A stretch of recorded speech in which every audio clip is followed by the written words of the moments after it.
The makeup he left on my pillow. By Void in Velvet. Prologue. The last night he was here.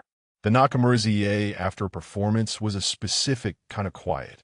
Not silence. Exactly. Silence was the absence of sound, and the theater was never entirely absent. The building breathed. The wood settled. Somewhere in the deep backstage corridors a lantern sputtered against its oil.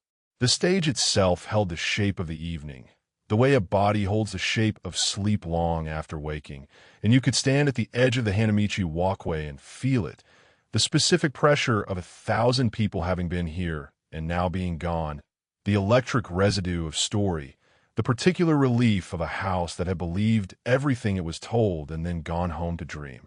Tatsu walked his final round of the night and tried not to think. This was not unusual.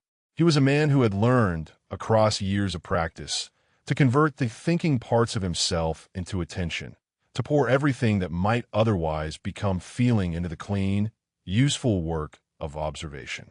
The theater had exits here, and here. The lantern at the third corridor junction was burning low and would need oil before the next performance. The prop master had left a trunk improperly latched, and it had migrated 3 feet to the left of where it should be, which was a hazard, which he noted in the part of his mind that kept inventory of hazards. He moved through the theater's geography with the unhurried thoroughness of a man who was good at his work and knew it and found, in that competence, something close enough to peace that he had stopped examining the difference. He found Rei in the costume room. He almost didn't go in. The door was ajar, and the lantern inside was burning low, and if he'd continued his round without checking, he would have completed the circuit, logged nothing unusual, and gone to the gatehouse to sleep. This is the thought he would return to later, across years, and from a considerable distance, that he almost didn't go in. But the door was ajar, and the lantern was burning, and Tatsu did not leave ajar doors or low lanterns unaddressed. So he pushed it open. Rei was sitting on the floor, not meditating, which Tatsu had seen him do. The particular composed stillness that was itself a kind of performance, the body arranged into an attitude of internal attention. Not preparing and not resting. Just sitting, with his back against a costume trunk and his legs stretched before him and his hands loose in his lap, doing nothing at all. He was still half in makeup. The white Osheroi base clean from his cheeks, but still visible at his hairline. One eye with its careful lining still intact. The other bare, the asymmetry of it making him look less like himself, and more like 2 versions of himself occupying the same face. He had changed out of the performance costume, but the underkimono was still the stage one, dark silk, and his hair was down, the long black fall of it against his shoulder, and he looked. Tatsu noticed this and filed it away in the part of himself that should have stopped keeping inventory like this but hadn't, very tired in the particular way that went deeper than sleep could fix. "You're still here," Tatsu said. Rei looked up. The expression on his face was something Tatsu didn't have a word for. Not surprise, exactly, and not the smooth social mask either, but something in between, something that was still in the process of deciding what it wanted to be when a person walked in. He watched it settle, slowly, into something that approximated ease. "Round's late," Rei said. His voice was the offstage one, lower than the stage voice, unhurried. "I noticed. Third corridor lantern needs oil. Slow me down." You wrote it down. It wasn't a question. Tatsu pulled the inventory from his jacket and held it up briefly in answer, and Rei almost smiled, the left corner of his mouth moving in the way it did when something was genuinely amusing to him rather than performing amusement for an audience. The difference was subtle. Tatsu had cataloged it without meaning to, the way he cataloged everything. "Sit down," Rei said. "You look like a man who's been standing all evening." "I have been standing all evening." "Then sit." Tatsu considered the logistics of this. The prop trunk to Rei's left was latched, stable, a reasonable height, and sat. The room smelled of cedar and lacquer, and the particular floral sharpness of the makeup being cleaned away, something like white plum, something like stone after rain.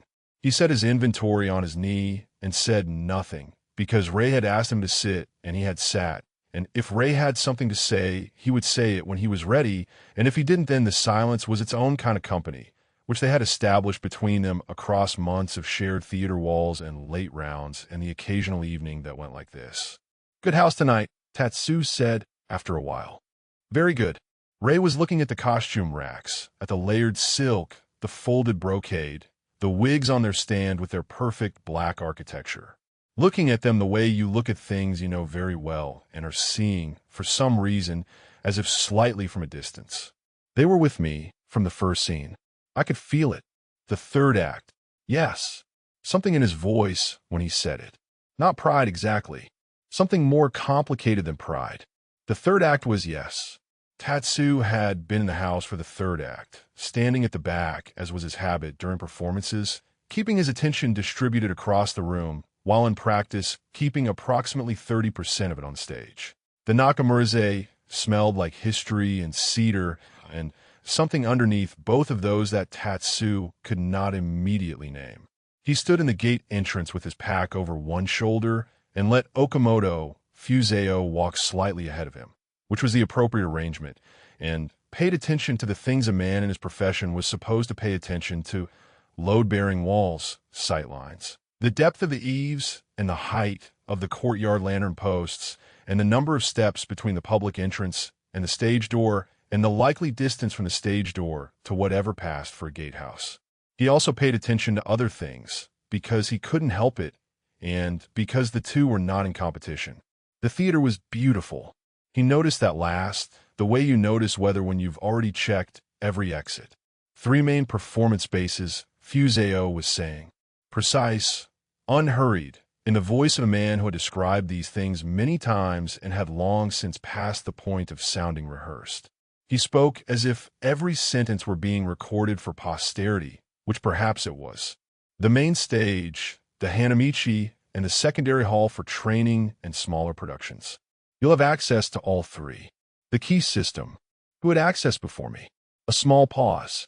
Fuseo turned his head without turning his body, a minimal pivot that conveyed assessment. The previous captain left under circumstances that are not relevant to your appointment. I'd like to know them anyway. Another pause, shorter. Fuseo allowed himself a slight nod, as if Tatsu had passed some invisible test by asking. He was moved on by a situation involving a patron and a performer.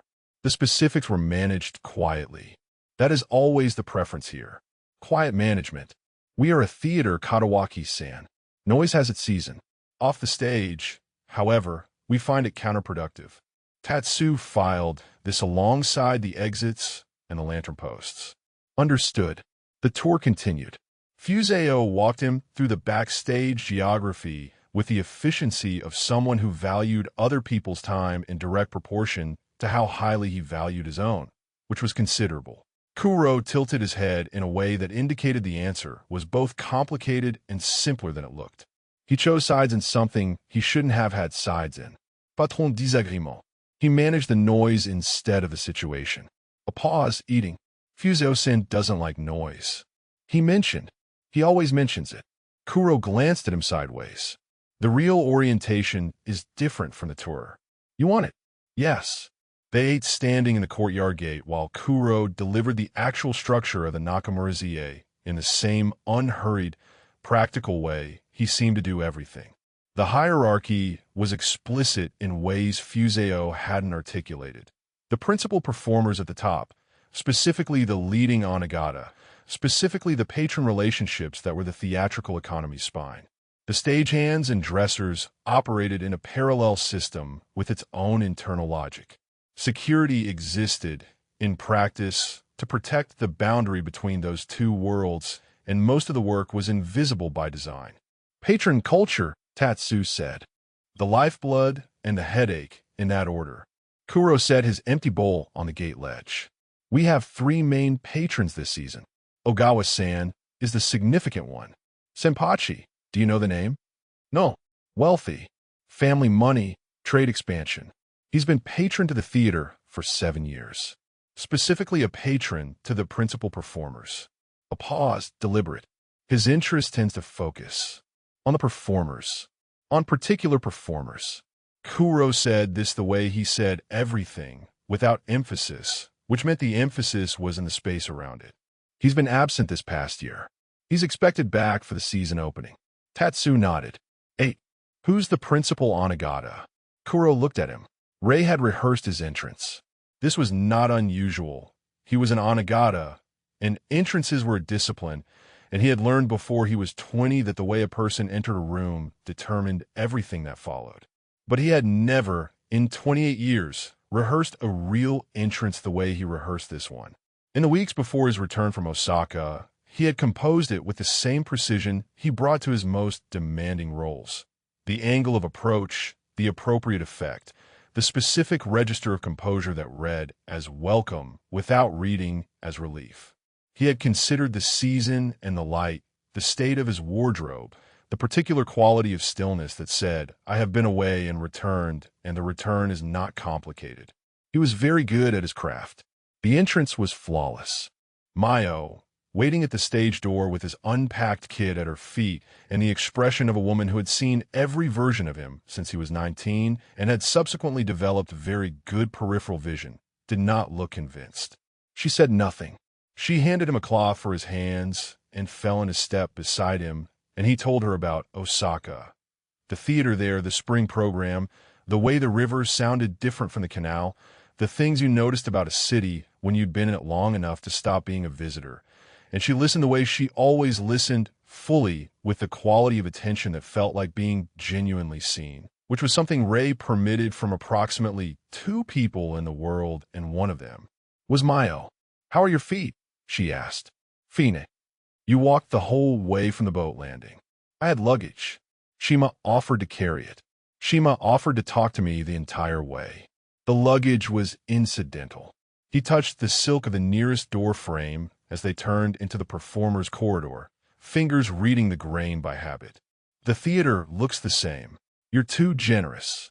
Tomo's tone said he didn't entirely believe this and found the convention amusing. I've been studying the second act entrance from the Chrysanthemum program, the one from 4 years ago. Which version? The third night's. No hosetashchen. The adjustment you made in the third line, the weight transfer before the turn. I couldn't parse it from the gallery. Rei looked at him with something that was almost appreciation and settled its complexity away before it could show. Come find me in rehearsal, he said. It's easier to show than describe. He moved through the welcome with the fluid efficiency of someone who had been moving through rooms like this since childhood. The senior performers, the stage manager, the dresser who had managed his room in his absence and would need acknowledgement and thanks. The incense smoke thick in the closed window heat. He said everything that needed saying. He was gracious in the ways that mattered and economical in the ways that didn't, and the room received him the way great theaters received great performers, with the barely concealed hunger of an institution that needed him as much as it loved him. Near the door, as the gathering began to loosen into its informal phase, he paused at the water basin and filled a small cup and drank it. From the far corner, Tatsu said something to his stagehand. Low and unhurried. The instruction completed, the stagehand moved. Tatsu's attention returned to the room in its ordinary, professional sweep. Rei was looking at the water in his cup. He did not hear what had been said. He heard the cadence of it, the particular unhurried pace, the weight of each syllable sitting exactly where it meant to sit, and his hand went to the base of his throat and found nothing, and he made it stop. You're holding your cup too tightly, Mayo said from directly beside him. He released the pressure fractionally. I'm not. You are. She did not look toward the corner. The water will spill. It won't spill. A pause. She began gathering her kit for the day's work, smooth and efficient. The practiced economy of a woman who spent her professional life managing the space around a performer and had learned to read that performer's body the way some people learn to read weather. She picked up the nearest cloth and folded it. He was here first, she said. Just that. A fact. I know. You're going to have to see him eventually. Properly. Not today. No. She folded the cloth again. Not today. In the far corner, Tatsu had finished with the stagehand and shifted his position slightly, the ordinary rotation of a man doing his job, and was now. Rei didn't look. He felt the angle of it, the peripheral certainty, facing the room at large in a way that specifically excluded the water basin. Not looking at him. Deliberately, professionally, not looking. Rei drank the rest of his water and set the cup down and told himself that the thing in his chest was the effect of travel, the fatigue of transition, the ordinary disorientation of returning to a place after a long absence. He had been in Osaka for 2 years, and the Nakamura-za was different from Osaka in the ways all places were different from each other after sufficient distance. That was all it was. That was a complete explanation. His hand stayed at his side, touching nothing. Mayo handed him a cloth for his face that he didn't need, and he took it anyway, because her hands were steady, and sometimes that was the point. The welcome continued. He performed it beautifully. Outside the receiving hall's narrow, high windows, the autumn sky above Edo was the pale blue of something recently washed, and a crow crossed it with the particular unhurried confidence of a thing that lived in both worlds. Rei watched it go and then went back to work. Chapter 3. What 5 years does to a room. Tatsu, Monday before dawn. He was awake before the temple bell. This was habitual rather than intentional. He had never been a man who slept through his own thoughts, and his thoughts in the Nakamura-za's dark mornings had developed a routine of their own. He lay on his back in the gatehouse room with the ceiling invisible above him and ran his routes in his mind. The third corridor, the prop wing, the stage door latch that was still slightly misaligned and needed the shimming he'd put in the work request for last week. He ran the patron schedule for the week. He ran the performance calendar. He ran everything that could be run in clean, efficient loops until the dark outside the window went the particular gray that preceded commitment to morning. Then he got up and began the day. REI Monday evening. Performance was the only place he didn't have to be afraid. He knew this about himself, the way you know things that have been true long enough to stop feeling like discoveries. In the wings before his entrance, he could feel the audience on the other side of the scenery. 300 people breathing in the dark, their attention a physical thing, a warmth, a pressure, and the fear that lived in the rest of his life simply was not present. It could not fit in the same space as the work. The work required everything, and when it got everything, there was no remainder for anything else. He stood in the wings and breathed and waited for his cue and felt, briefly, completely clean. Then the cue came, and he went out, and the work began, and for the 2 hours of the performance he was neither afraid, nor hoping, nor anticipating. He was only this. Afterward, in the dressing room, Miyo's hands moved through the ritual of removal. He looked at his own face in pieces as the layers came away. The wig first, then the outer kimono, then the careful unwinding of all the constructed femininity, and a man in the mirror appeared gradually, the way things appear in water after the surface stills. Tired, younger looking than the stage face, in a specific way that always surprised him. The theater made him extraordinary, and real life made him look like someone who needed sleep. Above him, through the ceiling, he could hear the gatehouse post settling into its night rhythms. He looked at the ceiling for a moment. Mayo handed him the removal cloth without comment. Tatsu, Tuesday. The security board lived at the junction of the main corridor and the backstage access. A wooden board with the week's schedule posted in the neat, hierarchical columns the previous captain had established and that Tatsu had maintained because the system was functional and there was no reason to change functional systems. His handwriting ran down the Tuesday column in the plain, slightly compressed script of someone who thought about what they were writing rather than how it looked. He was reviewing the patron access list for the week's performances when Kuro appeared beside him with a bowl of pickled radish and the companionable silence of a man who had learned to inhabit other people's company without demanding things from it. The rehearsal hall had good light. This was not a thing he would have said when he was younger, when light was simply light and darkness was simply darkness, and the quality of illumination in a room had no particular valence. He noticed it now. The way the afternoon came through the shoji screens in the particular diffuse way of autumn, without edges, without the sharp theatrical angles of summer. It was a good light for work. It made the room feel like the inside of something rather than the outside of something, which was the quality a rehearsal needed. He was working through the third act difficulty, a transition between a seated sequence and a standing exit that the senior choreographer felt should resolve downstage right, which was technically correct, and that Rei felt should resolve slightly further right, which was technically incorrect and expressively essential. He was in the process of demonstrating, for the third time, why technically correct and expressively essential were occasionally different. Not because he enjoyed being difficult, which he didn't, but because he had spent 20 years learning the difference and silence was not the same as agreement. Again, he said, to the junior performer who was serving as reference. The junior performer moved through the transition. Rei watched the weight distribution, the angle of the head, the moment in the third step where the intention of the movement was either committed to or hedged, and noted all of this with the clinical attention he developed across years of watching other bodies do what he asked his own to do. From the doorway, a presence. He did not turn. He felt the quality of the room change the way a room changes when a specific gravity enters it, and he continued watching the junior performer's footwork and said, "The weight needs to go through the heel before the turn, not into the ball of the foot." The junior performer adjusted. Rei tracked it. "The heel," he said again precisely. "It's a question of where the intention lives."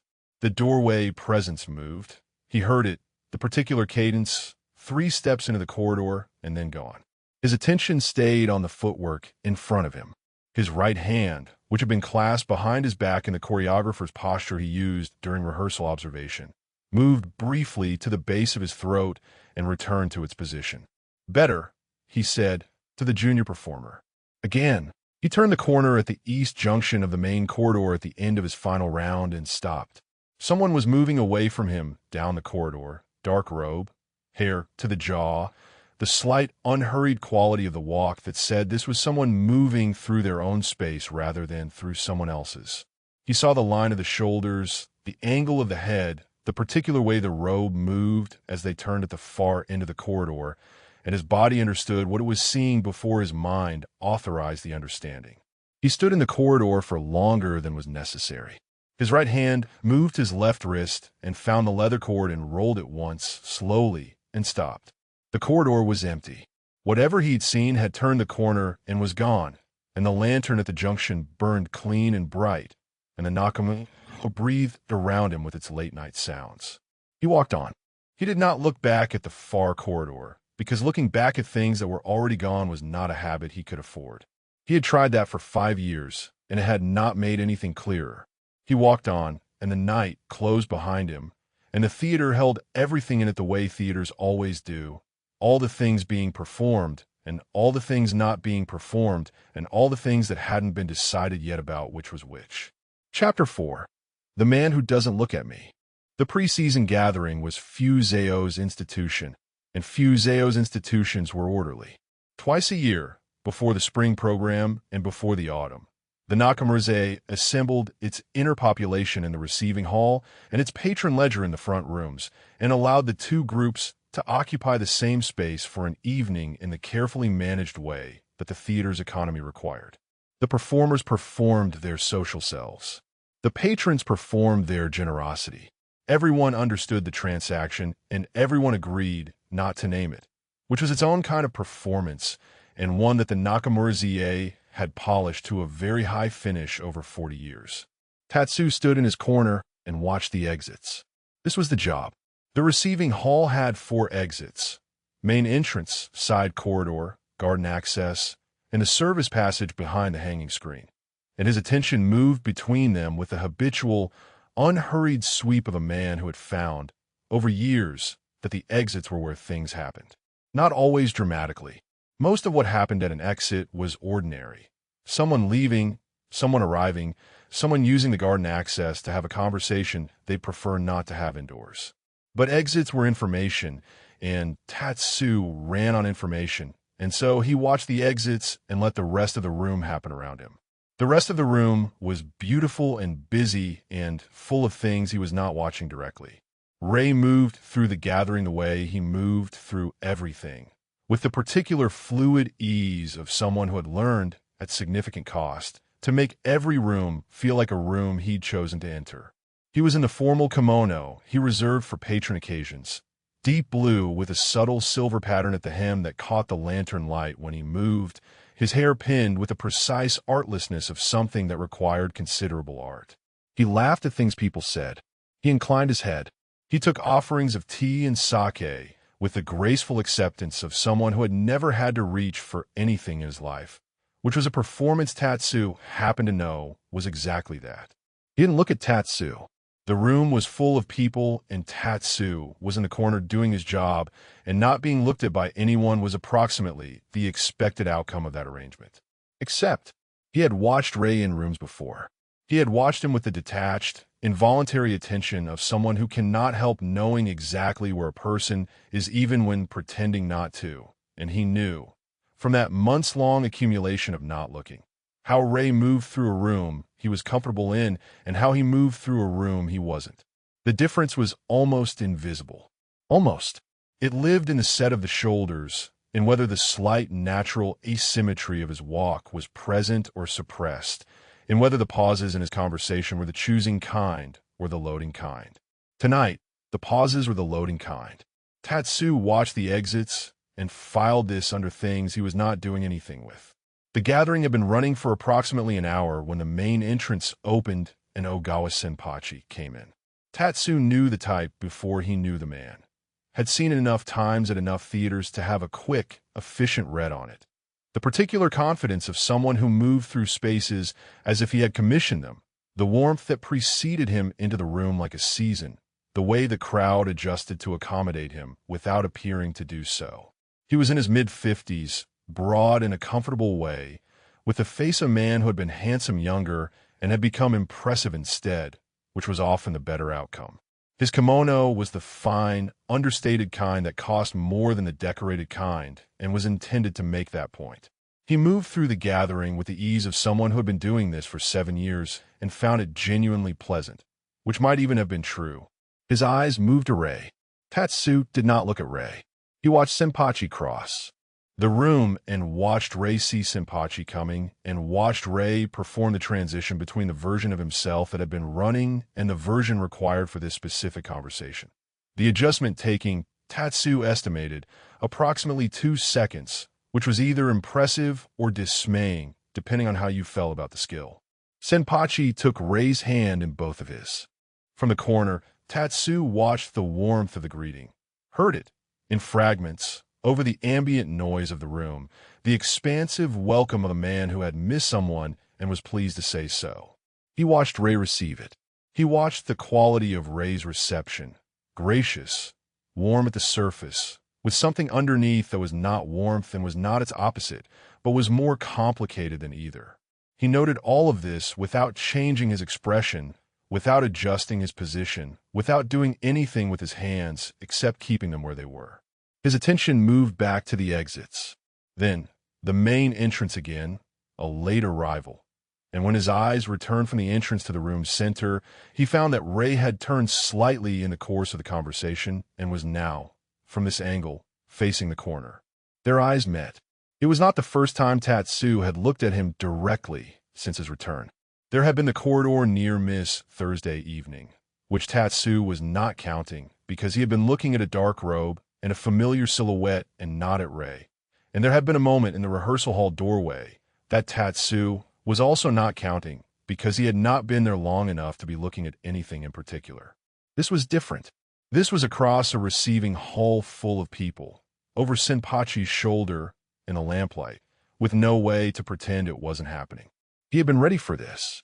He had been preparing for this for 3 months with the careful, relentless preparation of someone who understood that there were things you couldn't avoid and the only variable was whether you met them without flinching. He looked at Rei and felt the 5 years happen in approximately half a second, the whole inventory of it, and then he felt the steadiness arrive the way it always did, slow, thorough, reliable. And he was simply himself again, Tatsu in his corner, doing his job, watching the exits. He did not look away. Rei did not look away either. They were both very still in their respective positions, with 20 feet of crowded receiving hall between them. And Senpachi was saying something that neither of them was attending to, and the lanterns burned their warm and even light across all of it. Then a junior performer appeared at Rei's elbow with a question about the evening's program, and the angle broke, and Rei looked away at the same moment Tatsu looked away, and neither of them had blinked, and neither of them had moved, and across the room, near the tea service, Kuro set down his cup and looked at the ceiling with the expression of a man who had been waiting for something and had now confirmed that it was going to be at least as complicated as he'd thought. Rei answered the junior performer's question.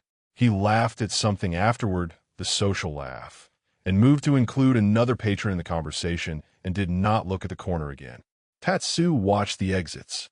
The evening continued.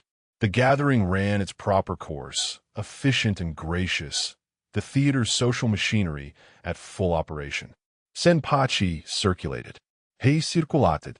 Tomo appeared in Senpachi's orbit at one point, bright and confident, and Senpachi's attention moved to him with the warm, particular focus of a man who acquired beautiful things, and Rei, across the room, stopped talking for a fraction of a second before resuming. Tatsu saw this. He watched Rei see Senpachi watch Tomo, and he watched something move across Rei's face that had nothing to do with the conversation he was having, and he watched it get folded away and put somewhere before anyone else could note it. He noted it. In the corner, with his attention on the exits and his hands where they were, he understood something about the evening that had not been the patron schedule or the performance calendar or any of the documents he'd been given when he started. He didn't have a word for what he understood. He had the shape of it. A man who had left for reasons that Tatsu had never been given and had told. Himself he'd made peace with not knowing, and here was evidence, live and specific, that the reasons existed and were visible to someone who was paying attention. And he was always paying attention, and the problem with information was that once you had it, you could not unhave it. His hand moved to the leather cord on his wrist. He rolled it once. Stopped. The gathering ended on time, in the orderly fashion that Fuseo's institutions ended, and the receiving hall emptied with the efficiency of people who had done what they came to do and were ready to go. Tatsu stayed through the clearing, his job, the check of the room after, and when he was done and the hall was empty and the last lantern was being carried out by the stage manager's assistant, he stood in the dark a moment. He thought about the look across the room, the 2 seconds it had lasted, or maybe 3, or maybe less. He couldn't be precise about duration the way he could be precise about position. He thought about what he'd seen in Rei's face in those 2 or 3 seconds, which was something he did not have a name for, because he had trained himself out of names for things like that.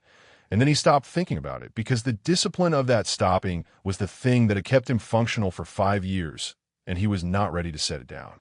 He went out.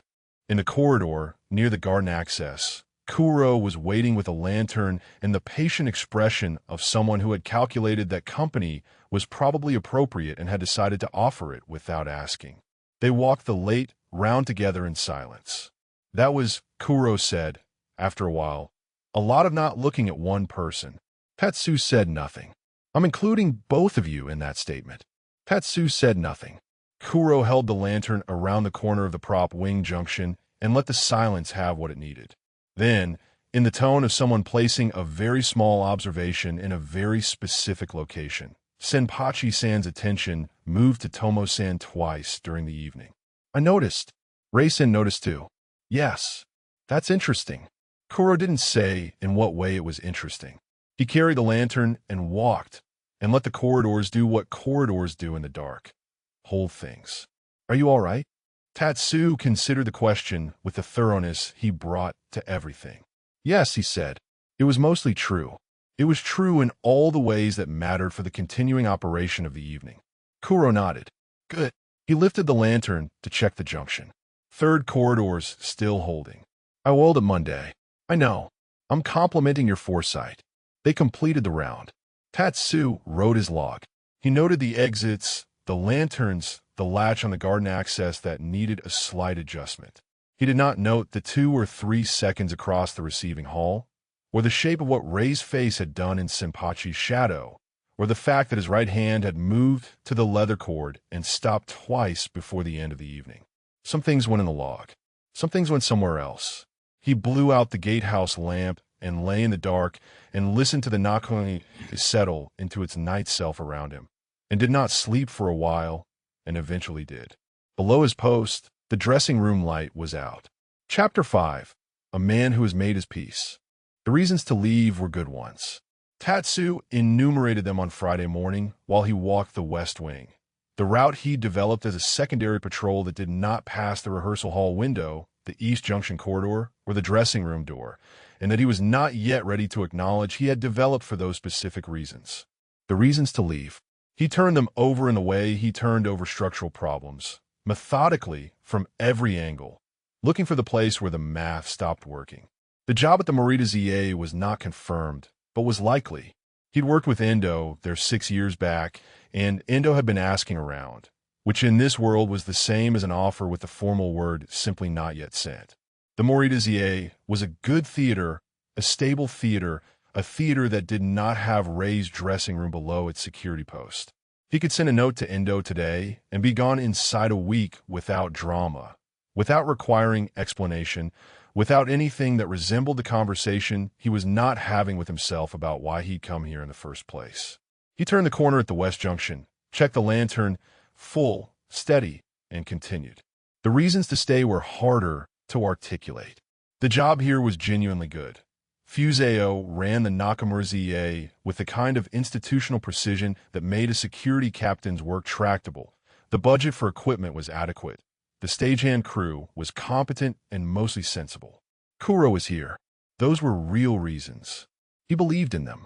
He also understood, with the flat honesty he applied to things he didn't write in the log, that if the previous security captain had been someone other than Tanabe, the man who'd left in spring, he would not have taken this position when it was offered. He had taken it because it was the Nakamura-za, and because it was specifically the Nakamura-za, and because after 5 years of not going somewhere, he had run out of reasons not to go. That was the part that didn't go in the log. Walking away from it again felt like letting the story win. He could not explain this in terms that made practical sense. He could feel it in the way you feel the weight of something you've been carrying for a long time. Not as pain anymore, exactly, but as the specific density of an object that has become part of the load. You stopped noticing it until you thought about setting it down, and then it was all you noticed. He had been carrying the story for 5 years. At the end of the West Wing, he checked the stage door latch, functioning, the shimming holding, and turned back. The morning round would take another half hour at this pace. He ran the routes in his mind. Prop wing, secondary corridor, the garden access where the latch still needed its full adjustment, the receiving hall, which was now empty and would need no attention. He was not going to leave. He had known this since approximately the 3rd day. He had continued enumerating the reasons to leave because the enumeration was a useful discipline.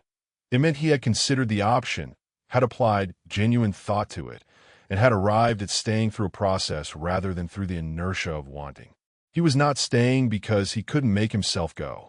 He was staying because he had checked every exit, and the exits were all available, and he had decided not to use them. Deciding not to use available exits was also in the job description. He noted this, drilly, to himself, and continued the round. Kuro was at the security board when Tatsu returned, standing in front of it with a bowl of morning porridge and the expression of a man reading something he'd already read enough times to have opinions about it. He tilted his head toward Tuesday's column as Tatsu approached. You rerouted the West Wing. Efficiency. Is that what we're calling it? Tatsu picked up the log and checked the overnight editions. One of the junior stagehands had noted a loose bracket on the Hanamichi walkway railing. He'd seen it himself 2 days ago and had put in a repair order, which appeared not to have arrived. He made a note to follow up. He does the full company rehearsal on Tuesdays, Kuro said, in the tone of someone discussing the weather. The east window gets a clear view of the stage. It's actually a very useful position for monitoring company movement. The West Wing was also due for patrol. Also true. Kuro ate a spoonful of porridge. Both things can be true simultaneously. Tatsu wrote the bracket repair escalation in the appropriate column. His handwriting was the same. It always was plain, compressed, no variation in pressure. He was aware of Kuro watching him do this with the comfortable attention of a man who found the observation useful and had long since stopped pretending he wasn't doing it. She says something to him every Tuesday, Kuro said. The dresser. Mayo-san. Tatsu said nothing. I can't hear what it is. But she says something and his face does a thing. And then he goes into rehearsal and works for 4 hours without stopping. The company finds him a little frightening on Tuesdays. She's efficient. She's something.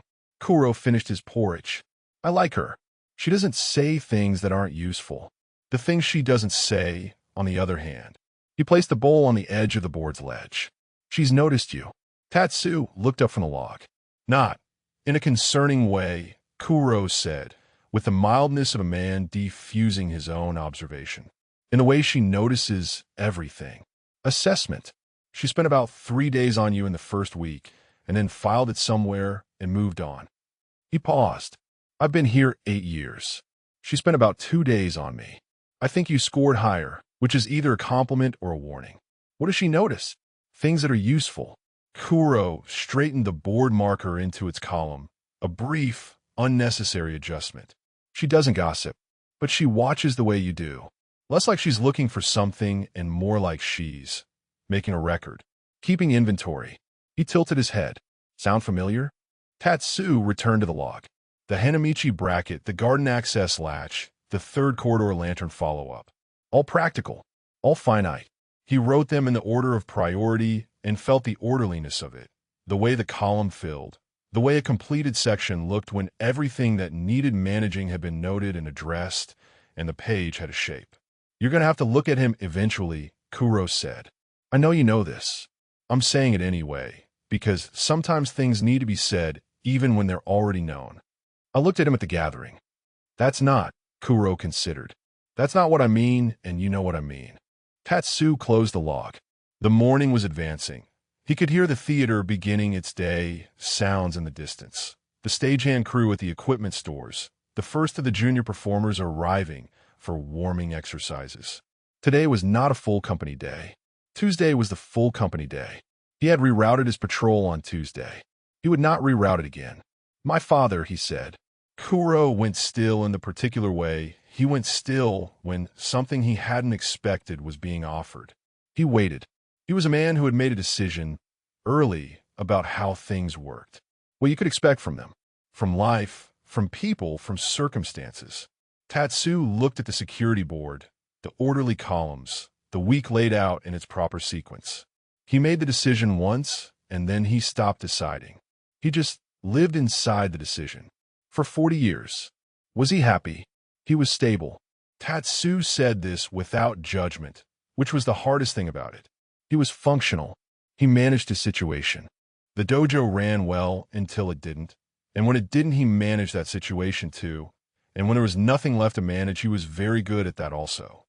He picked up the log. He died in his sleep. I don't know if he was afraid.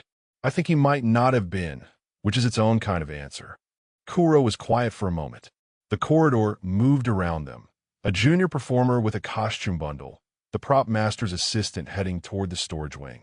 And you're not your father, Kuro said. I'm trying to figure out what that means in practice. I think, Kuro said, with the care of someone selecting the right weight for a specific task, that it means looking at things, even when looking is the harder part. He picked up his empty bowl. You can start with the railing bracket on the Hanamichi. That one actually needs looking at. Tatsu picked up his tools and went. The bracket took 20 minutes to assess and another 40 to repair properly once he'd identified the underlying issue. Not just the one loose connection, but the entire section of rail that had shifted fractionally from its original position. He worked with the focused, physical satisfaction of a thing being made right. The specific way materials responded to the correct application of pressure, the sound a joint made when it's seated correctly, the moment the structure returned to what it was supposed to be. He pressed his hand against the railing when it was done. Solid. No give. Below the Hanamichi, in the rehearsal hall, he could hear them running the second act. The chorus of voices, the scene setting, the entrances, the call and response of the music. And underneath it all, steady and distinct from the chorus the way a current is distinct from the surface of a river, the sound of a single voice doing something to the air of the room that the other voices were not doing. He pressed his palm against the railing and listened for one moment that he permitted himself, exactly one, and then he picked up his tools and walked back down the way he'd come. Later that evening, over shared rice in the stagehand canteen, the corner table that had become, without discussion, the table they used when the timing worked out, Kuro told a story about his family's village and a goat that had eaten the neighbor's onion crop and the resulting dispute, which had escalated through 7 stages of formal neighborhood grievance before someone pointed out that the goat had died of natural causes 3 weeks prior and was therefore unavailable for arbitration. Tatsu listened to the whole thing and then laughed, once, sudden and unguarded, the laughter that startled people because it was so unlike his ordinary register. And Kuro looked at him with the expression of a man who had been hoping for exactly that and was not going to say so. The canteen was warm. The rice was adequate. Outside the Nakamura-za's walls, the city went about its evening business with the cheerful indifference of a city that has seen everything and will see more. He was not going to leave. He had decided. That was enough for now. Chapter 6. What I Tell Mayo at Night. The dressing room at night was the only honest room in the theater. Rei had decided this before he was 20 and had not found reason to revise it. During the day, the room was function, the transformation space, the place where he became what the theater required him to be, and then, afterward, the place where he became unmade. Both of those states were purposeful. Both had an audience, even when the audience was only Mayo, and Mayo was the kind of audience who watched without interpreting, which was its own kind of pressure. But at night, when the work was done and the lamp was low and the osheroi smell had settled into the walls and Mayo was finishing her kit with the unhurried efficiency she brought to everything, the room was simply a room and he was simply himself in it, and that was as honest as he generally got. The left seam, Mayo said. Rei looked down at the sleeve he'd been examining. The seam was fine. He set it back on the rack. You've looked at that one 3 times. I was thinking you were avoiding. She folded a cloth, smooth and efficient. The movement so practiced it required no attention. There's a difference. I've been told they look the same from the outside. By whom? By myself. Repeatedly. Mayo set the cloth on the appropriate stack and picked up the next. Outside the dressing room window, high and small, the kind designed for light rather than view, the Nakamura-za's evening sound were finishing themselves. The last of the stagehands on their way out, the stage door's heavy latch dropping into place, the particular quality of silence that followed. The theater was going to sleep. Rei was still here, which was, Mayo had noted on multiple occasions across their history, a thing he did when his own quarters felt too empty to return to.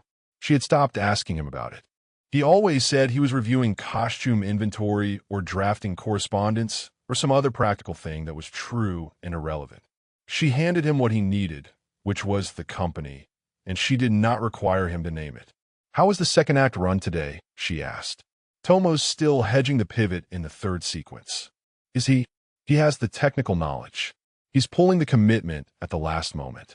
Rei settled into the chair in front of his mirror and looked at his bare face, which looked, in the low lamp, more like he felt than he usually permitted himself to look. He's afraid of something in it. What? I don't know yet. He studied the face in the mirror without judgment, the way he'd trained himself to study things, as information. Something about full commitment frightens him, which is interesting because his ambition is entirely unafraid. He paused. It's not the ambition that's afraid. It's something underneath it. Sound familiar? He looked at Miyo's reflection. She was not looking at him. Her eyes were on the costume rack. She was reorganizing, the unhurried work of someone who was doing 2 things at once and finding it efficient. Different structure, he said. Similar outcome. He didn't argue with this, because arguing with Miyo's observations was like arguing with geometry. You could dispute the application all you wanted, but the underlying fact didn't move. He looked back at his mirror and said, the season opening is 2 weeks out. I know. The company needs to be settled before then. If Tomo's still hedging the pivot, the third act won't. Hey. He stopped. She set down the costume she was holding and turned to face him fully, which she did rarely. She was a woman who communicated with 3/4 of her attention while the rest was doing something else, and full attention from Mayo meant she had decided something was important enough to spend all of it. She looked at him in a mirror, not at him directly, because she understood that the mirror was sometimes easier. The schedule on the security board, she said. A pause so brief it was almost nothing. What about it? You stood in front of it for some time on Tuesday. He looked at his hands, which were in his lap. He turned one over, palm up, and looked at the lines of it. I was checking the patron access schedule. The patron access schedule is on the right side of the board. You were looking at the left side. He closed his hand. Hey, it's not. He stopped. Tried again in the quieter register, the one he used when he'd run out of the energy required for deflection. It's not a problem. I was looking at the routes. It's useful to know the routes. Why is it useful? Because I need to. Because it helps to know where he will and won't be. So that you can be somewhere else. So that yes. He set his closed hand back in his lap. So that things are manageable. Maya was quiet for a moment. She looked at him in the mirror with the warm, steady patience of someone who had been watching this man since he was 19 and had developed, across those years, a very precise sense of when the thing she could see on his face was a thing he was ready to hear named. I'm not going to tell you what to do, she said. You never do. I'm going to tell you what I observe. She turned back to the rack because she understood he processed better when she wasn't looking directly at him. Her hands moved through the folding, automatic and clean. You have rehearsed every possible version of the conversation. I know this because you go still in a particular way when you're running it. The left shoulder drops slightly. You do in your sleep sometimes. I've seen it when you've fallen asleep in this chair during a long prep day. He said nothing. You know what you'd say. You know what you think he'd say. You've run the math so many times that you believe you know the outcome. And the outcome you believe you know is the one where you explain, and he hears it. And it isn't enough, and you lose the thing that's been keeping you. Not warm, exactly, but not entirely cold either. She said a costume flat. The possibility. The not yet resolved thing. You've been living on it for 5 years.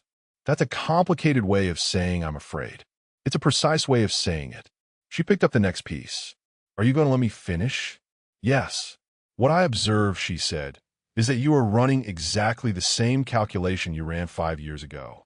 The same variables. The same assumed outcomes.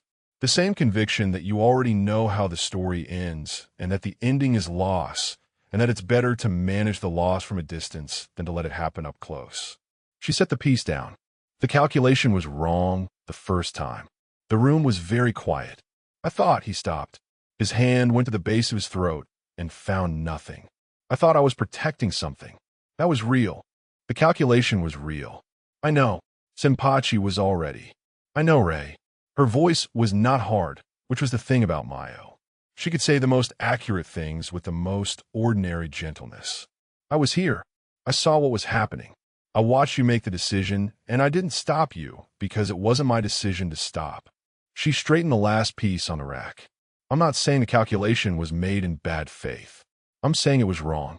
And now you're running the same calculation in a different room, and you're going to get the same wrong answer. He looked at his face in the mirror for a long time. What if, he said, carefully in the voice of someone picking up something that might not hold their weight, the new answer is also wrong? What if I try and what if I explain and it's not enough and I lose the thing I've been? Living on, Mayo supplied. Yes, that's the actual risk. She came to sit on the bench across from him. Not beside him, she'd learned across years which proximity he could handle in which emotional states. That is the real thing you're afraid of. Not his reaction. His reaction you think you know. The thing you're actually afraid of is arriving at a genuine no. Because a genuine no, given with full information, is the one outcome that doesn't leave room for the story. The story that maybe it was never about me. Yes, that maybe he left because of something I didn't do or couldn't be. He said it flatly, the inventory manner, the way Tatsu might have said it. The story that makes 5 years survivable. Yes. She didn't say anything else for a moment. Just sat, present, the lamp between them, the theater sleeping around them. Then, the thing about wounds, Rei. You can't see if they're healing if you never take the bandage off. He looked at her. She picked up her kit and stood. I'll see you in the morning, she said. The left seam on the outer kimono does actually need attention, by the way. Third panel from the hem. I know. I noticed it last week. And left it. I was thinking about something else. You always are. She set the kit by the door and looked back at him once, in the straightforward way that was all her. No performance, no softening, just the fact of her attention on him. He's not going to disappear again just because you look at him. I don't think that's who he is anymore. And I think somewhere you know that. She left. The door settled closed behind her, and the lamp went on burning, and the dressing room was simply itself. Cedar and silk, and the faint floral sharpness of the asheroi, and the mirror, and the face in it, and the silence of a theater that was all the way asleep now, which was the silence of something that had finished performing and had set it all down. Rei sat in his chair and did not reach for the costume inventory on the table beside him, which was what he would usually reach for in a moment like this. He sat with his hands in his lap and looked at his own face in the low lamp. It looked back at him and did not pretend to be anything. Above him, through the ceiling, the gatehouse post was quiet. He listened for it. The particular sound of someone who was awake, the slight compression of the floorboard he'd located on the second day from its specific creak, the sound of the log being written. Nothing. Either Tatsu was still on his final round, or he was already asleep, or he was sitting in his own room in his own quiet, which was, Rei had decided not to think about this, a possibility that was simply not useful to think about. He stood up. He went to the security board. The corridor was empty at this hour, lit by the two night lanterns, the board at its junction with the week's schedule in Tatsu's plain, compressed handwriting. He had looked at it on Tuesday, and he was looking at it again now, and both times he'd told himself he was reading the patron access schedule, which was on the right side, and both times his eyes had gone immediately to the left side, where the routes were. He read the routes. He knew them by now. He could have reproduced them.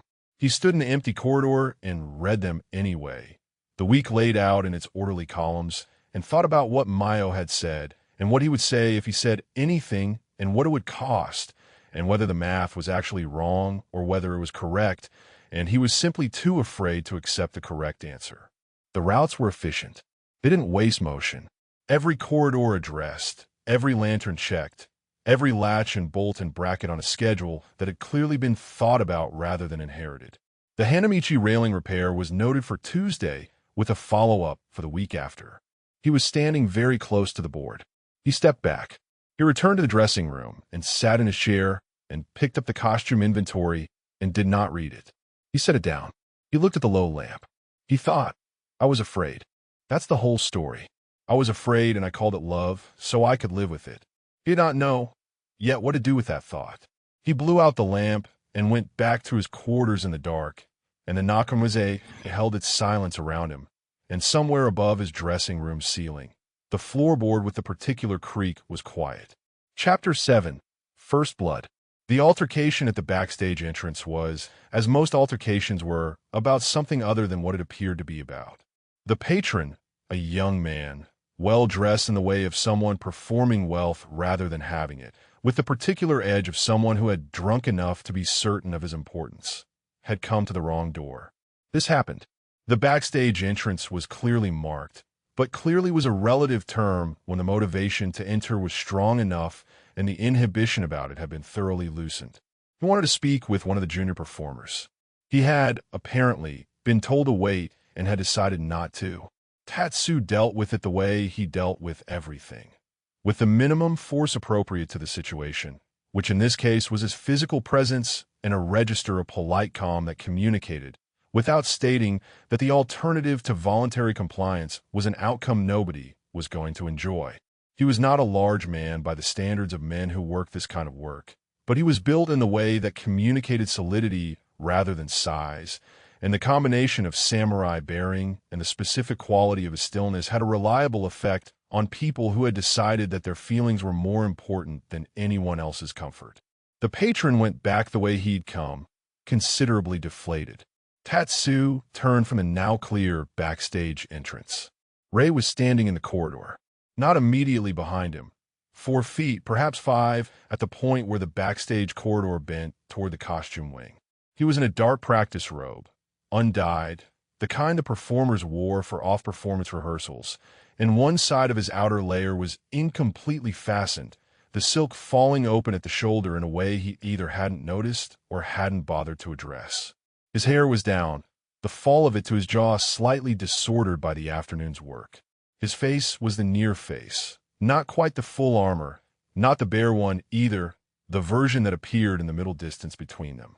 He must have been coming around the corridor's bend from the costume wing at the exact moment the patron issue resolved. He had stopped. There was nowhere to redirect. The corridor was empty except for them. Neither of them had planned this. Tatsu could see, with the flat clarity of a man who had spent months cataloging Rei's reactions from careful distances, the split second of calculation that moved through his face, the rapid assessment of exits, the recognition that there were none available, the particular quality of stillness that settled over him when he had run the numbers and arrived at an answer he hadn't wanted. Tatsu stood where he was. They were 4, perhaps 5 feet apart.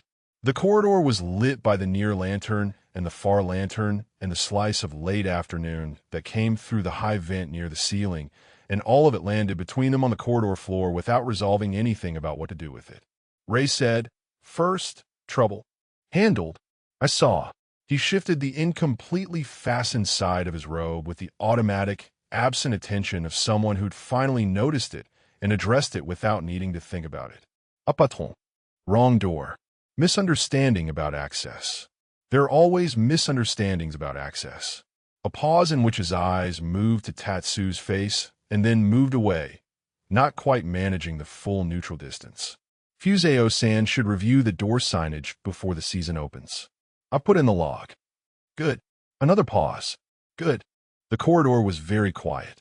What they were doing was talking about logistics, and they both understood this. And the understanding sat in the space between the words and the way that things understood by multiple people simultaneously sit in spaces, heavier than the air around them, more present than the stated subject.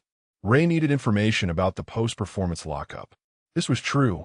He was doing his job by asking. This was also true. The corridor was empty, and they were 4 feet apart, and the information could have been sent through Kuro or requested in writing or obtained from the posted schedule, and it was not being obtained in those ways, and the corridor was empty.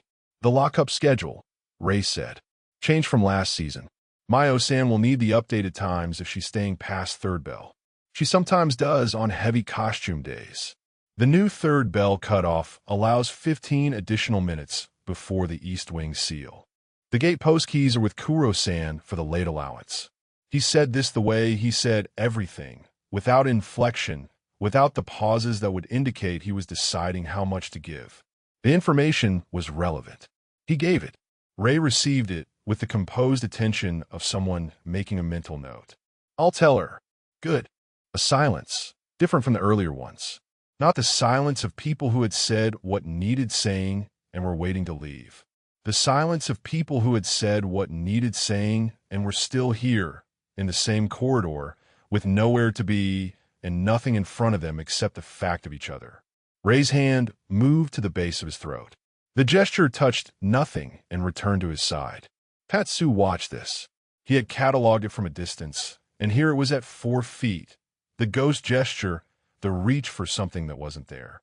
He had wondered about it, across the months, with the abstract curiosity of a man who noticed things and had stopped letting himself apply the noticing to things that were going to hurt him. Here it was specific and close, and the wondering resolved itself into something that was simply a fact. It was a frightened gesture, not performing fear, actual, private, the kind that happened below the level of performance. He looked at this fact. "You look well," he said. The words came out level, in the ordinary register, because they were true and because he had run the math on whether to say them or not say them across 100 corridors and had arrived, without particularly deciding to, at saying them. Rei went still. Not the social stillness, not the composed performance stillness. The other kind, the candle before it goes out kind that Tatsu had only glimpsed once before in a late-night costume room 5 years ago, and that meant something was happening below the surface of the face that the face had not been given instructions for yet. He didn't turn back. He had been turning to go when the words arrived, and he stayed in the 3/4 position, angled away, the disordered hair hiding part of his expression from this angle. "So do you," he said. 2 words, said to the corridor wall rather than to Tatsu, in a voice that was lower than the stage voice, steadier than it had any reason to be. Said with the quality of something that had been sitting in a container for some time and had been released, not deliberately, but because the container had been turned over and it had run out on its own. He walked away. His footsteps were unhurried. The slight asymmetry of his gait was present. Not suppressed, the actual walk, the one that was his and not a construction. He turned the corner at the end of the corridor and was gone. Tatsu stood in the corridor. He did not move for some time that he could not have measured. The slice of afternoon through the high vent had moved its angle slightly in the way afternoon did, the slow drift of light across a floor. The near lantern burned. The far one burned. The corridor smelled of wood and cedar and the faint residue of the patron's good coat, and underneath all of it, very faintly, something like white plum, something like stone after rain. He was aware of his right hand at his left wrist. He looked down. He had been rolling the cord. The wrist was faintly red from the pressure. He did not remember starting. He let go. He stood in the corridor for another moment, breathing an ordinary rhythm of a man doing nothing in particular. And then he walked back to the security post and sat down and opened the log and wrote the patron access incident in the appropriate column. Time, nature of the situation, resolution, no further action required. He closed the log. He sat with his hands on the table. "You look well." He had said it without deciding to say it, which was the thing that was still happening in him. The small, cold shock of it. Not the words, but the fact that they had come out, that he had arrived at the saying of them without the usual architecture of deliberate control. 5 years of not saying things, of converting the saying parts of himself into attention, of the discipline that had kept him level. And it had taken 1 empty corridor and 4 feet of proximity. "So do you?" 2 words to a wall. He could not have said what they had cost. He suspected. In the flat, careful way, he suspected things he was not ready to fully believe, that they had not been nothing. He opened the log again. He added a second line to the patron incident entry. Door signage review requested. Fuseo-san, per operational discussion. Flag for preseason review. He closed the log again. He sat in the post and listened to the Nakamura-za finish its afternoon around him. The approaching shift change, the stagehands heading home, the theater moving from daytime to performance without requiring anyone to announce the transition. He did not remove the leather cord from his wrist. He had been wearing it for 11 years. It had belonged to someone he had lost early, before Rei, before the theater, before most of the things that had made him who he was now. He wore it because things ended and you survived them, and the cord was the reminder of the surviving, the proof that loss did not in itself constitute an ending of the person who experienced it. He had been telling himself that for 11 years, and he had also, for at least a portion of those years, been using it wrong. Wearing the cord as a guarantee that he could survive the thing in his chest, which was not the same as deciding whether the thing in his chest needed surviving or needed something else entirely. He pressed his thumb against the cord. The leather was warm from his skin, worn smooth at the center from years of the same gesture. In the corridor below, he heard nothing. The corridor had already returned to ordinary theater sounds. The Nakamura's going about its business with the institutional indifference of a place that had been the context for a great many private things and had never once adjusted its schedule for them. He had said something real. Rei had said something back. The avoiding was over.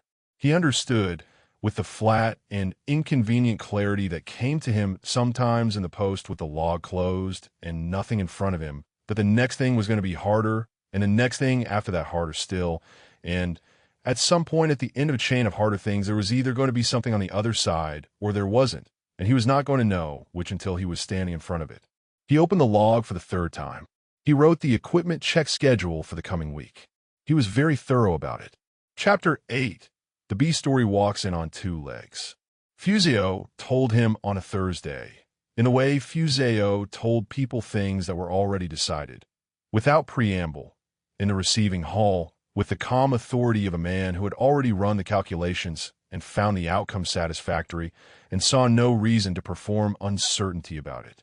Tomo-san will understudy the principal role for the season's opening production. Rei said, "I see. He has the technique. He's been carrying the secondary lead this season with distinction. The company benefits from the redundancy. Of course, you'll work with him directly on the blocking. I want the company to see continuity between the 2 interpretations." Fuseo paused, a pause that indicated he was acknowledging something rather than asking permission for it. "I know you have a vision for this production. I'm not asking you to compromise it. I'm asking you to share it. Rei inclined his head. It would be my pleasure. Fuseo returned to his correspondence. The meeting was over. Rei walked back to the rehearsal hall and stood in the empty room for a moment and looked at the quality of the afternoon light through the shoji screens. It was the good light. Diffuse, autumn, without edges. He thought about what Fuseo had actually said, which was, "You are replaceable." He thought about what Fuseo had meant, which was, "The theater requires continuity beyond any single person, including you." He thought about the fact that he already knew this, had known it since the first time Fuseo had made him, the way craftsmen made things, and the knowledge had never stopped being complicated to inhabit. He was not jealous. He had checked for jealousy and found something more interesting, a discomfort that had nothing to do with rivalry and everything to do with recognition. Tomo was what he had been at 22. The fearlessness was the same. The hunger was the same. The particular quality of ambition that had not yet been educated by anything it couldn't recover from. That was the same, and watching it was like watching a version of himself that had been preserved in the moment before he'd understood what the preservation cost. He rolled his shoulders. He went to find Tomo. He found him in the secondary rehearsal space. A smaller room, good acoustics used for solo work, running the opening sequence of the principal role with the focused intensity of someone who had been doing this privately for longer than anyone had formally asked him to. He had the entrance quality, the stillness before movement, the specific distribution of weight that made the first step seem both inevitable and chosen. He turned when he heard the door. He was not embarrassed to be caught. This was one of the things Rei noted. Genuine ambition was rarely embarrassed. It was too busy. Nishimura-san. Not defensive. Attentive. How long have you been running it? Tomo considered whether to be honest and decided to be. 6 weeks. Since Fuseo-san assigned you to the secondary lead? Since I saw the full company rehearsal in the 3rd week. I wanted to understand the full structure. How the principal role supports the secondary movements. Rei studied him. And does it? Yes. No hosetashchen. You build space for the secondary arc to land. It's in the positioning. You take the upstage in Act 2 not because the scene requires it, but because it frees the downstage for the moment in the core scene when the secondary character has to be visible to the whole house. You've been compensating for it since we started working together. You noticed that. I noticed it. A pause, and in it the first flicker of something that was not entirely confidence. Not doubt, but its adolescent form. The awareness that noticing might be a different thing from understanding. I don't know if I can do it. I know it's there. Rei looked at him for a moment. Then he stepped into the room and set down the practice robe he'd been carrying over one arm. Show me the entrance, he said. They worked for 2 hours. It was not what Rei had anticipated, which was skilled, effortful, ultimately incomplete in the specific way that competent technique without full emotional commitment was always incomplete. What he found instead was more complicated. Tomo had the technical knowledge, had the physical precision, and was doing something with all of it that was genuinely interesting. Not Rei's interpretation, not an imitation of it. Something adjacent, the same landscape, a different path through it, with the particular clarity of a young performer who hadn't yet developed the habits of self-protection that eventually, in everyone, began to narrow the range. The pivot, Rei said, at the end of the second act sequence. You hedge it. I know. Tomo's expression acknowledged this without apology. I can feel the moment where I don't complete it. What's in the way? I don't know. You do, Rei said. You know, you're just not saying it yet. Tomo was quiet for a moment. He was 25, and he was extraordinary, and he was standing in the secondary rehearsal room with his guard slightly down in the way that happens when someone competent treats you seriously enough to push, and the thing behind his eyes when he looked at Rei was not rivalry. It was the concentrated attention of someone who understood that what they were being offered was expensive. I'm afraid of it, Tomo said. The full commitment. I can see what the scene is supposed to do, and when I approach the moment, I can feel myself pull back, like a door I can see through but can't walk through. Rei said nothing for a moment. He looked at the center of the room where Tomo had been standing and thought about what it was like to be 22 and afraid of the full thing, the full commit, The moment where there was nothing left to hide behind except the truth of the performance. The pivot is a fall, he said. That's the reason you're hedging. You understand it technically, but you're treating it like a controlled movement, and it isn't one. It's a fall that you happen to land on your feet. The control comes after, but the falling has to be real. Tomo looked at him. And if you don't land, then you don't land. Rei picked up his practice robe. Run again. Don't try to land. Commit to the falling. Tomo ran it. The third time, something happened. It was not perfect. It would not be perfect for months, possibly years, and perfection was not the point. But the third time, the commitment preceded the control, and the control arrived afterward as a consequence rather than a precaution. And the difference was the difference between a man crossing a bridge and a man walking on water, which was that the first one knew where his feet were going, and the second one was doing something else entirely. Rei watched this from the corner and felt something loosen in him that he had not known was tight. The feeling was not pride exactly. It was the particular, complicated warmth of watching someone become more of what they already were. Stop, he said. That one. Hold what that felt like. Tomo held it, breathing, with the focused stillness of someone marking something internally. That's the room, Rei said. Every time you run it, you're looking for that room. The physical sequence is the door, but you're not going in for the sequence. He paused, because some things were easier to not say, and he was saying this anyway. You're going in for what's inside it. Tomo nodded slowly, not performing understanding, arriving at it. The distinction was visible, and Rei noted it with a quiet, clinical part of himself that was always watching. Thank you, Tomo said, and meant it in a way that had nothing to do with politeness. Come back Thursday, Rei said. We'll run Act 3. He left the secondary rehearsal space and walked back toward the main corridor, and the day was ending its afternoon and moving into the particular hush of pre-performance preparation. He passed the stagehand crew, Mayo heading from the costume wing with her kit, the junior performers doing their warming exercises in the main hall. He was almost at the dressing room corridor when he heard Senpachi's voice. He stopped.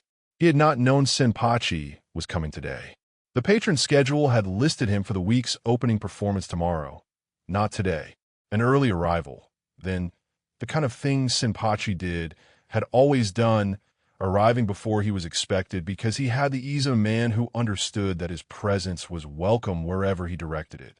The voice was coming from the direction of the rehearsal wing. Rei stood in the corridor and did not move for a moment, doing the same calculation he always did when he became aware of Senpachi's proximity. Is the risk contained? Is the situation manageable? Is there anything that needs managing before it becomes something that can't be managed quietly?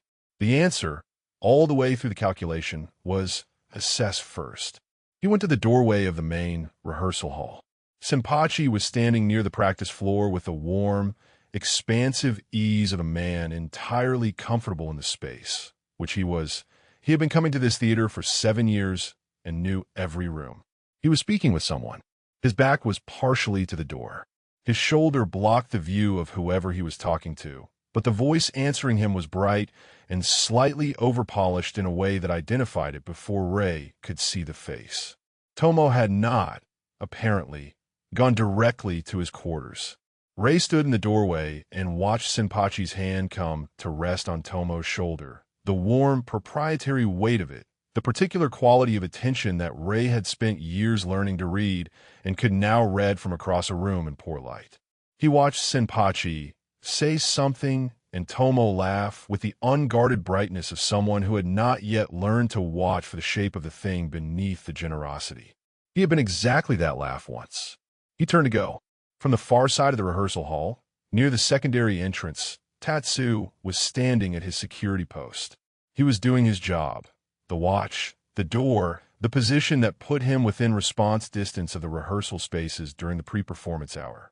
He was not looking at Senpachi. He was not looking at Tomo. He was looking at Rei. And Rei, who had turned to go and was standing in the doorway with his back already half toward the room, looked back. The thing that happened in those 2 or 3 seconds was not like the thing that had happened at the pre-season gathering, which had been across a full room with all of Edo's social machinery running between them. This was simpler and therefore more. It was one person's face and another person's face and the 20 feet of empty rehearsal floor between them, and Senpachi's voice in the background saying something warm and expansive about the season's program, and Tomo's bright laugh. What moved through Tatsu's face when he saw what Rei was looking at, what Rei was standing there watching, was something Rei could not read completely. Not nothing, not the professional blankness. Something that moved through and was deliberately, carefully returned to level. But the moving through had happened, and Rei had been close enough to see it, and the fact of seeing it lodged somewhere in his chest in a place that did not have a name. He looked at Tatsu, and Tatsu looked at him, and neither of them was performing anything at all for approximately the length of slow breath. Then Tomo said something back to Senpachi, and the room shifted, and Rei dropped his eyes and walked away down the corridor toward his dressing room. And behind him the rehearsal hall continued its business, and Senpachi's warm voice went on finding its warmth in the air of the room. In the dressing room, he sat in front of his mirror. His own face looked back at him. The bare one, the actual one, more honest in this late afternoon light than he'd been ready to be. He looked at it without flinching, which took a small, private effort. Above him, through the ceiling, he heard the creak of the floorboard he'd located on the second day. A single creak, then stillness. Someone sitting down. The weight of someone settling into the security post. He pressed his hand flat against the surface of the dressing table. He thought, Tomo doesn't know what he's walking into. He thought, it isn't your place to tell him. He thought, and if you had told yourself 5 years ago, would you have heard it? He thought, probably not. He looked at his face in a mirror and thought about doors you could see through and couldn't walk through, and what it was that made the falling real, and whether the same thing that was true for Tomo in the third act pivot was true for him in the corridor 5 days ago, with 4 feet of empty space, and a man he could not stop knowing the silhouette of, and whether he had hedged. He thought he had hedged. He thought, sitting in the dressing room with a lamp, not yet lit, and Mayo not yet arrived, and the sound of the pre-performance preparation coming through the walls, that he had been hedging for 5 years, and that Mayo was right, and that the calculation was wrong, and that he did not yet know what it would take to let the falling be real. But he thought he was getting closer to finding out. Above him, the floorboard held its weight in silence. Chapter 9. What we talk about when we don't talk about it. The first time happened by accident. This was Rei's accounting of it, at least, which he maintained privately and without examining it too carefully. He had been in the stagehand canteen because his quarters were cold, and the kitchen fire was still burning, and the cook left the rice pot warm for anyone working late. And Tatsu had been in the stagehand canteen because Rei did not examine why Tatsu had been in the stagehand canteen. The relevant fact was that there was only one table occupied when Rei arrived, which was the corner table, and the only chair available that wasn't at the corner table was a 3-legged stool near the fire that would have required moving a considerable stack of equipment inventory, and it had simply been more practical to sit at the corner table. He had said, the cook leaves the rice warm. Tatsu had said, I know. They had eaten in silence for approximately 10 minutes, which was its own kind of conversation, and then Rei had said something about the season's opening production, and Tatsu had said something back about the Hanamichi railing, and they had talked, briefly and practically, about things that were true and immediate and didn't require either of them to be anyone in particular. Then Rei had gone back to his quarters, and Tatsu had finished his patrol. The second time was a week later. Rei had told himself, in the intervening week, that the first time had been coincidence, and that he was not timing his late evenings around the canteen, and that even if he were timing his late evenings around the canteen, which he was not, the canteen was a shared resource available to all theater personnel, and his use of it at any given hour was a matter of practical logistics and not a decision that required examination. He was in the canteen at the same hour as the previous week. Tatsu was already there. The corner table was the only one with a lamp burning. The cook's rice pot was warm. The evening had the quality of a thing repeating itself by something other than accident, which neither of them remarked on, which was itself a kind of acknowledgement. Tomo ran the pivot today, Rei said, after a few minutes of the shared quiet. I heard. Tatsu looked at the table between them. The company stopped to watch. He got it. Not consistently, but twice. You could hear it from the corridor. He said this with a particular flat delivery that was not performing disinterest, but actually wasn't interested in performing anything, which was the thing about Tatsu that Rei kept encountering fresh, like finding the same stone in the same pocket every time he reached in. He said what he meant, and he meant what he said, and the space between those two things, which in most people was considerable, was in Tatsu approximately nothing. Rei looked at him for a moment. Could you? The sound of a rehearsal hall changes when something real happens in it.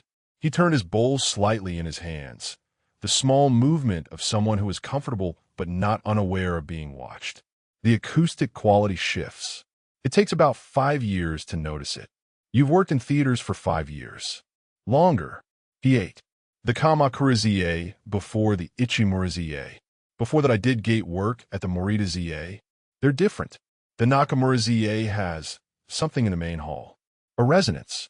I don't know the word for it. I do, Rei said. He hadn't planned to say this. In Osaka, they called it the room's memory. The idea that a hall that's held great performances for long enough develops an expectation. It wants to be filled a certain way. Tatsu looked at him. You can feel when you're meeting it, Rei said, and when you're not.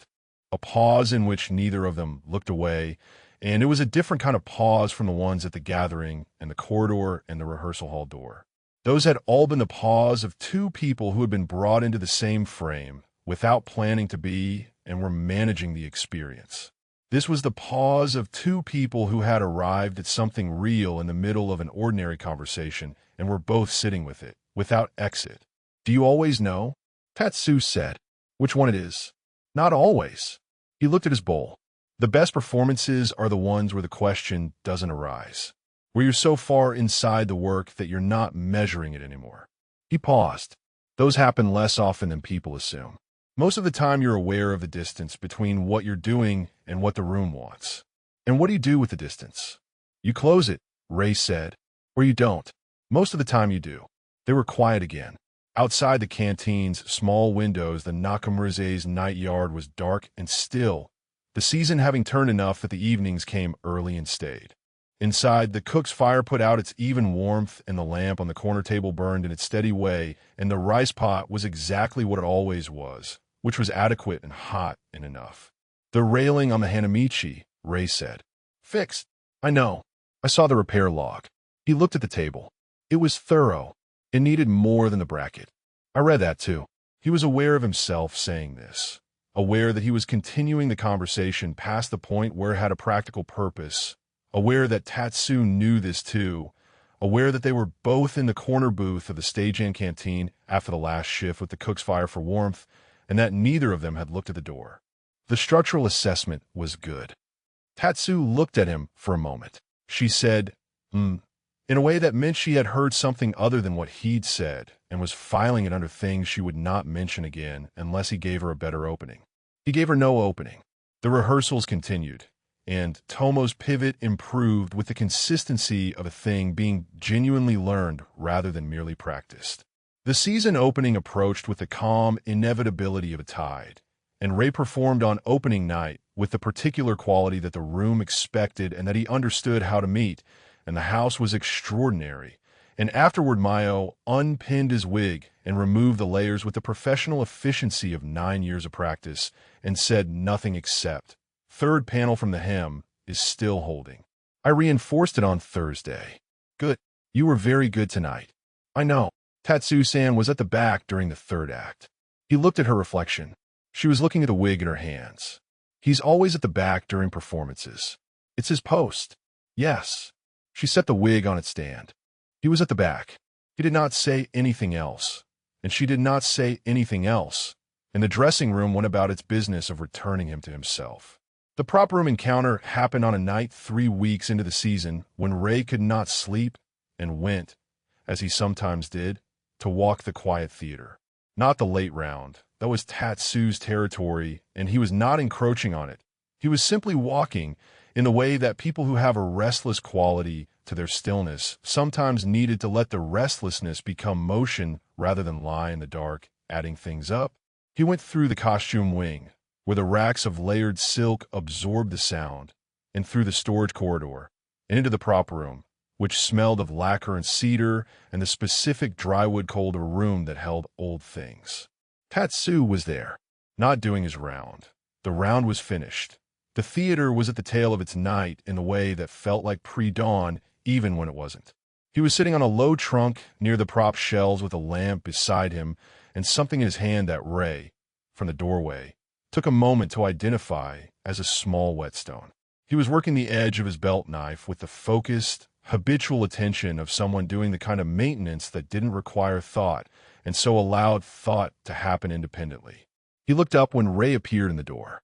Neither of them said, "What are you doing here?" "Can't sleep," Rei said. "No." Tatsu looked back at the knife.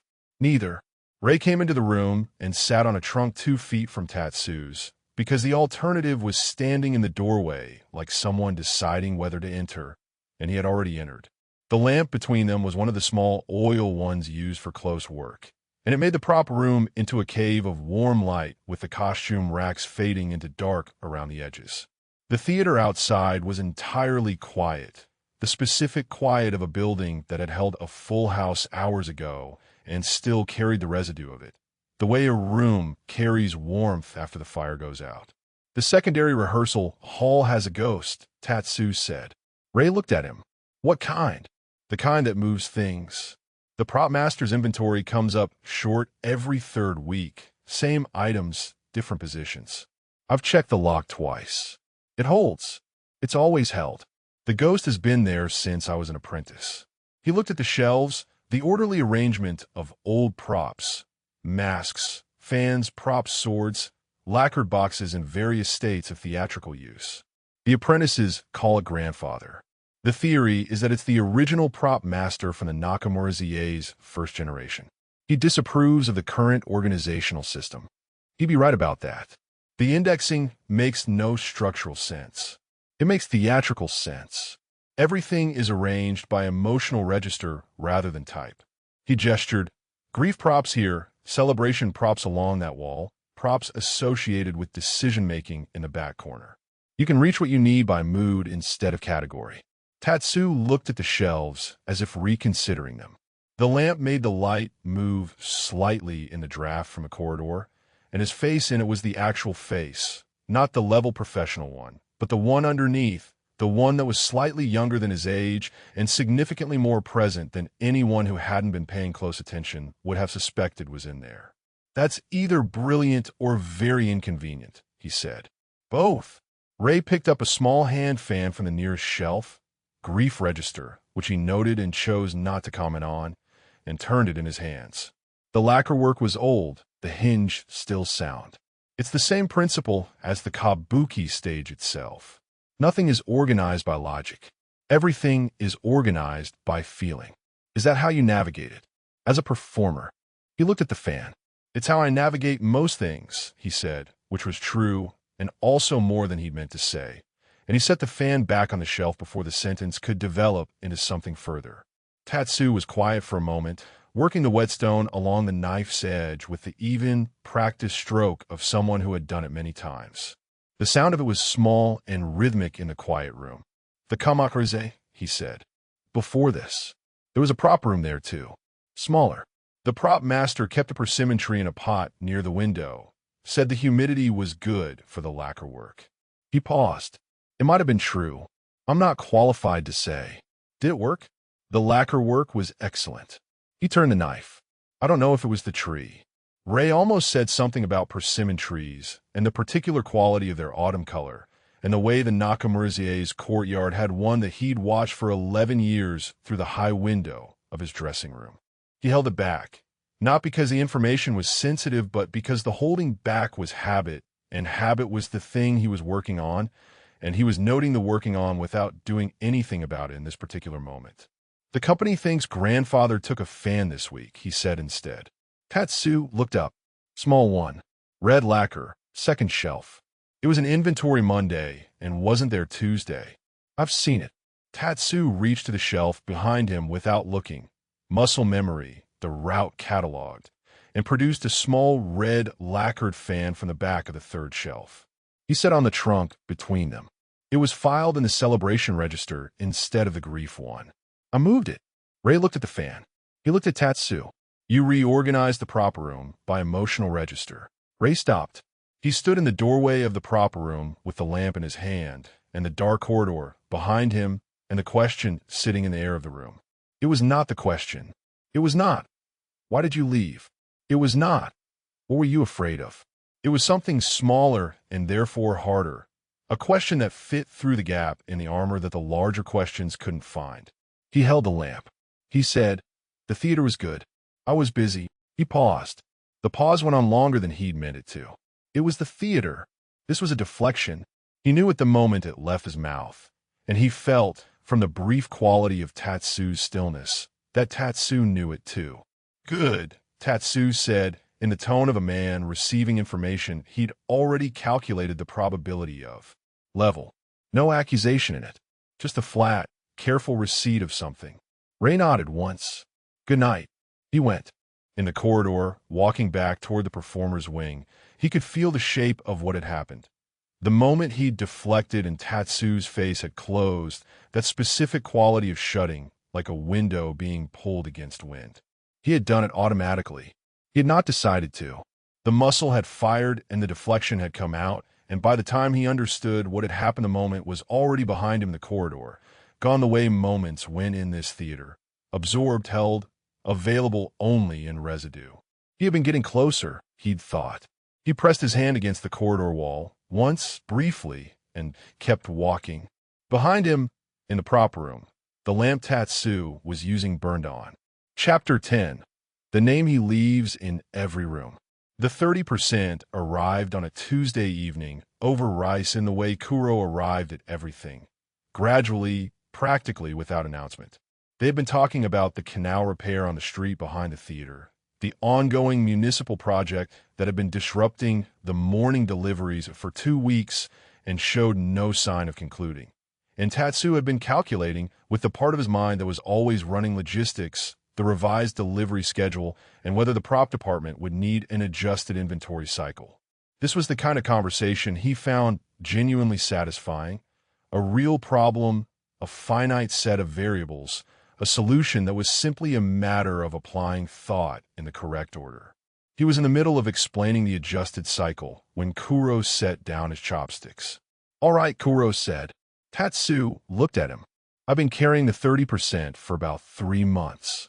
Kuro folded his hands on the table with the air of a man who had prepared for something and was now doing it. "I've thought about whether this is my business. I've decided it is. Not because I think I'm entitled to it. I'm not. Because I think leaving it sitting there is going to cost you something it doesn't have to cost you." Tatsu looked at his bowl. "You're here because of him," Kuro said. "Not just because the job was available. Not just because I was here. You looked at the posting for the Nakamura-za, and you looked at the name on the principal roster, and you took the job. You can tell me that's not right, but you'd have to mean it." Tatsu said nothing. "That's the first part." Kuro picked up his chopsticks and then set them down again. "The second part is more complicated, and I'm telling you it because I don't think you know it, and I think you should." He was quiet for a moment, which with Kuro meant he was choosing the way carefully rather than finding the words. The words were always already found. He reads the security board. Everyone reads the security board. He reads it late at night when no one is in the corridor. The left side, the patrol routes. Kuro looked at the table. "I've been in late 3 times in the past month. He doesn't know I'm there. He's not in there long, maybe 10 minutes, but he's not reading the patron schedule. He's reading your handwriting." The canteen was its ordinary self around them. The warm fire, the rice, the sound of the city outside doing what the city did at this hour. Tatsu kept his hands where they were and kept his face where it was and received this information with the evenness that was not the same as feeling nothing, which was a distinction he had explained to no one and which remained, as distinctions often did, uncollapsible. In the third part, Kuro said, "There's a third part. The prop room." He said it simply. "I was doing a late inventory check Thursday. The door was ajar. I didn't go in." A pause. I could hear the conversation from the corridor. Not the words, just the quality of it. Tatsu looked at him now. "You're not a man who talks like that," Kuro said. "Not to most people. You're a man who speaks in sentences that land like documents. What I could hear through that door was something different." He met Tatsu's eyes with a steady, undemanding regard that was the fundamental quality of his friendship. He never looked at you like you owed him anything. He just looked. I don't know what he is to you. I know it's more than 5 years ago, and I know it's more than a job you took, and I know you've been sleeping 4 hours a night since he came back, because I hear you on the early round at a time that doesn't follow from adequate rest. The canteen, the fire, outside, the canal project, which would continue regardless. What was it, Tatsu said carefully, that you heard? A laugh. Kuro said it without drama. Your laugh. The one that startles people. I'd heard it once before, the story about the goat. He picked up his chopsticks. It's not the kind of laugh that happens when someone is performing ease. It's the kind that happens when a person is genuinely not thinking about anything except the thing in front of them. Tatsu was quiet for a moment. What he is to you, Kuro said, is your business. I'm not asking you to tell me. What I'm asking you to consider is that you've organized the last 3 months around managing a situation that, from where I'm standing, has already changed. It's not the situation you came here to manage. The board you drew up in your head when you took this job, that's not the actual board anymore. He ate. That's the 30%. Tatsu set his chopsticks across his bowl. He looked at the table.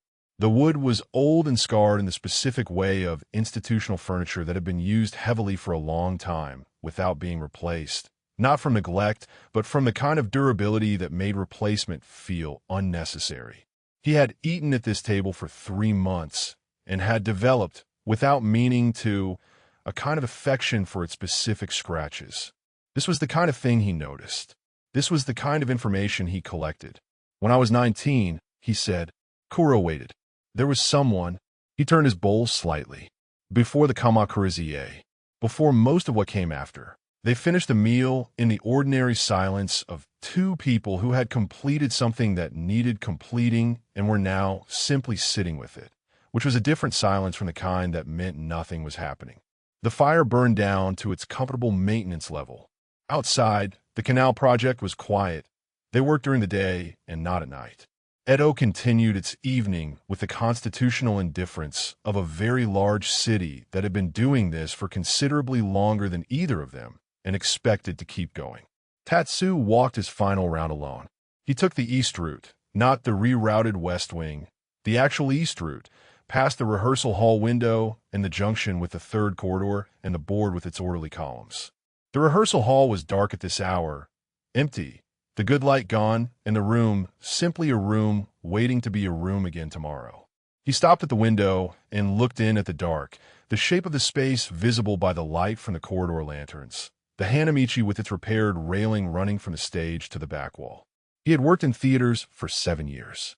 He had stood in back galleries during performances at 3 different houses and watched people who went in carrying the weight of their day and put it down when the lights changed.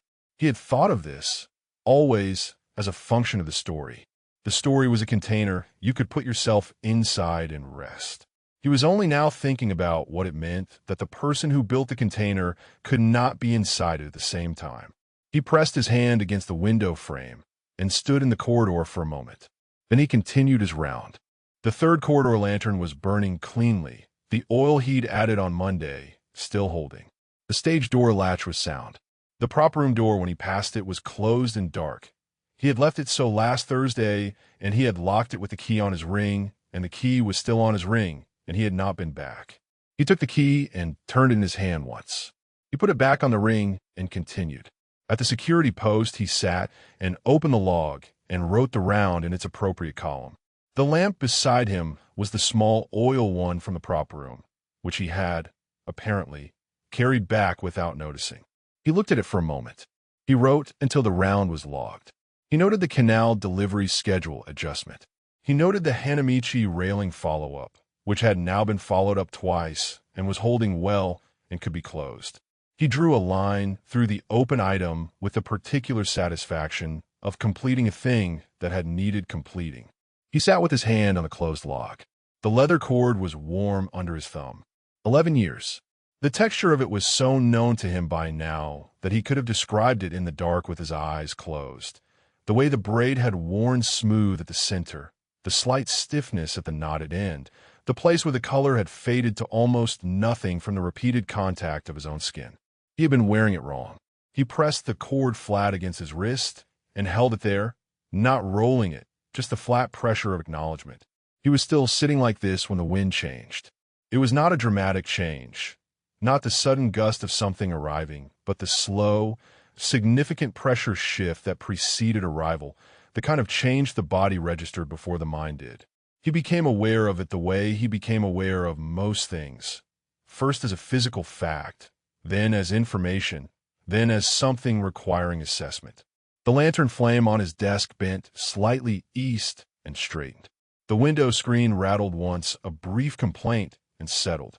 From somewhere distant, the canal, the bay, the open water somewhere beyond Edo's orderly geometry, came a sound that was not the usual city sound, a low register that was more pressure than noise. He opened the window and looked at the sky. The stars were there, and then they were not.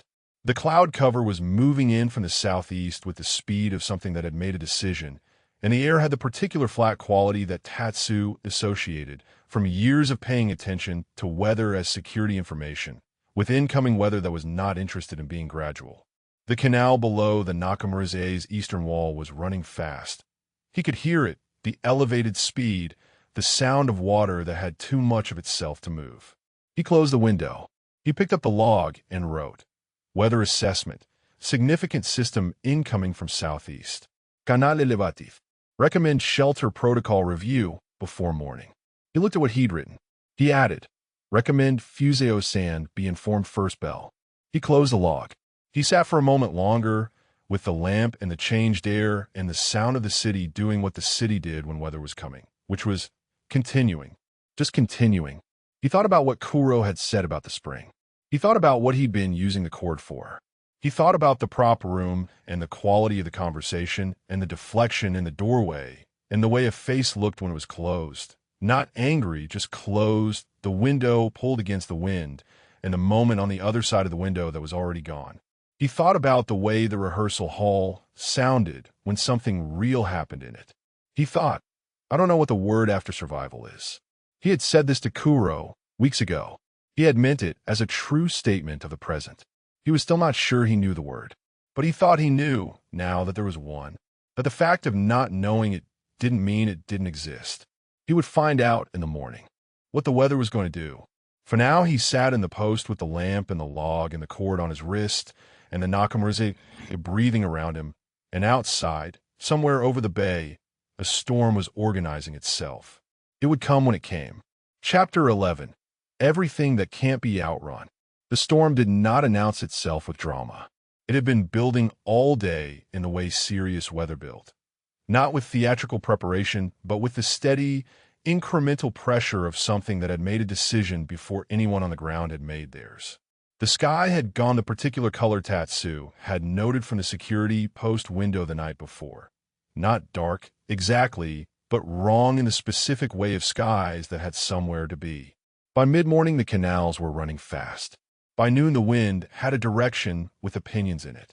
By the time the third bell of the afternoon rang, the air had the flat, pressurized quality of a room before an argument. Everything surfaced still, the stillness that preceded not calm, but its opposite. Fuseo called the shelter decision at the fourth bell. He did it with the unhurried efficiency of a man who had managed 3 floods and 1 fire across 40 years of theater administration. The company assembled in the main receiving hall, the announcement delivered in the precise, ceremonial voice that did not require anyone to panic, the protocol already running before the words finished. Staff with quarters beyond the theater's immediate neighborhood were sent home while the roads were still passable. Those who lived close were encouraged to remain. The skeleton crew, the essential functions, the overnight watchers, was identified and instructed. The theater would seal itself against the storm and open again when it was done, which was the kind of sentence that Fuseo could say with complete institutional confidence, because he had been the theater for long enough to have become indistinguishable from it. Tatsu received his instructions and went. His job in a shelter situation was the perimeter. The exterior doors sealed, the shutters confirmed, the water-vulnerable storage moved from the lower storage corridor to the elevated prop wing. He did this with a systematic thoroughness he brought to every task that had a defined set of outcomes, checking each item against the mental inventory he'd been developing since his first week. Main entrance, sealed and latched. Stage door, sealed. Garden access, sealed and braced, the wood swollen enough with early moisture that it took effort. Secondary corridor exit, sealed. East prop wing exterior, sealed. He worked from the outer ring inward, the way you secured a space against anything, reducing the perimeter until you were at the center and the perimeter was holding. He found Rei in the costume wing. This was not planned, and nothing about their respective positions in the theater's geography made it obviously avoidable. The costume wing was on the route between the east exterior and the central storage corridor, which Tatsu was walking, and Rei was there, because the costume wing contained several pieces of exceptional age and value that required elevation from the lower shelves before the lower corridors flooded, which was a theater function he was performing alongside Mayo and two stagehands. Mayo looked up when Tatsu came through. Her expression went through something brief and calibrated and arrived at professional neutrality. The lower costume trunks need to go to the elevated shelves, she said. The four against the east wall are the priority. I'll take the east wall, Tatsu said. He moved to the east wall and began lifting the trunks, which were heavy in the specific way of things that held accumulated silk and brocade. Not the sharp weight of stone or metal, but the dense, particular weight of fabric that had absorbed years of theater. He lifted them one at a time and carried them to the elevated shelving, and Rei was on the other side of the room doing the same with the secondary rack, and the two stagehands were moving quickly between them, and Mayo was directing traffic with the calm efficiency of a woman who organized complicated spaces for a living and found this level of complexity unremarkable. The wind hit the exterior wall while they were working. Not a gust, a sustained pressure, the kind that had volume in it, that made the walls of the building register it as weight rather than movement. The shuttered windows flexed. Somewhere above them, in the roof space, something creaked with the deep timbre voice of old with meeting serious force and deciding, provisionally, to hold. The lamp in the corner swayed in the pressure change. One of the stagehands said something quiet. Continue, Mayo said. They continued. When the trunks were elevated and the rack ties secured, Mayo moved to assess the corridor situation. She came back in less than 2 minutes with the expression of someone who had received information that was definitive. The lower service corridor is already taking water, she said. The south exit is impassable. She looked at Tatsu. The north exit? The exterior door jammed on seal. I flagged it for Kuro-san. Where's Kuro-san? Guard station on the west side. He sealed them before the south corridor flooded. Mayo turned to the two stagehands.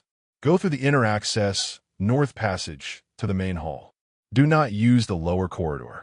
She waited until they moved, then looked at Rei, then at Tatsu, with a flat, efficient assessment of a woman doing math. The inner access also flooded, she said. That's why I came back. A brief silence in which the storm outside made its argument against the walls. The prop wing exterior access is elevated, Tatsu said. That's the route out. Can you confirm it's open? I didn't seal it yet. It was on my list. Then confirm it. She began gathering her kit. I'll take the north passage and find another route.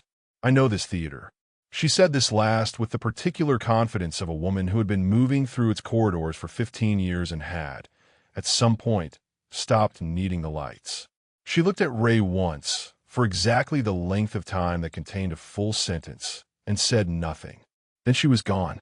Tatsu looked at Rei.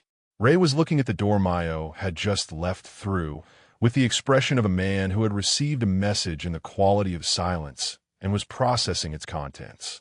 The prop wing exterior, Tatsu said. Rei turned. Yes. They went. The prop wing exterior door was sealed. Not by the latch, which Tatsu had not yet applied. It was sealed by the storm, by the combination of atmospheric pressure and the sustained force of wind against the door's outer face that had wedged it into its frame with a thoroughness that had nothing to do with hardware. They worked in the focused quiet of people who had something specific to do and were doing it. Tatsu checking the room's water entry points, the seams of the exterior wall, the condition of the elevated shelving for anything that needed adjustment. Rei found the blankets in the fourth trunk, the heavy wool ones kept for cold weather prop use, and set them on the two lowest usable surfaces. He found the abandoned performance meal in the basket near the first prop rack, Rei's, apparently, which he'd brought backstage and not gotten to, and set it on the central trunk beside the lamp. I had a full meal and a pot of tea, Rei said, looking at the basket with the expression of someone revising their assessment of the situation upward. When did you last eat? I was going to eat when the performance meal was delivered, before Fuseo called the shelter. Then eat now. Rei did not argue with this, which meant he was either less reflexively contrary than Tatsu had expected or more hungry. He opened the basket and distributed the contents with the same practical efficiency he'd brought to the blankets, which was interesting in a person who spent most of his professional life in silk and constructed femininity. There was rice and pickled things and cold fish and a covered pot of tea that was still warm from the fire. Tatsu sat on the primary trunk and ate what he was given and watched the room. Outside, the storm had reached the register where it was no longer weather, but atmosphere. The sound of it was the sound of a world that had decided to reorganize its relationship with shelter, with the built thing, with the idea that wood and paper and tile could hold against what water and wind in combination could do. The lamp flame bent in the pressure variations that made it through the walls, recovered, bent again. Kuro, Rei said. West Guard Station. Stone walls, elevation. He's fine. You know this. I know this building. He's fine. Rei was quiet for a moment, eating. The tea was still warm enough to do the thing good tea did in cold air, and the prop room had its own interior warmth from the density of old fabric and the closed space and the two small flames and the two of them. He had his knees slightly drawn up on the trunk, the dark practice robe wrapped close, his hair loose. The formal arrangement had come undone sometime in the rush of the past hour, and he had not rebuilt it. He looked, Tatsu thought, the way a person looks when they have stopped performing for practical reasons rather than emotional ones. The mask was not down. It was simply not currently relevant. The way a formal kimono was irrelevant when you were carrying trunks in a storm. He looked like himself. He looked tired. He looked like someone who had been doing a great deal of work for a long time and had arrived, through no particular intention of his own, at a place where there was nothing to do except sit. When I was in Osaka, Rei said, there was a flood. Tatsu looked at him. Not like this. Just heavy rain, a canal that overflowed. The company sheltered in the prop room there too. Different room. Smaller. He looked at his tea. I kept thinking about the Nakamura-za, the way the prop wing handled rain. He paused. That's not what I was actually thinking about. No, Tatsu said. The storm leaned against the building. The lamp bent and recovered. No, Rei said. They sat in the warmth that was not the warmth of comfort, but the warmth of two people in a small enclosed space, which was a different thing, and the prop room held them the way it held everything, with the indifferent abundance of a room that had seen a great deal and had opinions about none of it.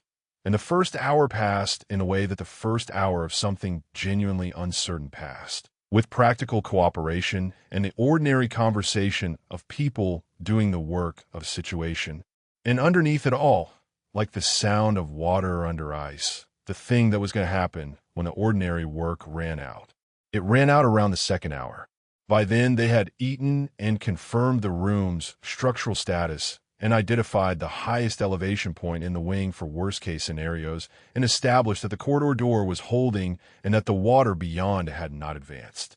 There was nothing left to do that was not simply waiting. Rei sat on the lower trunk with a blanket over his shoulders.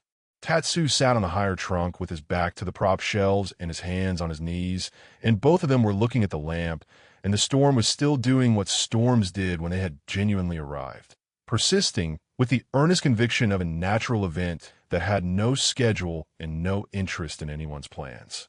Tell me something, Rei said. It was not the question either of them was not asking. It was adjacent to it, and they both knew this, and neither of them moved. What do you want to know? Tatsu said. Rei looked at the lamp. Anything. Something true. The storm, outside, thought about this, and then continued. All right, Tatsu said. And the second hour began. Chapter 12. The storm doesn't care about your composure. Tatsu talked about his father, not the version he'd given Kuro, the compressed, functional summary of a man who had made one decision and lived inside it for 40 years. He told it in full, the way the dark and the storm and the absence of anywhere to be made things available that were not usually available. The dojo, which his father had run with the strict competence of someone who had been trained for a larger life, and had contracted into a manageable one. The students who had come and gone across years, and how his father had tracked each of them with the careful, proprietary attention of a man whose investment in the work was the only investment he allowed himself.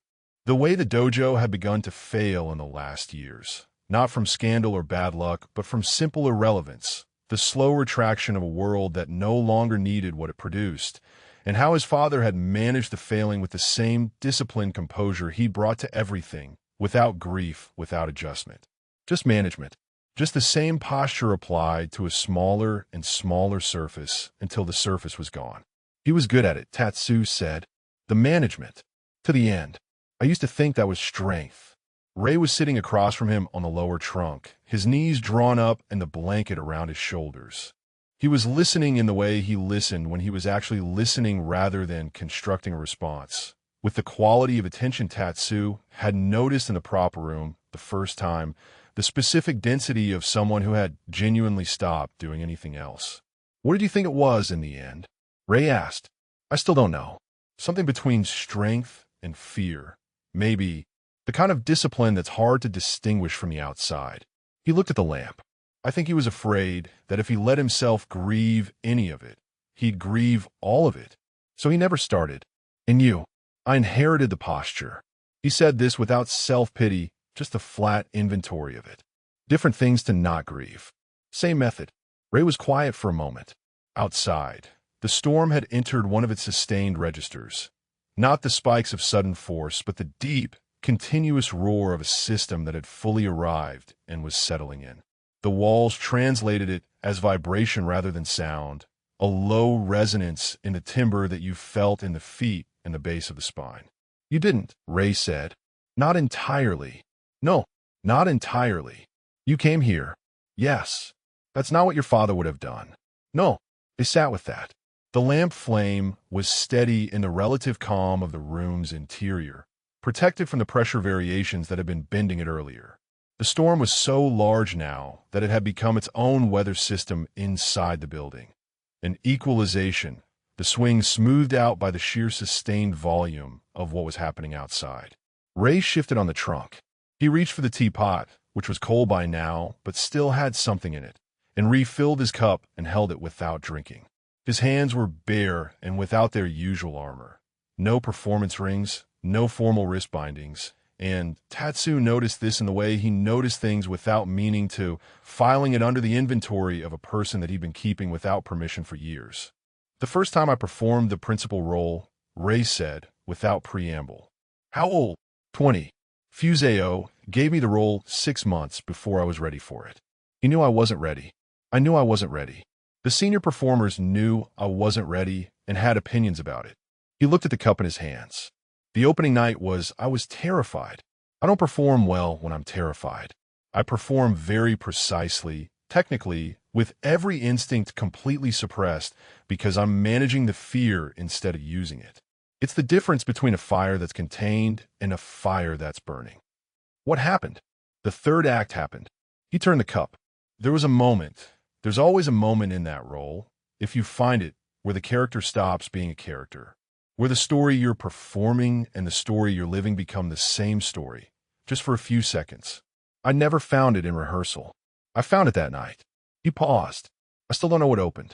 Something he made a small, precise gesture with the hand, not holding the cup, a gesture that Tatsu had never seen him make, unpolished, reaching for a shape it couldn't quite find. It opened, and the rest of the act was the best I'd ever done anything. I know, Tatsu said. Rei looked at him. I was there, in the gallery. He said it simply. This was not a confession. It was an old fact. I'd been at the Kamakura-za for a year. Someone passed a review. I came to see. A beat. Then, you didn't tell me that. I didn't know you then. You knew me after. Yes. Tatsu looked at the lamp, and then it seemed like the kind of thing that was too much to say. The man who came to see you before he knew you. It sounds like something it isn't. Rei set down his cup. He looked at Tatsu with an expression that had more in it than Tatsu could entirely parse. Something careful, something that was working on a question it wasn't ready to ask yet. What does it sound like? He said. Like I'd been organized around you. Before there was a reason. He said this with the same level delivery he used for everything, which was neither armor nor performance, but simply his register, the way his voice worked when it was saying things it had thought about. Which is probably also accurate. The storm applied itself to the south wall with particular feeling. Rei said nothing for a moment. Then he did the thing that Tatsu had cataloged from distance and was now experiencing at close range. His right hand moved to the base of his throat and found nothing and returned to his lap, slower than usual. The ghost gesture performed and completed with the full awareness of someone who had just been seen doing it. It was mutual, Rei said, quietly, almost to the cup. I know. Then why? He stopped. Why did I not say anything? Yes. You were the principal onnagata of the Nakamura-za, Tatsu said. I was the security captain. The distance between those two things, it's not just social. It's structural. I understood the structure. The structure, Rei said. Yes. You were describing, Rei said, with a precision that had something careful and something blade-sharp in it, the story you told yourself. Yes. Tatsu looked at him. I know. They sat in the knowledge of this for a moment. You do that, Tatsu said. Do what? Answer with a question. He said it without accusation, just a flat observation, the same tone he used to note that a latch needed adjusting or a lantern was running low. Every time I've asked you something real, you respond with a question. Rei went still with his cup in both hands. At the gathering, Tatsu said, in the corridor, in the prop room. He kept his voice level. You did it just now. You asked me why I didn't say anything before I had to answer what you'd said. I asked you a question, Rei said. After I said something true. A silence, different from the ones before. Not the silence of two people in shared space who hadn't found their words yet. The silence of two people who had found them and were sitting with the finding. You deflect, Tatsu said. When you don't want to answer, you ask something back. You've done it every time. The storm found the east wall. The prop shelves registered it as a sound like distant furniture shifting, the old objects settling briefly against their restraints and returning to position. I know, Rei said. I know you know. I'm not, he stopped. Tried again, in the quieter register, the one without the surface. It's habit. It's not deliberate. I know that too. Then why are you? Because Tatsu said, and his voice did not change pitch or pressure. We're in a room in a storm with nowhere to be, and I have been watching you do it for 3 months and before that for a year, and I have watched every other person in this theater accept it as conversational style, and I am not going to do that tonight. The lamp burned. The storm said what it had to say. Rei looked at him across the lamp's radius of light with an expression that was doing several things at once. The habitual assessment, the performance readiness, the actor's reflex, which never fully stopped running even in genuine moments. And underneath both of those, something that was not readiness for anything. Something that had been surprised by its own stillness. All right, he said. Tatsu waited. Ask me something then, Rei said. If I deflect, you can tell me. I don't want to interrogate you. I know you don't. I want you to. He paused, and the pause was the first pause he'd taken in this exchange, the first moment of the finding rather than just the saying. I want you to be in the room. Just in the room. Without the performance. Rei looked at him. I know you can do it, Tatsu said. I've seen you do it. The prop room. The canteen. Parts of tonight. Parts of tonight. Yes. And when I'm in the room, Rei said, with the particular careful precision of someone handling something fragile without looking directly at it. What do we do with what's in it? I don't know yet, Tatsu said. That's the truth. Another silence, warmer this time. The storm had shifted registers again, a different quality of sound, the wind finding a new angle against the exterior. The lamp adjusted to the pressure change and settled. Rei set down his cup. He unfolded himself slightly from the drawn-up position, his feet finding the floor, the blanket slipping to pool around him on the trunk. He looked at the lamp, and he looked at Tatsu, and the mask was not down. It was more complicated than that, some of it present, and some of it genuinely not. The way things looked during the transition between one state and another when neither state was yet fully committed. I was afraid, he said.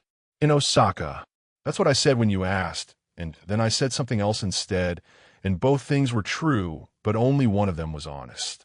Tatsu looked at him, did not move, did not give the flinch that was the reaction the sentence seemed to be braced against. I was afraid, Rei said again, as if the repetition was practice. That's the answer to your question. From the prop room. A long moment in which the storm said, nothing new, and the lamp said, nothing, and Tatsu looked at Rei across the distance that was still between them on the trunks and did not close it. Thank you, he said. Rei looked at him sharply, not expecting that. Something in the sharpness had surprise in it, and the surprise had something underneath it that was not quite relief and not quite pain but occupied the same territory. That's not. He shook his head once. That's not the part that needs addressing. I know, Tatsu said, but it's true anyway. They sat in a room where both things were true, the fear and the thank you, and the storm outside that continued to press its case against the timber and the tile, patient and complete and entirely indifferent to what was happening inside. It was the first real silence they'd had, not the loaded ones, not the careful ones, just the silence of two people who had come to the edge of something and were looking at it from the same position for the first time, neither of them turning away. Outside, the typhoon settled into its long roar, the sound of something that had decided on its course and would not be persuaded otherwise. Inside, the lamp burned. The edge was still there. The edge would still be there in an hour, in 2 hours, in the deep middle of the night when the storm was at its worst, and neither of them could pretend there was anywhere else to be or anything else to do except finally, at considerable cost, see each other clearly. Neither of them had looked away yet. They were not going to. Chapter 13. 5 years in a single sentence. He said it the way he said everything. Without performance, without construction, with the plain, unhurried weight of a man who had decided to put something down in a specific place and was doing it. I want to know why you left. Not a demand, not an accusation. A statement of fact about what he wanted, which was itself a statement he had not allowed himself in 5 years. The explicit inventory of it, the simple act of saying, here is what I am carrying, and here is what I need to put it down. The storm was at its 5th hour. The worst of it had arrived around the 2nd hour's end, and had been at full force since. The sound of it so continuous and complete that it had become, paradoxically, something like silence, a silence of total saturation, every frequency occupied, no room for the ordinary sounds of theater or city or human life. They existed inside it the way you existed inside deep water, surrounded, buffered, the surface world unavailable. The lanterns gave what they gave. The walls held. Tatsu had checked them twice more, and they were holding, which was all that could be said, and which was at this juncture sufficient. They had talked, in the intervening hours, about things adjacent to the real thing, and sometimes about the real thing's edges, and twice about things that were not adjacent to it at all. A story about the Kamakura-za stage manager, who had once attempted to discipline a company of trained macaques brought in for a seasonal production and had lost, definitively, and the theatrical fallout that followed, which Rei had told with the dry, precise timing of someone who had been waiting for the right audience for a long story, and Tatsu had listened with the focused attention he brought to things that were worth listening to. The macaques had found the prop room. They had organized it. The prop master had wept. That had been an hour ago. Now it was the deep middle of the storm, which was also the deep middle of the night, and the practical work was done, and the tea was cold, and the rice was gone, and there was nowhere to be except here. And Tatsu had said the thing. Rei went very still. Not the candle before it goes out kind, which Tatsu had seen 3 times now and could read. Not the social stillness, which he also knew. This was a different still, denser, the kind that preceded something major. The kind that said, the decision is being made, right now, in this moment, and I am not going to interrupt it. He waited. He was good at waiting. He had been good at it long before he had the name for the skill. It was the thing his father had given him that was worth having, the ability to be still in the middle of something and let it complete itself without flinching. He waited, and the storm held its sustained note, and the lamp burned, and Rei sat across from him in the blanket with his feet on the floor and his hands in his lap. I don't, Rei said. Know where to start. Anywhere, Tatsu said. The order doesn't matter. I'm not going anywhere. Something moved in Rei's face. Brief. Gone. 5 years ago, he said. He stopped. He looked at the lamp. He seemed to be making an assessment of it. The lamp, the light, the way one does when looking at neutral objects to give the face somewhere else to point while the mind does its work. 5 years ago, I had been principal onnagata here for 3 years. Fuseo built me. That's the accurate description. I came to him at 17, an apprentice from a troupe in the provinces, and he took what was there and made something of it. And the theater was everything. I owed everything to it. I understood this. I had never questioned it. Tatsu said nothing. Senpachi was the principal patron, Rei said. Was. He's been patron here for 7 years, and he was patron for 2 years before I became principal. By the time I took the role, he was already part of the institution, part of what the theater ran on. He turned his cup in his hands, the cold cup, the empty one. He's not a bad man. I've thought about this very carefully across 5 years, and I want to be precise about it. He is not a bad man in any way he could be made to understand. He is a man who acquires beautiful things and calls it appreciation. And he acquired you, Tatsu said. Yes. The word came out flat and complete, no softening around it. Not by force. Not by anything that would have a name in a magistrate's court. By the accumulation of expectation and institutional debt, and the particular pressure of a person who has the money to make things very easy or very difficult, and who does not experience himself as coercive, because the coercion is built into the structure rather than the request. He paused. I said yes because the theater needed what he provided, and because the theater was everything, and because I was 22 and I understood the math, and the math said, this is the cost, this is what you pay, this is how it works. He paused again, longer. I told myself I had chosen it. I have spent 5 years sorting out the difference between what I chose and what I accepted, because it was already chosen for me. Tatsu was very still. I'm not asking for. Rei shook his head. I'm not asking you to receive that as an explanation for anything. I'm just. That's the context. Understand, Tatsu said. And then, I'm sorry. Rei looked at him sharply, the same way he'd looked when Tatsu had said thank you. Prepared for something else, encountering this instead. The same surprised adjustment. You didn't do anything, Rei said. I know. Then you don't. I know, Tatsu said. I'm saying it anyway. The storm. The lamp. The old theater smell of the prop wing, cedar and lacquer, and the particular quality of aged things that had been kept well. He was here for 2 years while I was principal, Rei said, and it was manageable. I made it manageable. I understood what it was, and I built it into the schedule of my life, and I didn't look at it too directly, and it was manageable. His voice was still steady, the measured cadence he used when he was saying things that required precision rather than volume. And then, Tatsu said, you were here, quiet. You had been here for 4 months. You were doing your job, and I was doing mine, and I wasn't planning. He set the cup down. It was the quality of the evenings. The late rounds. The way the theater was different when it was just the two of us in it at the end of the night, and no one required anything from either of us. He looked at the wall, not at Tatsu. I started wanting something, in a way I hadn't let myself want anything in years. Not the theater, not performance, not anything with a practical use. Just a specific person. Just this. His hand made the throat gesture and found nothing and dropped. And then Senpachi's attention started to move, he said. It moved the way it always moves. The particular quality of it. I had enough experience of it that I knew what it was the moment I saw it directed somewhere else. Not at me yet, he stopped. Toward you. Tatsu looked at him. Toward me, Tatsu said. You were something he'd want. The bearing, the silence. The quality of stillness in you that he reads as potential possession. He said this with a flat clinical precision that had the sound of something said many times internally, the sentence worn smooth from repetition. I saw it once at the receiving hall. I saw it, and I did the calculation, and the calculation took approximately 10 seconds, and the answer was, he is going to want this person. And when he wants a person, the theater's needs are his leverage, and the theater is what I owe everything to, and there is nothing I can do inside the situation that protects you.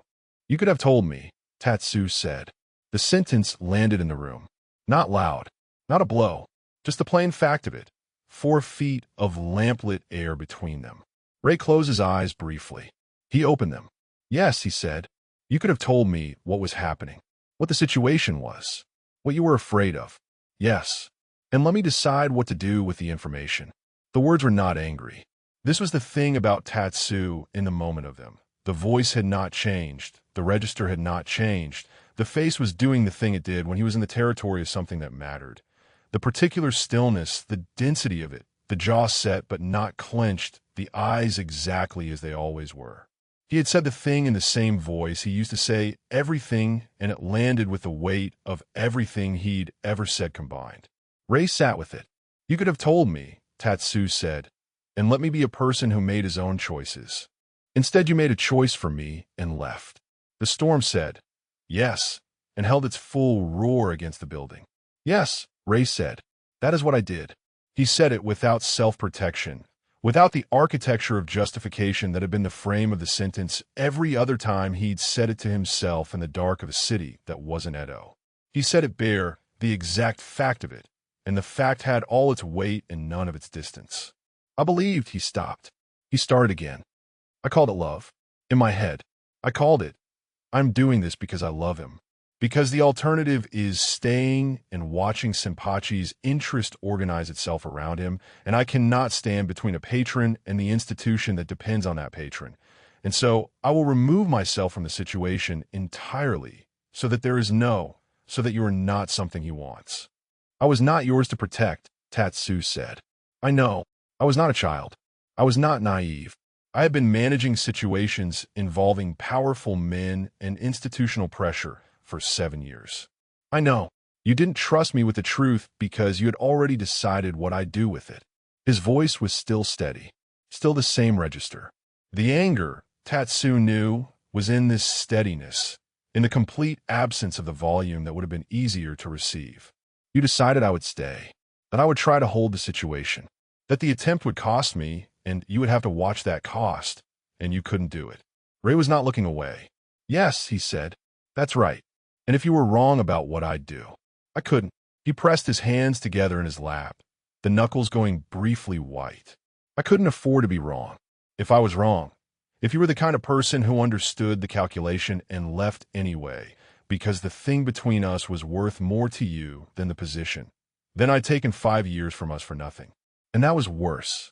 That outcome was, I couldn't stand it. So I didn't find out. Tatsu looked at him. A long silence in which the storm said what it had to say, and the lamp said what it had to say, and the prop wing held everything in it with the patient, abundant indifference of a room that had been a room for 100 years. You didn't get to make that choice for me, Tatsu said. 7 words. Precise. Plain.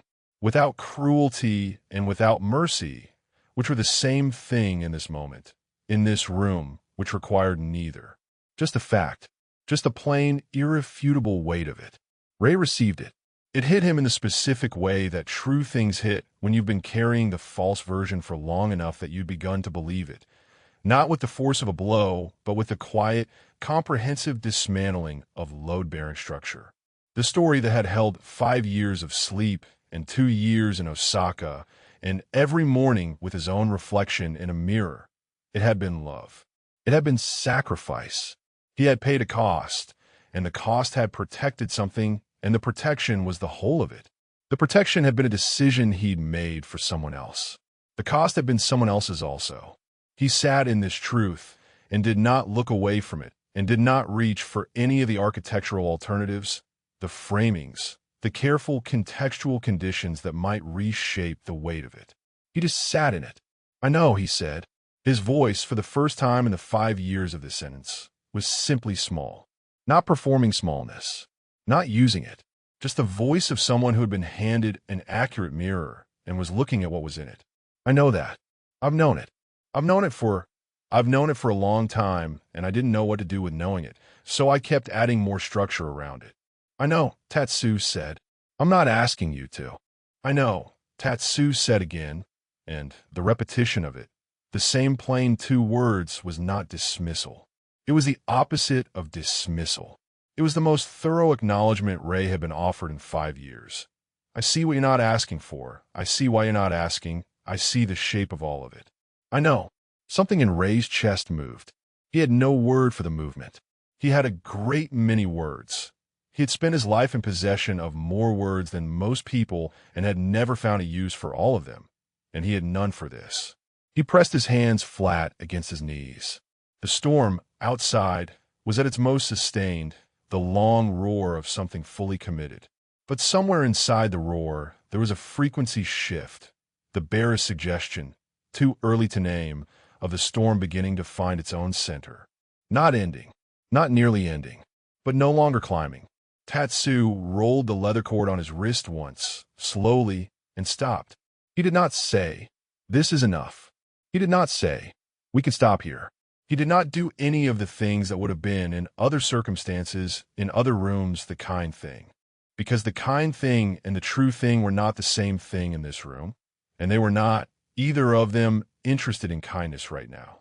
They were interested in what was actually there, under all the years of careful management, under all the architecture of protection and assumption and the beautiful, elaborate story each of them had been living inside. "What were you afraid of," Tatsu said, "when you left?" Not the practical answer. Not the patron. Not the theater. Not the calculation. The one underneath. Rei looked at him across the lamp's light. "Losing you," he said. "Either way, if I stayed and Senpachi turned his attention to you and I couldn't stop it, I'd lose you to that. If I told you and you stayed and fought the situation and it cost you your position, I'd lose you to that too. If I told you and you left to protect yourself, I'd lose you. There was no version of the story where I didn't lose you." He stopped.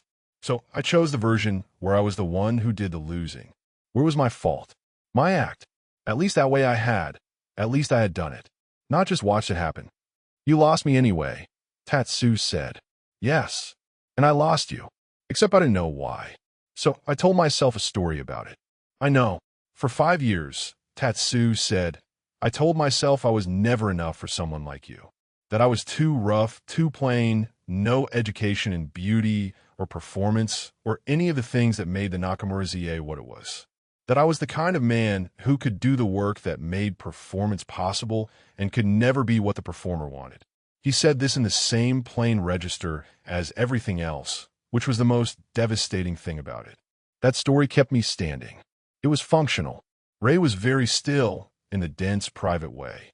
"That story," he said quietly, "is the most incorrect thing anyone has ever believed about me." Tatsu looked at him. "The most incorrect," Rei said. "The furthest from, the most wrong." They sat in that for a long moment. The storm continued. The lamp continued. The prop room held them with its centuries of patience, its accumulated theatrical evidence of everything humans had needed to say to each other across the years, and had required costumes and stages and elaborate constructed fiction to say. They didn't need any of that. They were in the room without it. "I have one more question," Tatsu said. "All right. Tonight. Not 5 years ago. Tonight, right now. What are you afraid of?" Rei looked at him. The distance between them on the trunks was not large. 4 feet, perhaps less, the lamp between them. The lamp's light made the prop room into a place outside ordinary time, outside the theater schedule and the storm schedule and the schedule of 2 men managing the distance between them with professional precision. Just a room, just the light, just the question. Rei picked up his cup, looked at the empty bottom of it, set it down. "That this is the only night where this is possible," he said. "That the storm ends and the doors open and the theater starts again and we go back to who we were in the corridors. That I have finally, at enormous cost, been honest with you, and it changes nothing about what comes after." Tatsu was quiet for a moment. "That," he said, "is not a fear I can resolve tonight. I know, but I can tell you that I have not left the room." Rei looked at him. "I have been here the entire time," Tatsu said. "I have not moved away from anything you've said. I have not looked for the exit. He said this simply, with the particular economy of a man who used words the way he used everything, only as much as the situation required, and no less. That's what I can tell you tonight.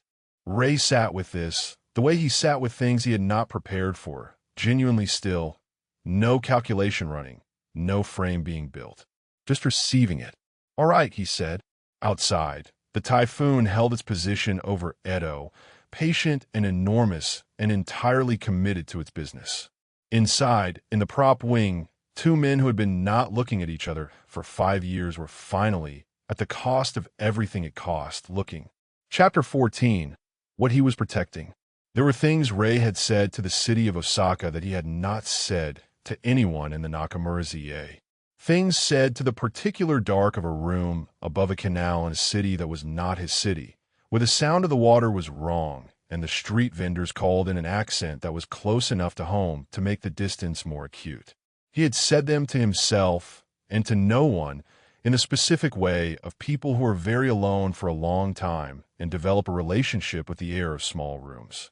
He had never intended to say them here. But Tatsu had asked the question, not the large one, not the one Rei had rehearsed answers to, but the small one, the one underneath. What were you afraid of? And Rei had answered it without deciding to. And the answering had opened something, and what came through the opening was not the version he'd rehearsed. It was the other one, the one that didn't have the careful framing. He told it in pieces, not the order that made sense, the order that felt survivable, which was different. The first piece was Senpachi in 22 and the math of it. He'd said this already, in approximate terms.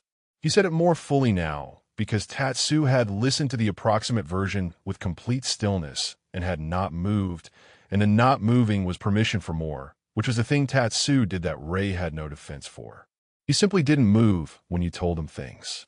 He received them the way a wall received weight, without flinching, without the performance of reception that most people offered that was itself a kind of rejection. The message of it being, I am reacting, which means I have stopped listening in order to feel. Tatsu did not perform the reception. He just took it in, and the taking in was absolute. And Rei had spent his professional life in front of audiences and had never felt as thoroughly seen. So he told it more fully. The first year, which had been the hardest, not because Senpachi was cruel, but because the accommodation itself was a kind of cruelty without a visible agent, the way a river wore stone without intending to. The second year, which Rei had found ways to make smaller in his mind, the compartmentalization of a person who had learned early that some things were managed and some things were experienced, and that the categories were useful and stable, and the main task was keeping them from bleeding into each other. He felt Tatsu go still in a different way. Not the listening still, a more specific one. He was interested in the way he gets interested in things that have the particular quality he's drawn to, Rei said, which is things that have history, things that are beautiful in the way of objects that have been through something. He said this with the clinical precision of someone reading an assessment they find intolerable but are committed to accuracy about. You are the way you hold yourself, the way you enter a room. He had noticed. He had asked about you. How long before you left? 3 months, maybe a little less. He turned his cup, long enough to watch it once from across a room and understand what I was seeing. The gathering, Tatsu said, the spring gathering, before I went to Osaka. He looked at Tatsu. That's why I was watching the corner. You were standing in your corner, and he came in, and I watched him see you. He paused. I watched his face, and I'd spent 2 years learning exactly what that face looked like, and I knew. Tatsu said, what did you think I would do? I thought you would. I thought the institution would do to you what it had done to me. Not the same way, because you're not, but different from me in ways that matter in this context, but differently enough to cost you. The position at minimum, the stability you'd built. He stopped, and I thought you might fight it. I thought you were the kind of person who would look at the situation and decide to fight it rather than accommodate it, and that a fight with Ogawa Senpachi at the Nakamura-za would cost you the Nakamura-za. So you left. So I left. To remove yourself as the what? As the evidence of a vulnerability. Rei was quiet for a moment. Yes, he said. If I wasn't here, the thing between us wasn't. There was no thing for him to use as leverage. No warmth between us that he could threaten. No reason for you to fight. He said this and heard it out loud for the first time in 5 years, the complete sentence, and heard the sound it made in the air of the room. And what the sound was, I made every single decision for you. I decided what you needed, what you could handle, what was worth fighting for, and what wasn't. I decided you were vulnerability and removed myself and called it love. Yes, he said again differently. I know. Tatsu said, you're right. Rei looked at him. But I would have fought it, Tatsu said. If you told me. If you'd said, this man is asking questions about you, and I know what that means. And I'm afraid of what happens to you when he turns his full attention somewhere. I would have, yes. I would have done something about it.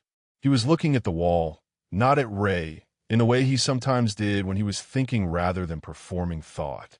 And I might have lost the position. I don't know. Probably not. I'm useful in ways that are harder to displace than a performer's role. The theater needs different things from me. But possibly.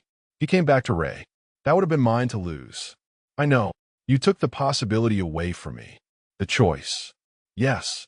You took, Tatsu said, and the steadiness of his voice was, Rei had now understood, not calm. It was the container for something very large that had nowhere to go except into the precise selection of words. 5 years. You took 5 years because you had decided that I didn't get to be in my own situation, that you knew better than I did what I could handle, what I would choose. He paused. I have been walking around for 5 years believing that I was never enough for you, that the leaving was verdict, evidence, the final answer to a question I'd been too afraid to ask directly. Rei looked at him and felt the specific, particular weight of this, which was different from guilt. Guilt was a thing you could manage, could carry, could organize around. This was the weight of a fact that did not have a management strategy. This was the weight of 5 years of a specific human being believing a specific false thing about himself, because Rei had decided, alone, in the dark, without consulting the human being in question, what was true. I'm sorry, Rei said. He had said it before.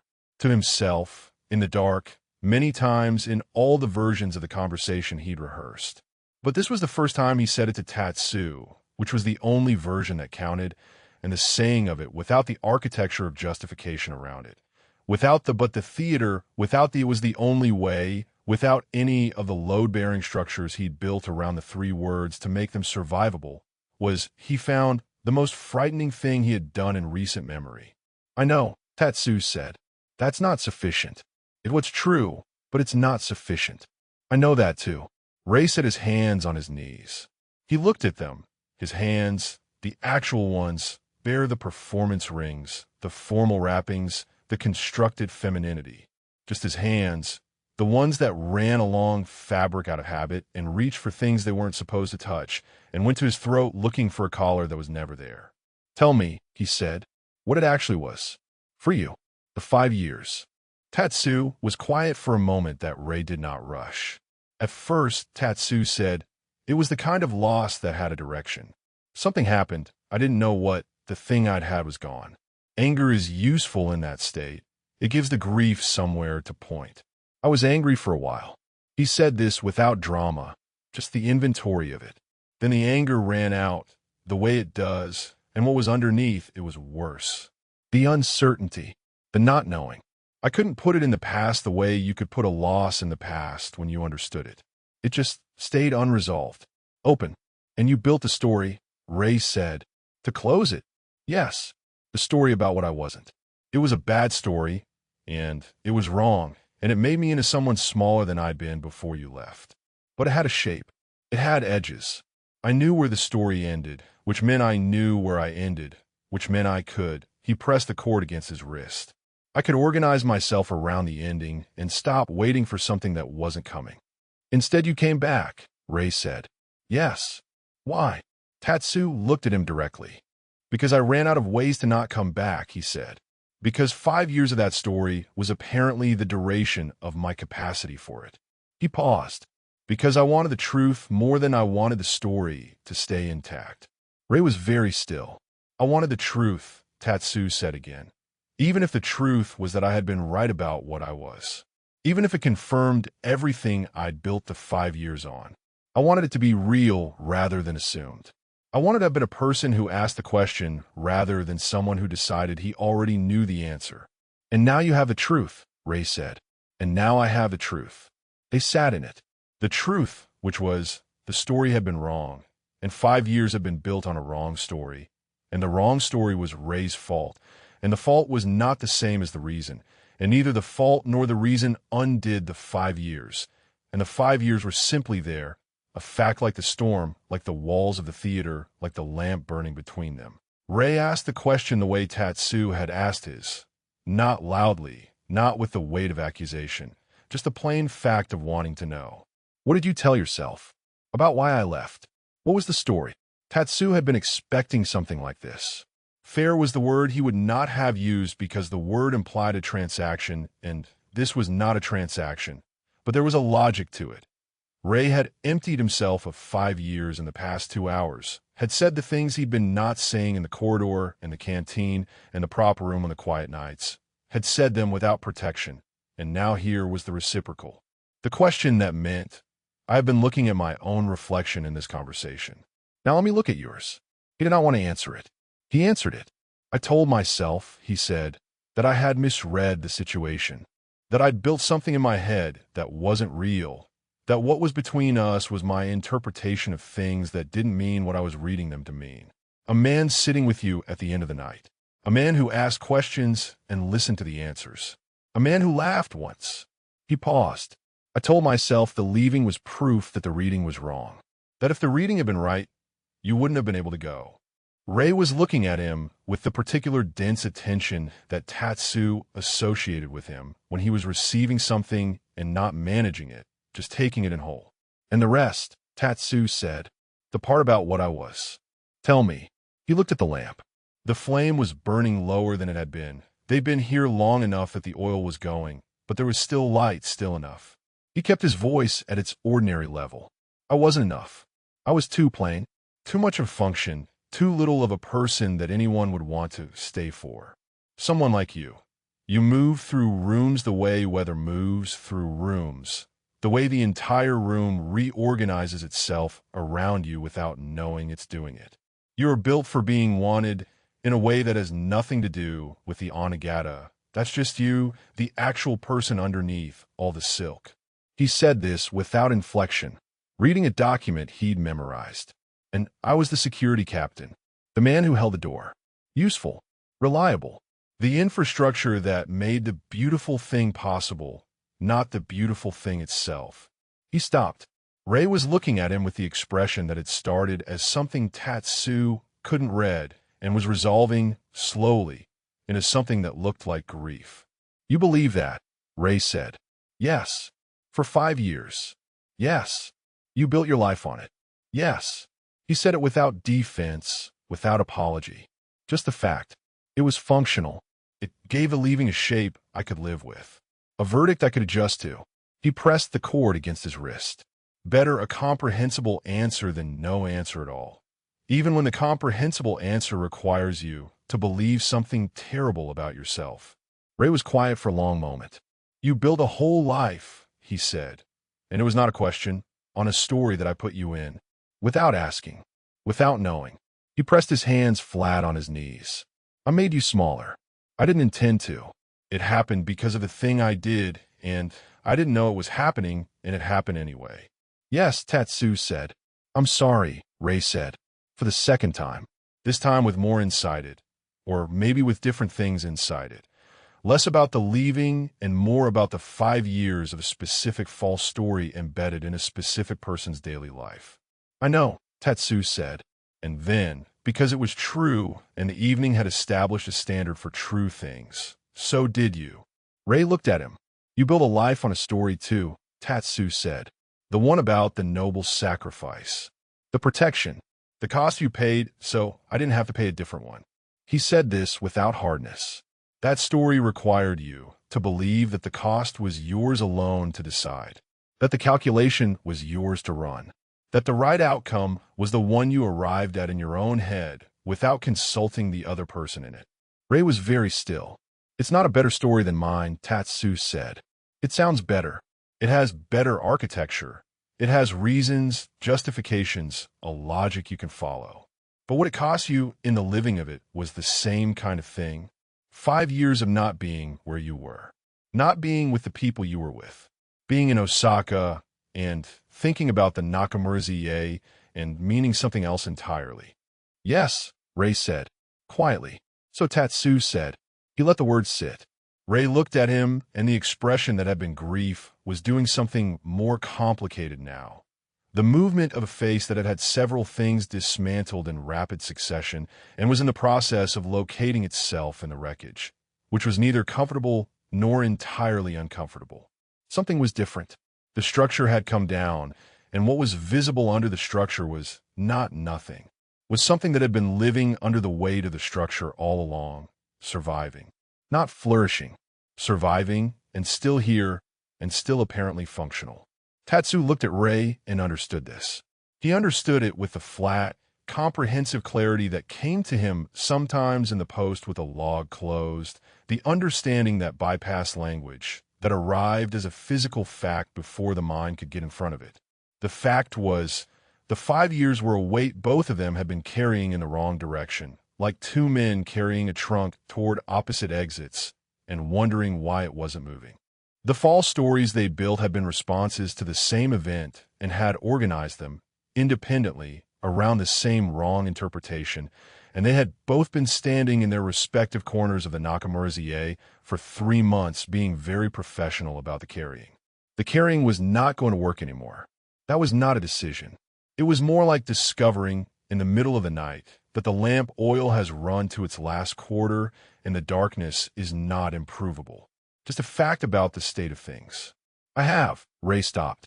He looked at his hands, and then he looked up, and the face he turned to Tatsu was the bare one. Not the stage face, not the social one, not the careful, composed mask that Tatsu had been cataloging from distance for months. Just his actual face, tired and present and in the gray middle of the storm's night. Younger looking than his age in the way that was not weakness, but something more like the specific visibility of a person when there's nothing left to arrange between themselves and being seen. I have not let anyone see me do this, Rei said. Do what? Fall apart. He said it without drama, with the same plain quality Tatsu brought to his own plainest sentences. I don't fall apart in front of people. I perform falling apart when the script requires it. I don't do the actual thing. I know, Tatsu said. And he made the small gesture again, the one from earlier, reaching for a shape. You're not looking away. No. Why not? Tatsu looked at him for a moment before he answered. Looked at the actual face, the tired one, the one with the fine line at the corner of the mouth and the scar bisecting the left eyebrow that was old and familiar and had been part of his inventory for years without being acknowledged. He looked at all of it. And the reason he was not looking away was simple enough that he was almost sorry for how simple it was. Because I'm interested in you, he said. Not the performance. Not the onnagata. Not even the person who left, who I spent 5 years being angry at and then made my peace with. You. Whoever is in the room right now. After all the architecture has come down. He paused. I've been interested in that person since before I had a reason to be. I'm not going to stop now, because it's complicated. Rei sat with this. He sat with it the way Tatsu sat with things. Genuinely, without rushing toward a response, without already constructing the frame for what came next. I don't know what I am, Rei said finally. Without the architecture. I've been inside it so long. He paused. I know the performance. I know the onnagata. I know the person who left, and the person who lived in Osaka, and the person who came back here with a prepared entrance and a careful story. He looked at the lamp. I'm not sure I know who's left when you take all of that away. You don't have to know tonight, Tatsu said. I know. I'm not, he stopped. I'm not frightened of not knowing. I think this is the first time I haven't been frightened of not knowing. Which is new. He looked at Tatsu with the expression that was not quite anything he'd worn before. That might be your fault. Something moved in Tatsu's jaw brief. I'll take the blame for it. And then, because it was late and they had come a very long way to be in this room, and because the storm was still going and neither of them was pretending there was anywhere else to be. The thing that had been sitting between them on the trunks for 5 years, and for the months of corridors and canteens and careful professional distances, and for the hours of this night, arranged itself into the simple, undeniable fact of it.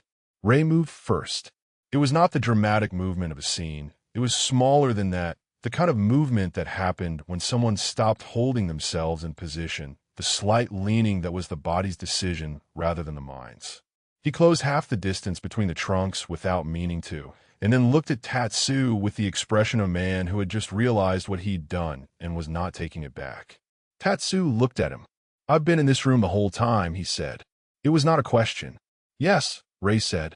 He closed the rest of the distance.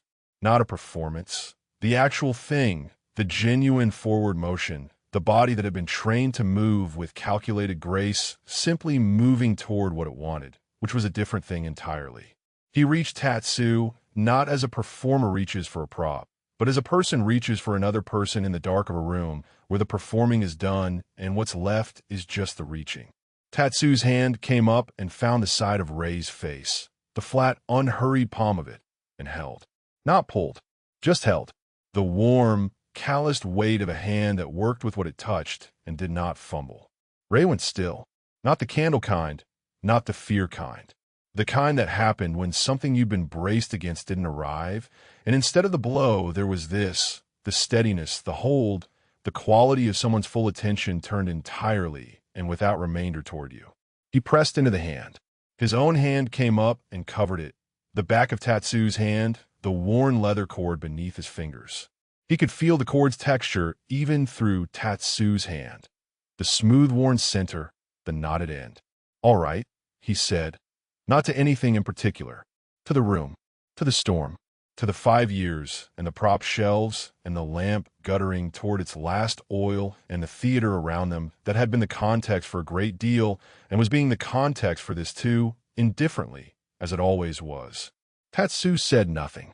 He did not need to. The lamp burned lower. Outside, the typhoon said what it had left to say. They were in the room. They were, finally and at enormous cost, and without anything resolved that needed resolving except the single most necessary thing, which was here, in the same space at the same time, without the years between them, in the room. The rest of it, the morning, the 2 hours, the question of what came after, was going to be the rest of it. Tonight, in the prop wing, with the storm committed to its work outside, and the lamp burning its last, and the old familiar smell of cedar and lacquer around them, there were simply 2 people who had stopped running and had found, in the stopping, each other. That was enough to begin with. Neither of them moved. This was not confusion. It was something else, the specific stillness of 2 people who have arrived, by a long and costly route, at a threshold they are not retreating from but are not yet crossing. The darkness was simply the absence of the lamp. The lamp had been a version of the distance, a point of focus that was not each other, a place for the eyes to go when the other's face was too much to look at directly. Now the lamp was out, and the distance it had maintained was out with it, and the only source of any warmth in the room was each other. Tatsu was aware of him, had been aware of him for hours, in the specific way of a man who has been in close proximity to someone his body has been tracking, without permission, for years. The warmth of him at 4 feet, at 3, at the distance they'd been at the end of chapter 15, when Tatsu's hand had found his face and held. That was still happening. The hand had not moved far. He moved it now, not away, further in, the same unhurried, deliberate quality he brought to everything. No fumbling, no performance, the genuine article. His thumb found Rei's jaw, and his palm found the side of his face, and his fingers found the hair at his temple, which was loose and slightly disordered from the evening's work, and he held them the way you hold something you have been afraid of losing for so long that the actual having of it requires a moment just for the fact of it. Rei was very still. Then, with the quality of someone who has spent 20 years learning how to move and has decided to set that learning aside, he leaned in, not performed. The actual thing, the body making a decision, the mind had been circling for 3 months, and the heart had been circling for 5 years. The simple gravity of 2 people in the dark of a room, where there was nothing left to manage except the distance, and the distance was closing. Their mouths met. It was not the kiss of a stage performance, which was the only comparison either of them had, which was not a comparison at all because what that was and what this was occupied completely different registers of experience. That was craft. This was the mouth of a man who had been rehearsing an explanation of himself to the city of Osaka at 2 in the morning and had never found the words. The mouth of a man who had written the departure into the log of things survived and had been surviving it ever since, with complete proficiency, without once deciding that survival was the same as enough. Tatsu's other hand found Rei's shoulder. Rei's hand, the one that had been covering Tatsu's at his face, moved into his hair. The storm pressed against the theater. The walls held. In the prop room, in the dark, among the silk and the lacquer and the old wood smell of 100 years of theater, two men who had been managing the distance between themselves for years finally, at the cost of everything managing had cost them, stopped. What followed was not cinematic and it was not graceless.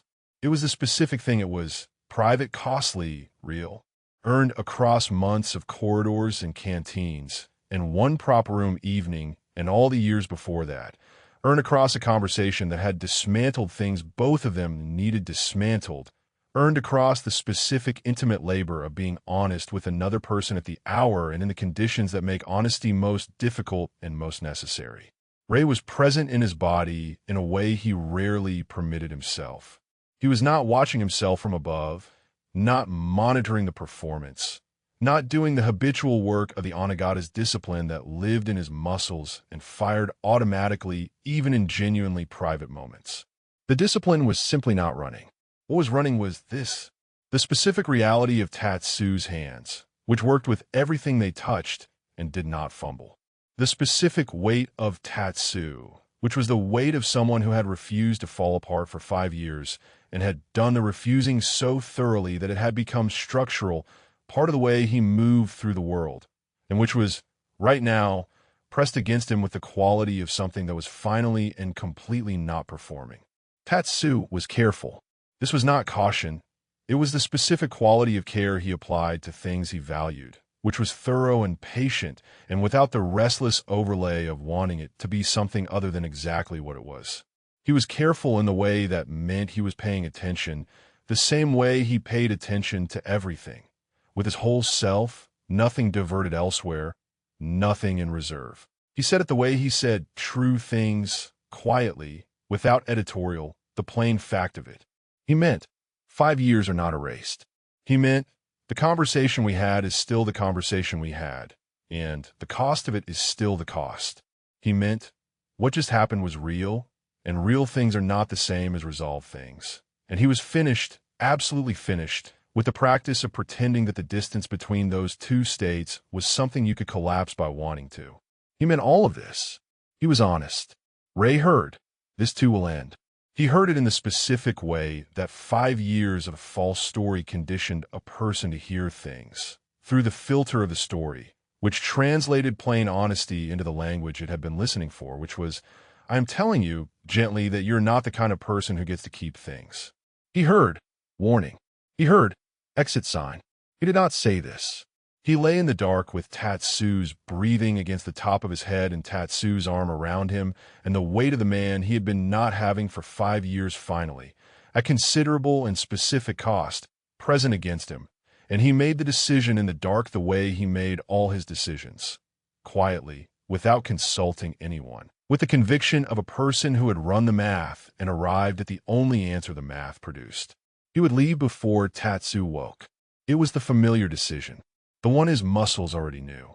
The one that had a shape and a logic and a cost he had paid before and could pay again because he had apparently an unlimited capacity for paying it. The decision that said, I have had this, and it was real, and now I will leave before the ending can happen to me instead of by me. He pressed his face against Tatsu's chest. Above them, through the high vent, the sky outside the Nakamura-za was the black of deep storm night. No stars, the cloud cover impenetrable. The storm continued. Tatsu's arm was around him, and his hand was at the back of Rei's neck, not demanding anything, just present, and his breathing slowed in the way that preceded sleep, the particular deepening of it that Rei felt as a change in the weight against him. Rei lay in the dark and listened to Tatsu sleep and made his plans and did not sleep himself. He was very good at this. He had been doing it for years. Chapter 17. The story he told himself to sleep. He ran the math. It was not a decision to run it. It was a reflex, the same reflex that fired when he stood in the wings before an entrance and assessed every variable he could assess. The house, the light, the state of the stage, his own body, the condition of the performance as it had run so far. The habit of calculation was so deep in him now that it ran whether or not he wanted it to, whether or not running it was going to help. The math said, "You have had this." The math said, "It will not survive the morning." The math said, "A theater is a theater, and a theater's economics are what they are, and Senpachi is still in the patron ledger, and Fuseo still runs the Nakamura-za, and you are still the onnagata whose position exists at the intersection of those two facts, and Tatsu is still the man that Senpachi noticed, and none of those variables have changed because of one night in a prop room in a typhoon." The math said, "Leave now. Leave before he wakes. Leave while it is still yours, while the ending is still something you do rather than something that happens to you." Rei lay in the dark and listened to Tatsu's breathing and ran the math.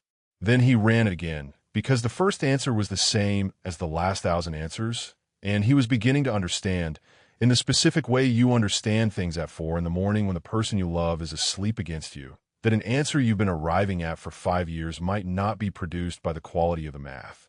It might be produced by the quality of the mathematician. He was aware of Tatsu's hand at the back of his neck, heavy and warm and entirely undemanding. The hand of a man who was asleep and had stayed, in sleep, exactly where he'd been while awake, which was here. Not arranged, not constructed, just here because here was where he was, and in sleep you went where your body had already been and didn't need to decide. Rei had been thinking about that. The sleeping stay, the body's unmanaged choice. He had been thinking, too, about what Tatsu had said to him across the lamp's light in the hours before. You were organized around you, before there was a reason. He had been thinking about the particular quality of that sentence, which was not a romantic sentence. It was something more inconvenient than romantic, more specific, the kind of thing that was true in the way that structural facts were true. A man who had been organized around you before there was a reason was a man who had not been constructed toward you by circumstance or proximity or the theater's accident. He had simply, without authorization, been that way, and had stayed that way, and had come back, specifically and deliberately, to the place where you were. The math did not account for this. The math had never accounted for this. Rei ran the 5 years in reverse, which was what the pre-dawn dark did to him. It had been doing it since Osaka, since the nights above the canal when he'd traced the line of decisions backward from the present to the origin, looking for the place where a different choice was possible.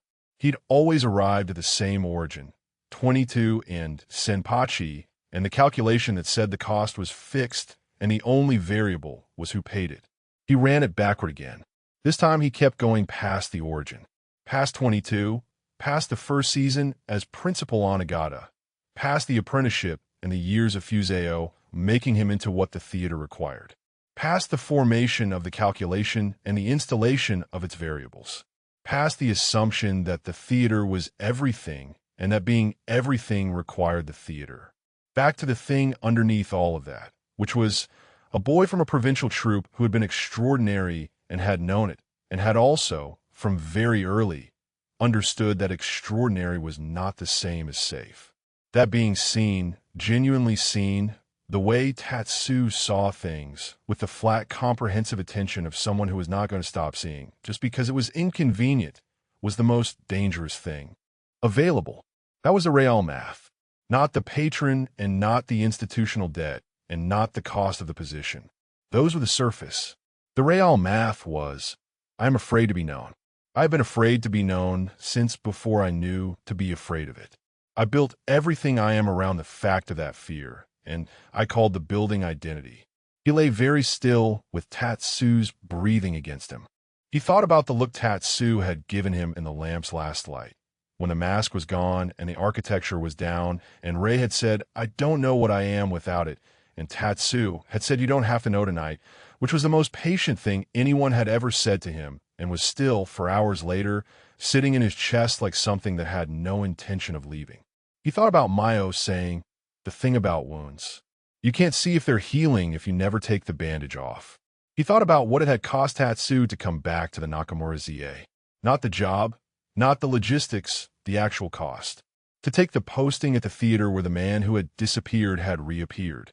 To show up and do the work of managing the not looking for 3 months, and then to stop managing it, finally, in a corridor, and say, "You look well." 2 words, said to the middle distance. Said anyway. He thought about how that was the bravest thing he had seen in his professional life, which was a professional life spent in a building full of people who performed bravery for a living, and how the performed kind was nothing compared to the actual kind, and how Tatsu had done it in a backstage corridor in ordinary clothes without an audience. He thought about the cord, the worn leather cord that had been at Tatsu's wrist for 11 years, that Rei had felt beneath his fingers tonight. That was the proof of a loss and the proof of surviving a loss, and that Tatsu had admitted over rice to Kuro. Rei had not been there for this, would not know it until later, did not know it now that he'd been using wrong. Wearing his permission to not try. Because if you didn't try, you didn't arrive at another spring. He didn't know about the cord yet, but he knew Tatsu. He had been knowing Tatsu for 5 years, from a considerable and carefully maintained distance, with the focused intensity of someone who was not thinking about anything else. The math, again. It arrived at the same answer it always arrived at. Rei looked at the answer for a long time. Then he looked at it from a different direction, which was the direction that required him to stop treating the answer as a conclusion and start treating it as a question. What if the calculation is not wrong because the variables are wrong? What if the calculation is wrong because the calculator is wrong? What if the thing I have been calling precision is actually a very sophisticated form of running away? Outside, somewhere in the deep middle of the typhoon's sustained voice, something shifted. Not the storm ending. Not nearly the storm ending. But a frequency change, the barest possible suggestion of something turning. The way a tide doesn't announce its reversal, but changes the sound of the water before the water knows what it's doing. The walls still vibrated. The sound was still enormous. But underneath the enormousness, just barely underneath it, something else. Rei became aware of it the way you became aware of the specific weight of what you were carrying only when you began to consider setting it down. He was afraid. That was the whole story. That was the sum of the calculation. Not the theater and not the patron and not the institutional math. Those are the structure around the fear, the language it had learned to use to make itself viable, to make itself something more defensible than, "I'm a person who is afraid to be known, and everything I have done for 5 years has been organized around not being known, and I called it love because love was a better word than fear and required less of me." That was the whole story. It was simple in the way that real things were simple under their complexity, the way a stage set looked minimal from the wings, even when it looked vast from the house. Just a man who was afraid, doing what afraid people did, making decisions for others, building structures, calling the structures by kinder names. He began, very quietly, to move. The body knew this. The body had a specific and practiced quality of early morning stillness. That was not stillness, but preparation, the kind that performed rest while assembling departure. He had done this before, in a room not unlike this one, 5 years ago, when the only thing left to do was go before the man beside him could wake and ask the question that would either cost Rei everything or cost him more than everything. He moved by inches. Tatsu's breathing did not change. The hand at the back of his neck, in sleep, released without resistance, which was its own kind of painful. Not the resistance of someone who was holding on, but the relaxed trust of someone who was asleep and had no reason to hold on because he had no reason to believe holding was required. Rei sat up in the dark. He found his robe and the outer layer by touch. The prop room and its geography were completely known to him, the muscle memory of years and the specific learning of tonight. He dressed in the particular silence of someone who had developed, over time, a skill he was not proud of. He stood. He looked at Tatsu. Not clearly, The dark was too complete, but the shape of him, broad through the shoulders, the line of his back, the arm that had released and settled back to the dark fabric, the place where the heavy indigo cloth still held the warmth of both of them. He was going to go. He knew he was going to go. He knew this the way he knew his own lines. Completely, without doubt, without any residual uncertainty about the blocking. The exit was the exit, and it was available, and he was already dressed, and the only thing left was the walking. He took one step toward the door. He stopped. The thing he had arrived at, in the dark hours of running the math in reverse, was still there. It had not resolved itself into the calculation. It was sitting outside the calculation, adjacent to it, not fitting into the variables. What if you stayed? Not grand thought. He had found the makeup room by the light coming under the door. Someone had left a small lamp burning. The night crew, probably, or the stage manager who had sheltered in the main hall and had done the thorough thing. It was the lamp on the far wall, the one kept for emergencies, which this was. Rei had let himself in with the key on the hook outside and had sat down in front of his mirror and looked at his own face in the lamp's low, unsteady light. He had left. He had gone back to the prop room doorway and then not through it. And he had stood in the corridor for some time, and then he had walked not back toward Tatsu, but toward the makeup room, which was the place the body went when it needed to be doing something. The ritual was the answer to most things. The ritual had always been the answer.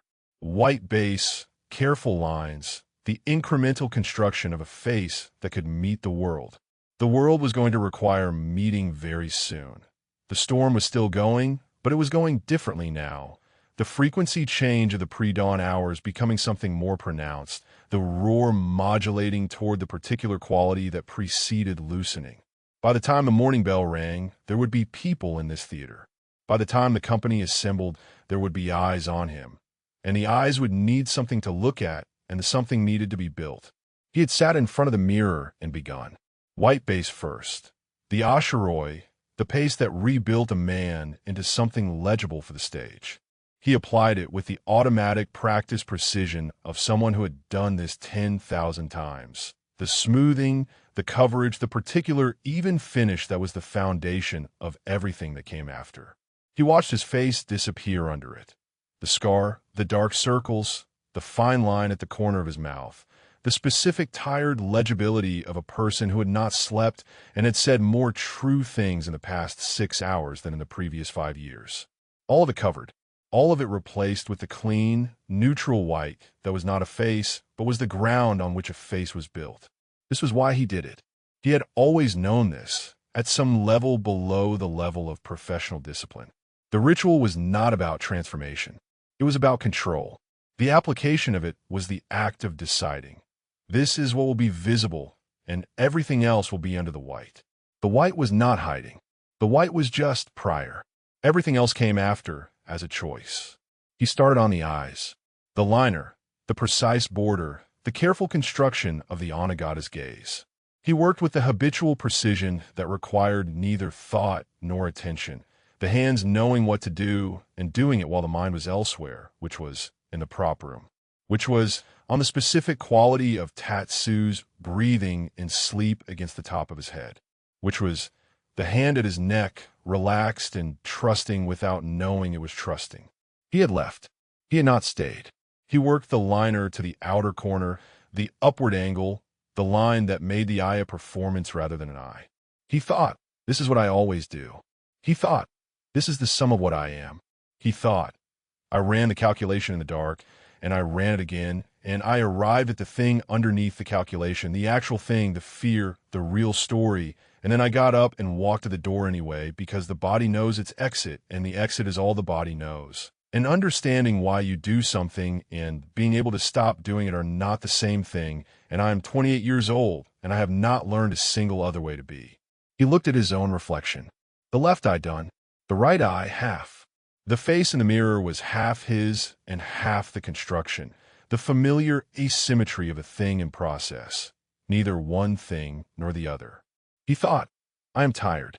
He thought, I have been tired for 5 years, and I have been performing not tired so convincingly that I had almost convinced myself, and tonight was the first time I was not tired, and I got up and walked away from the only place I have not been tired, which is possibly the most accurate summary of my entire character that I have ever managed.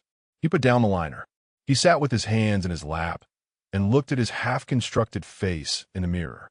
The door opened. He had not heard footsteps. Mayo did not make footsteps when she chose not to. She moved through the theater the way light moved through rooms, without announcing the direction. She came in with her kit already in hand, which meant she had stopped at her storage before coming here, which meant she had been in the building for at least 10 minutes, which meant she had made decisions before opening the door. She set her kit on the shelf. She looked at his face in the mirror. She said nothing for the length of time that contained a full assessment. He looked at her reflection. She was looking at his with the particular quality of her full attention, not the working attention, not the dresser's professional attention. The other kind, the kind she deployed when she had decided that something was important enough to spend all of it on. She picked up her brush. She began setting out her tools in the order she used them, which was the order of the morning ritual, the dresser's preparation. Efficient, automatic. She said, "Did you leave?" Rei looked at his own face. Hey. He looked at the half-finished eye in the mirror. The one side done, the other bare, the asymmetry of a thing that had been started and not completed.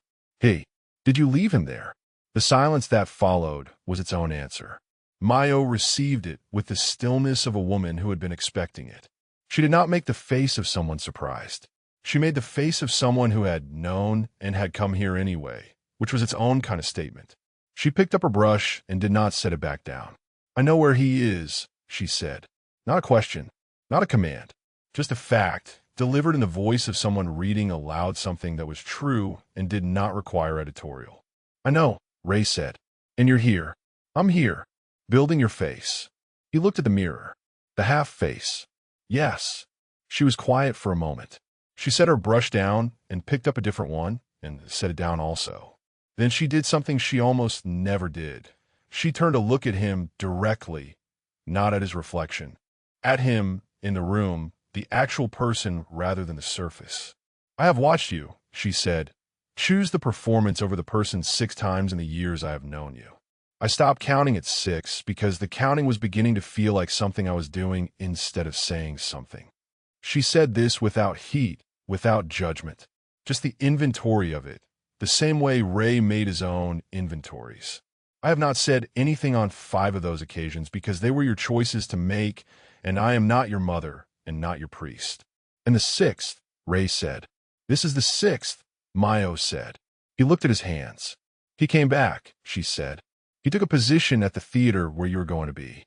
He spent 3 months not looking at you with the focused concentration of a man who had given up pretending not to look. He was in a typhoon with you for 6 hours and did not use any of the available exits." She paused. "You already know all of this. I'm saying it anyway, because sometimes things need to be said even when they're already known." That was the sentence Tatsu had said, about knowing things. The inheritance of it, passing from Kuro to Tatsu to Mayo. The particular accuracy of it finding him in this room through a route he hadn't expected. "I ran the calculation," he said. "I know you did. And I understood the thing underneath it. The fear. I identified it in the dark. I held it and looked at it and named it. And then I got up anyway." "Yes. So understanding it is not." "No," Mayo said. "Understanding is not the same as changing. We've been through this before." She picked up her brush again. "The question is not whether you understand why you're afraid. You have understood that for years. The question is whether you're going to do it anyway. In spite of the fear, not because the fear is gone." She held the brush and looked at his half-finished face. "You are sitting in front of this mirror. You have been building this face for," she looked at the kit, assessed the state of it, 20 minutes. "You have not finished the eye." He looked at the mirror. The incomplete eye. He had not noticed himself stopping. The brush had been in his hand, and then it had not been in his hand, and he had been sitting here looking at the asymmetry of a half-constructed face, and he had not noticed stopping because he had been too busy running the calculation that kept arriving at the same wrong answer.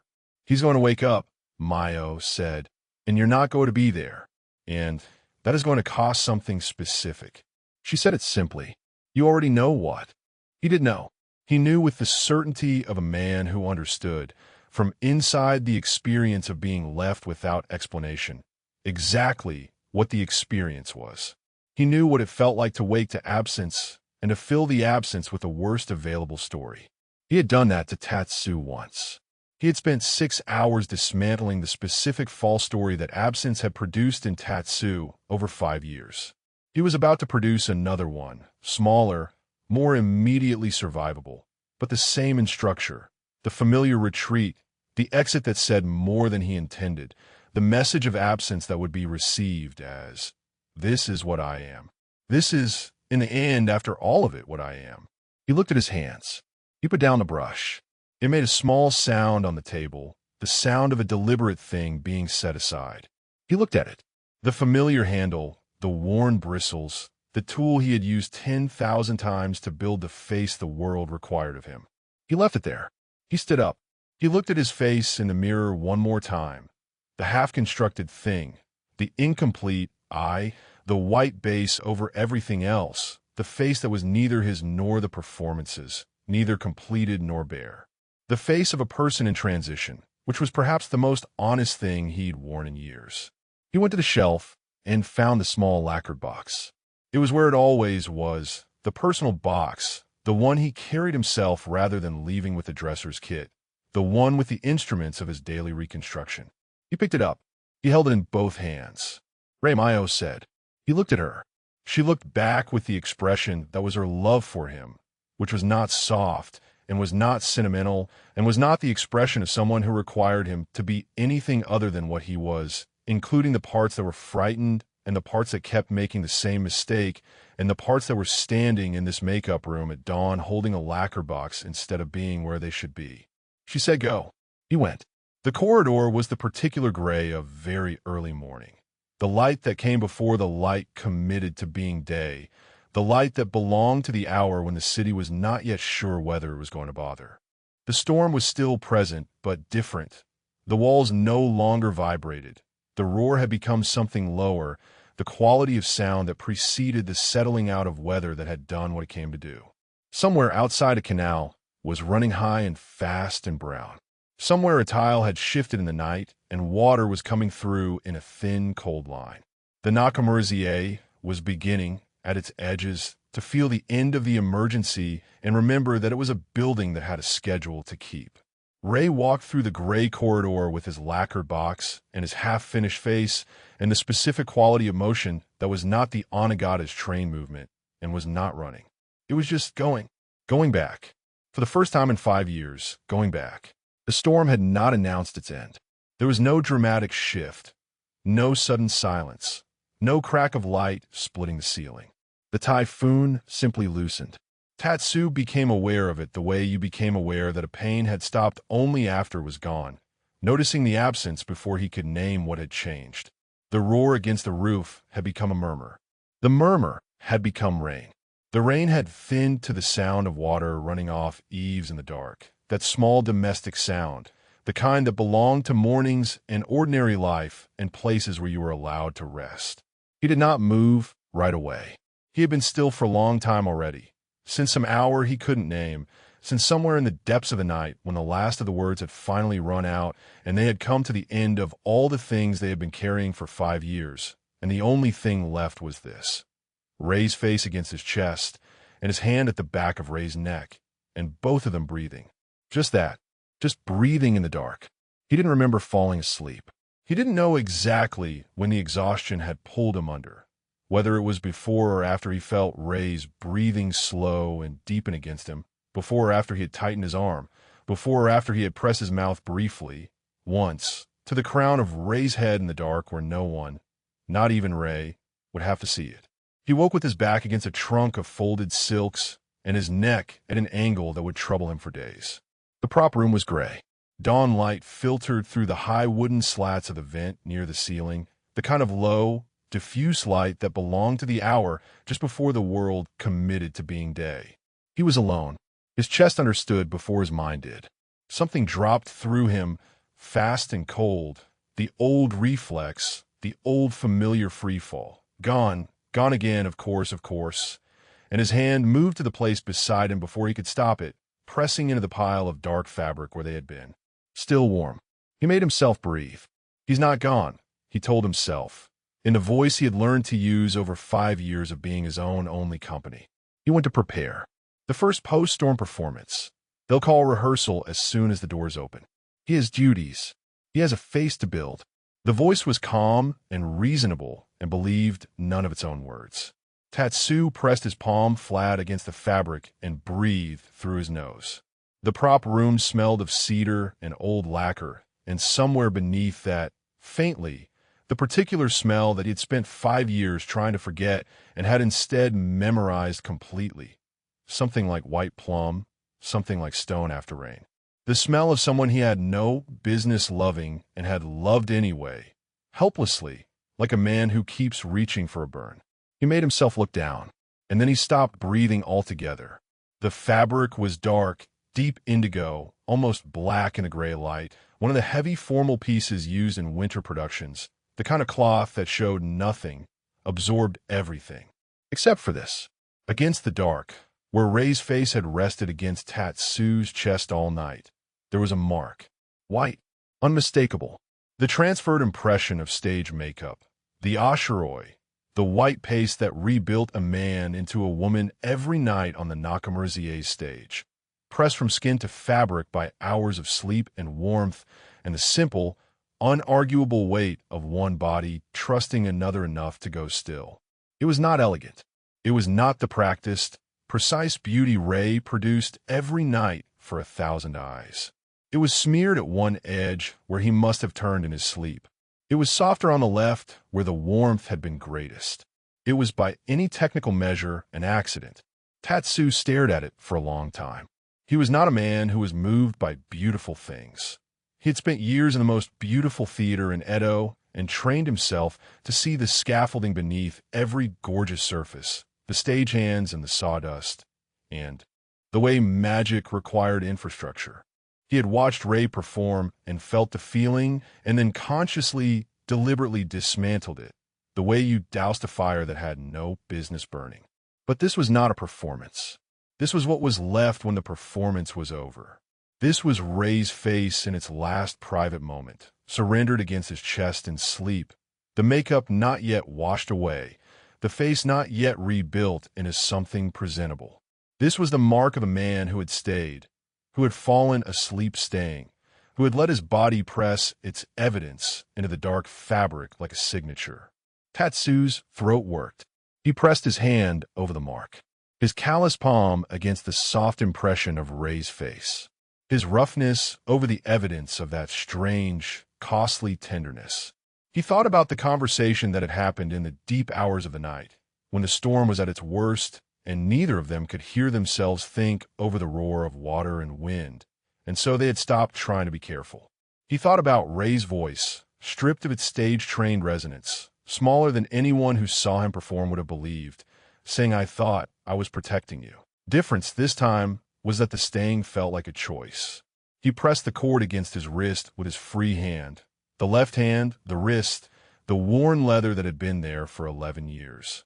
He had been wearing it as permission to not try.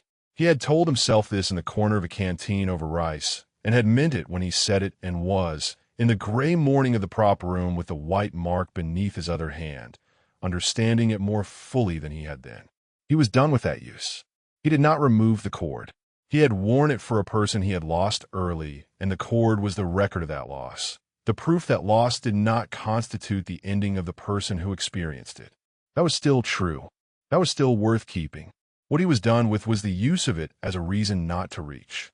He pressed his palm flat over the white impression, and the fabric was still warm where they had been, and the dawn light was the gray of a world just beginning to commit to the day. He waited. Chapter 20. He came back. He heard Rei before he saw him. The sound of footsteps in the wooden corridor outside. Unhurried, deliberate, the particular gait that Tatsu had catalogued without meaning to across months of shared theater walls. The slight asymmetry that meant it was him and not the other onnagata, not the stage manager, not anyone else in the Nakamura-za's morning population. He knew the step the way he knew the sound of the third corridor lantern. from repetition, from the specific texture of a thing paid attention to past the point of utility. The footsteps stopped outside the door.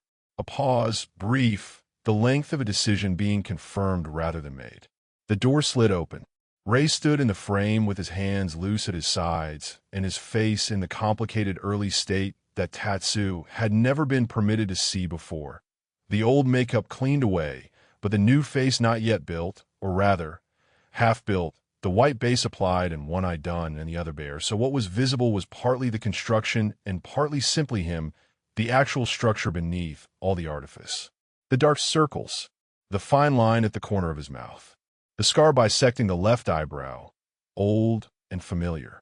The way his eyes looked without their careful borders. Younger somehow, more breakable, more present. He was holding a small lacquered box. He looked at Tatsu, sitting on the floor with his hand pressed against the dark fabric.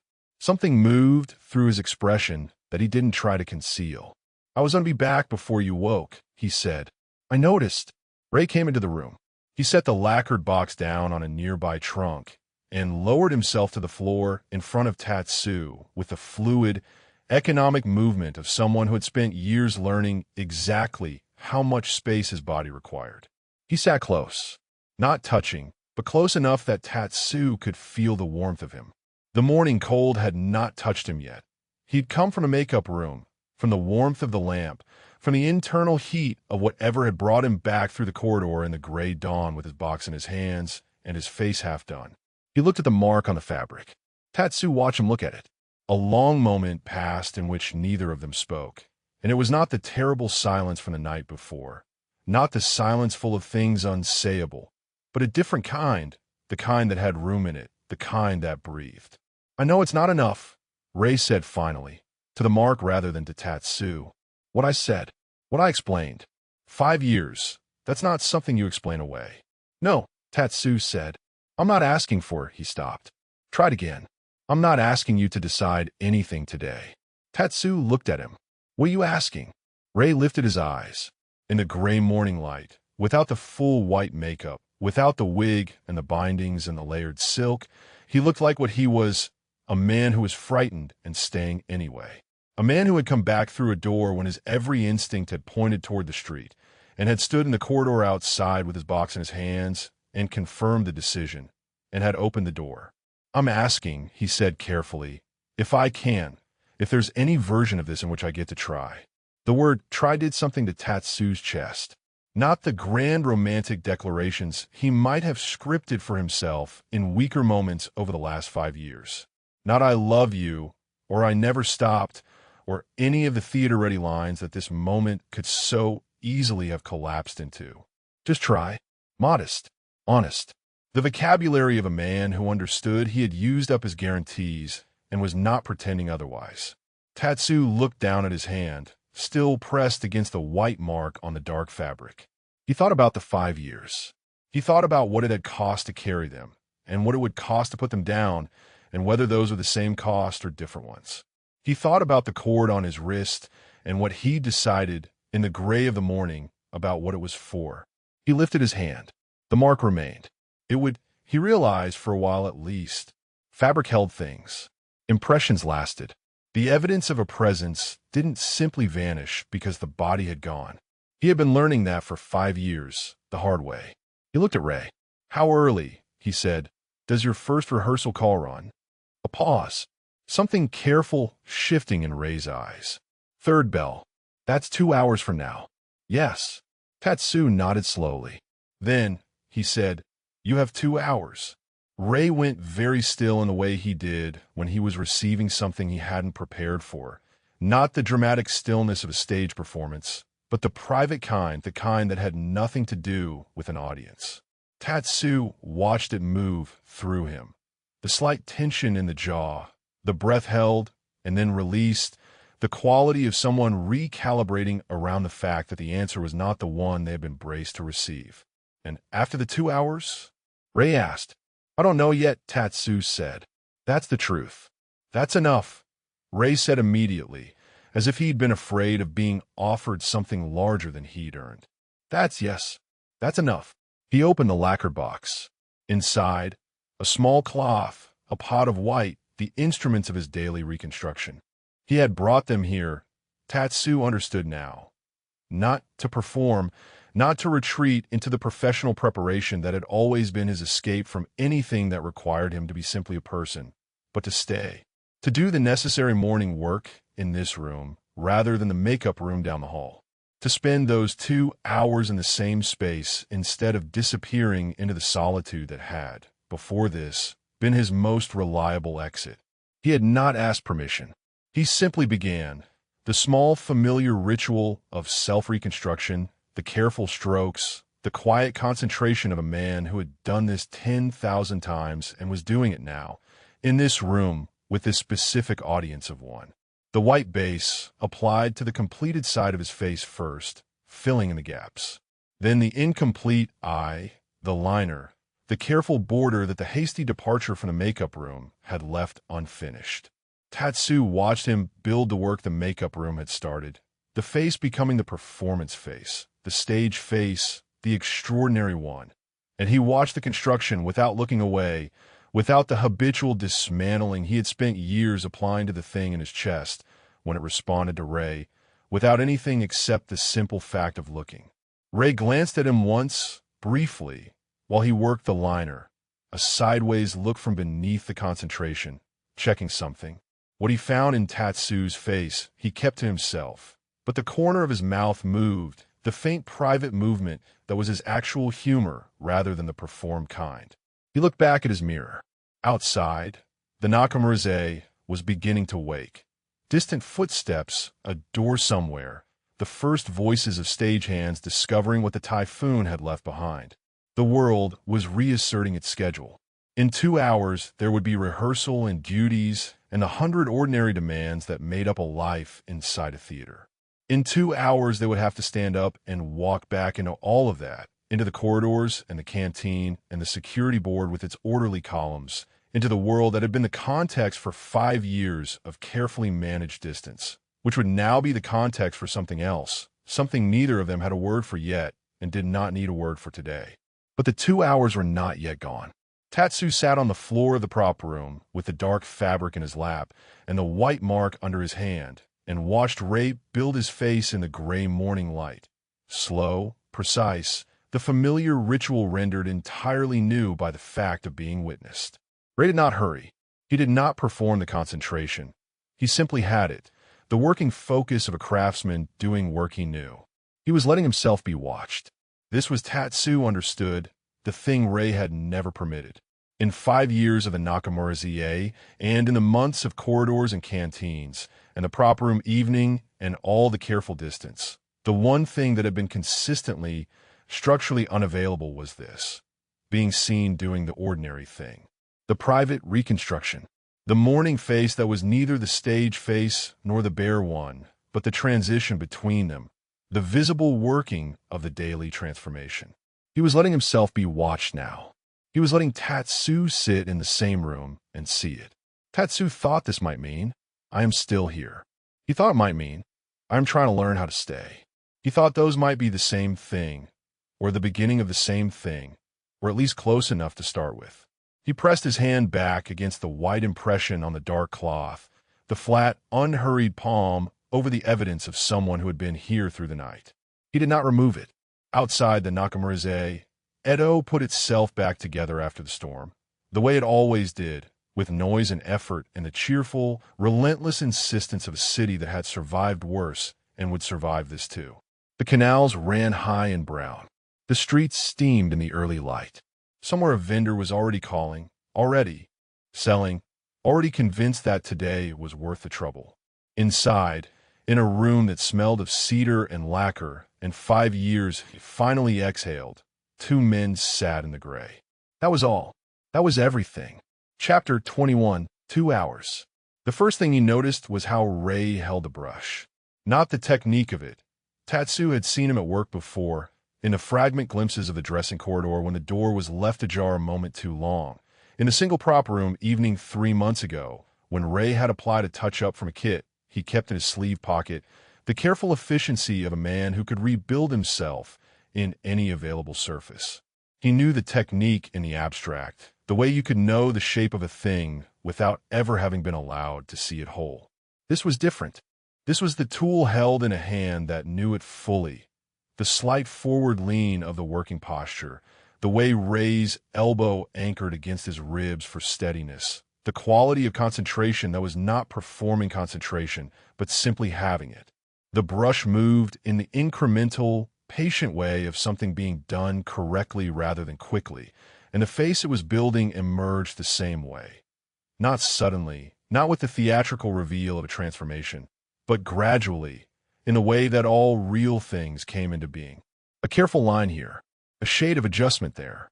The face of a man becoming the face of a performance, and all of it happening 10 feet from Tatsu's knee in the gray morning light in the same room. Rei had not asked him to look somewhere else. He had not, as he sometimes did, angled his body to create the suggestion of privacy, even in a shared space. He was simply here, doing the work, in full view of the one person in the Nakamura-za who had never, until this morning, been permitted to see it. Tatsu kept his hand on the dark fabric and watched. He did not speak. This was not unusual for him. Silence was his native register, and he did not fill it as a rule. But this was a different quality of not speaking. Not the silence of a man who had nothing to say. The silence of a man who had a great deal to say and had decided that saying it would require a different kind of space than this one, and that this one was fine as it was.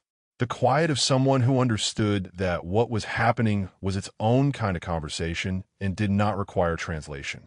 Rei finished the second eye. He sat back slightly, the small automatic assessment of a craftsman checking his own work, and then reached for the next stage of the ritual without pause. The liner set aside, a different tool taken up, the continuation of a process that had its own internal logic and order.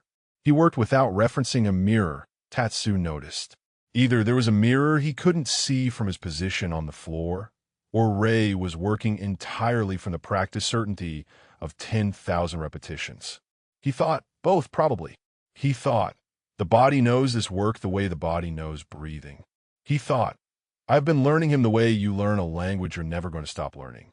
Your neck, Rei said, without looking up from his work. Tatsu became aware of the angle his neck had been at since waking. It was, as predicted, becoming a problem. I'll live. You'll carry it for 3 days. Rei's voice had the slight displacement of a man thinking about two things simultaneously. The work in his hands and the conversation happening beside it. Not distracted. Divided in the way of someone who could hold multiple things without dropping any of them. There's a way to release it. If you turn your head left and I know how to release it. A brief pause. And yet, Tatsu agreed without moving. Rei's mouth shifted in the small, private way. The actual smile, not the performed one. He looked back at his work.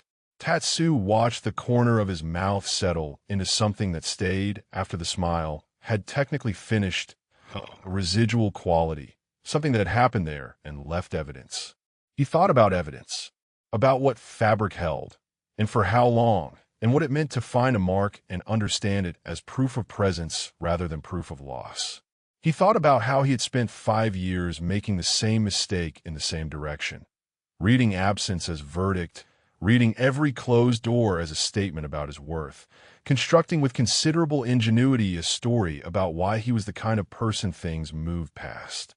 He pressed his palm flat against the white impression and felt the residual warmth that was almost, but not quite gone. I want to ask you something, he said. Rei's hands did not pause. A small tell, not stopping was its own kind of answer. Then ask. Not about before. Not about any of what we went over last night. He watched Rei's hands continue their work, the slight release of something in his shoulders. I want to know, when you came back this morning, when you were standing in the corridor outside, what made you open the door? The hands did pause then, just for a moment, the length of a breath taken and held before being released. Rei set the current tool down with the small deliberate sound of a decision being made. Mayo, he said, and then myself. In that order. What did Mayo say? Rei was quiet for a moment. He picked up the next tool. Not avoiding the question Tatsu read, but taking the time that the honest answer required. She said she had watched me choose the performance over the person 6 times. She said this was the sixth. He considered. She also said that sometimes things need to be said even when they're already known. Tatsu nodded. This tracked. He had always had a particular respect for Mayo without ever having exchanged more than the logistical minimum with her. The respect of someone who recognized a person who saw clearly and chose when to speak. "And yourself," he said. "What did you tell yourself?" Rei looked at him. Not sideways, not the checking glance from beneath the working concentration. Directly, with the full-face quality of attention that was one of the things Tatsu had been cataloging without meaning to for months. The way Rei looked when he had stopped performing and was simply present. The dark circles visible through the white base. The scar at the left eyebrow. The eyes themselves, which without their stage borders looked larger, somehow, more exposed, the careful framing gone, and what was beneath it unglamorous and entirely real. I told myself, Rei said, that I understood the thing that had been running the calculation. The fear. I identified it, named it, held it in the dark. And then I got up and walked to the door anyway. He paused, and I told myself that understanding and changing are not the same thing, and that I had been confusing them for a long time, and that I was about to do the same thing I had done 5 years ago, because the body had learned the exit and the mind had made the fear seem reasonable, and those two facts were about to combine in the same direction they always had. He looked back at his work, and I told myself that 5 years from now, I would be in another city above another canal, naming the same thing in the dark and calling it something kinder. And that was the thing I could not endure. Not the fear itself, the repetition. Tatsu was quiet for a moment, turning this over. "So you came back," he said. "So I came back." Said simply, with the flat acknowledgement of someone who has done a hard thing and is not performing the difficulty of it. Not because the fear stopped. It hasn't stopped. I stood in the corridor for a small pause, longer than I'm going to tell you, before I opened the door. I noticed the pause. Rei looked at him again. "You couldn't have heard me from in here." "No," Tatsu said, "but you have a specific gait. When you stop, the absence of the gait is audible." He said it plainly, the observation noted. "I've been listening to you walk for 3 months. A longer beat this time." Rei's expression did the thing it sometimes did. The thing Tatsu had first noticed in the pre-season gathering, months ago, before any of this. The slight recalibration, as if something had arrived that required the existing arrangement to be reconsidered. He looked, briefly, like a man receiving something he had not prepared for. Then he looked back at his tools with the small, deliberate precision of someone returning to work. "That's," he said, and did not finish the sentence. "Yes," Tatsu said as if he had. They sat with this for a moment, in the gray morning light, in the room that smelled of cedar and lacquer and the particular quality of a night that had been weathered. Outside the Nakamura-za, Edo was continuing its post-storm reassertion, the sound arriving now with more frequency, more confidence, the city committing to the day. Inside, the building was deepening its own wakefulness. Footsteps in the main hall, a voice calling something about the north door, the distant industrious sound of a theater that had a performance to mount and was not going to let a typhoon serve as a permanent excuse. In 2 hours, all of that was going to matter. In 2 hours, the 100 ordinary demands of a life inside this theater were going to reassert their claim on both of them, and they were going to have to stand up from this floor and walk into all of it, into the corridors and the hierarchy and the full professional machinery of the Nakamura-za season. They were going to have to be what they were, in public, in daylight, with no storm to seal the doors. But the 2 hours were not gone yet. Rei returned to the ritual. The last stage now, the detail work, the small refinements that would render the whole thing finished. He worked in the silence that was, Tatsu had come to understand, his actual comfort. Not the silence of concealment, not the silence of someone managing distance, but the silence of a man who found words effortful and used them accordingly, and who did not require them to be comfortable. The same silence Tatsu lived in, the same frequency. It occurred to him, not for the first time, but with a clarity that the morning had stripped of its usual complicated overlay, that they had always been very similar in this way. He had simply spent 5 years calling that similarity longing and doing nothing with it. "There's something I want to say," Tatsu said. Rei's hands kept moving. Then say it. Last night, when I said it doesn't fix it, he watched Rei's hands for any sign of bracing. None, just the continued, even work. I meant it honestly. I wasn't telling you to leave. I wasn't telling you that it would end.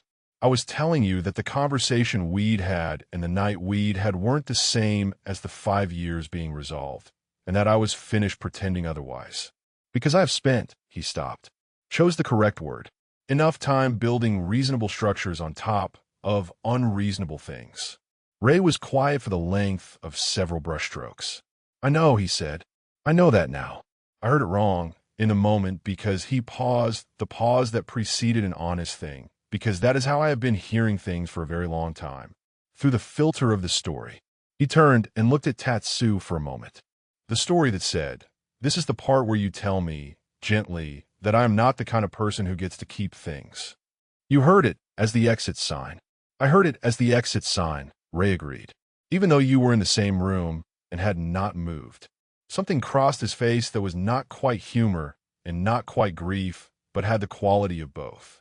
I am apparently capable of finding an exit in a sealed building during a typhoon. You found your way back out of it, Tatsu said. Eventually, a pause. After considerable time in the corridor. Yes, I'm going to try, Rei said, with the deliberateness of someone making a statement rather than a declaration, not to be so efficient about finding those exits going forward. I am aware that this is not a guarantee. I am aware that the fear does not stop because I've named it. He looked at his tools. But I'm going to try. Tatsu thought about this. About what trying meant, what it cost, what it looked like from the outside. He thought about the cord on his wrist and the 11 years of it and the thing he had decided this morning about what it was for and what it was no longer for. He thought about what Kuro had said over rice about the word after survival. That's enough, he said. That's what I have too. Rei looked at him. I'm not, Tatsu said, the kind of person who forgives cleanly. That's a fact, not an accusation. The 5 years are, they're there. They're going to be there. I don't know how long it takes to put them somewhere. They're not the first thing I reach. He said it without heat, the plain inventory of his own interior. What I have is, I want to find out. I want to try in the direction of finding out. Something in Rei's expression settled. Not the relief of a burden removed, but something quieter than that. Something that looked, Tatsu thought, like the specific rest of a person who had been waiting for permission to set something down and had just been given it. That, Rei said, is sufficient. He turned back to his work and completed the last of it. The finishing details, the verification pass, the onnagata's full practiced, I'm moving over his own reflection with the professional assessment of a craftsman who knew his own standard. Then he set his tools down in the order he always set them down, which Tatsu had not known until this moment had an order. The ritual was finished. Rei sat in front of the completed face, or rather, Tatsu thought, in front of the completed performance face, and did not immediately move to pack up the box. He sat with his hands in his lap and looked at the prop room around them. The silk trunks, the lacquered stands, the accumulated inventory of 100 years of theater held in orderly darkness, the gray light through the high wooden vent that was now noticeably brighter than it had been. The morning was committing. What happens, Rei said, to the room in general, when everyone sees us? It was not a worried question. It was a practical one. The matter-of-fact consideration of a man who lived in a highly social institution and understood the mechanics of visibility. They see us, Tatsu said. Fuseo is a man who values stability. You are essential to his season. I am useful to his security. He paused. He'll accommodate. Tomo will notice before Fuseo does. Tomo notices everything. He'll tell Mayo before he tells anyone else. Because he's 25 and Mayo is the most competent person in the building, and he knows it. Rei looked at him. You've thought about this. I've been thinking about this for 3 months, Tatsu said. From an appropriate distance. A silence. Then Rei's mouth did the private movement again. The actual smile held a moment, genuine. And Kuro, Rei said. Kuro already knows. Kuro has known since before I did, Tatsu said. He was only waiting for me to catch up. I have to apologize to Kuro. He'll tell you it's unnecessary. He means it. Rei looked at the floor for a moment, then back up. Tatsu noticed, going to say something that was effortful. He could tell by the slight shift in his posture, the quality of the pause beforehand. Rei loading the sentence, the way you loaded a thing you've been carrying a long time and were finally setting down in the right place. I know I don't have the right to ask you to be patient with me, Rei said. I'm aware of the specifics of what I've used up in that category. I'm not asking for unlimited patience. I'm not asking for anything I haven't already asked for, which is only the chance to try. And I know that even that is, he stopped. I know the weight of even that for you. Tatsu looked at him across the gray morning light, across the box and the fabric and the white impression that had already begun to cool to the temperature of the room. It's not unlimited, he said. That's the truth. I don't know where the limits are yet. I'm going to find out as I go. That's what I have. That's all I'm asking for. I know it is.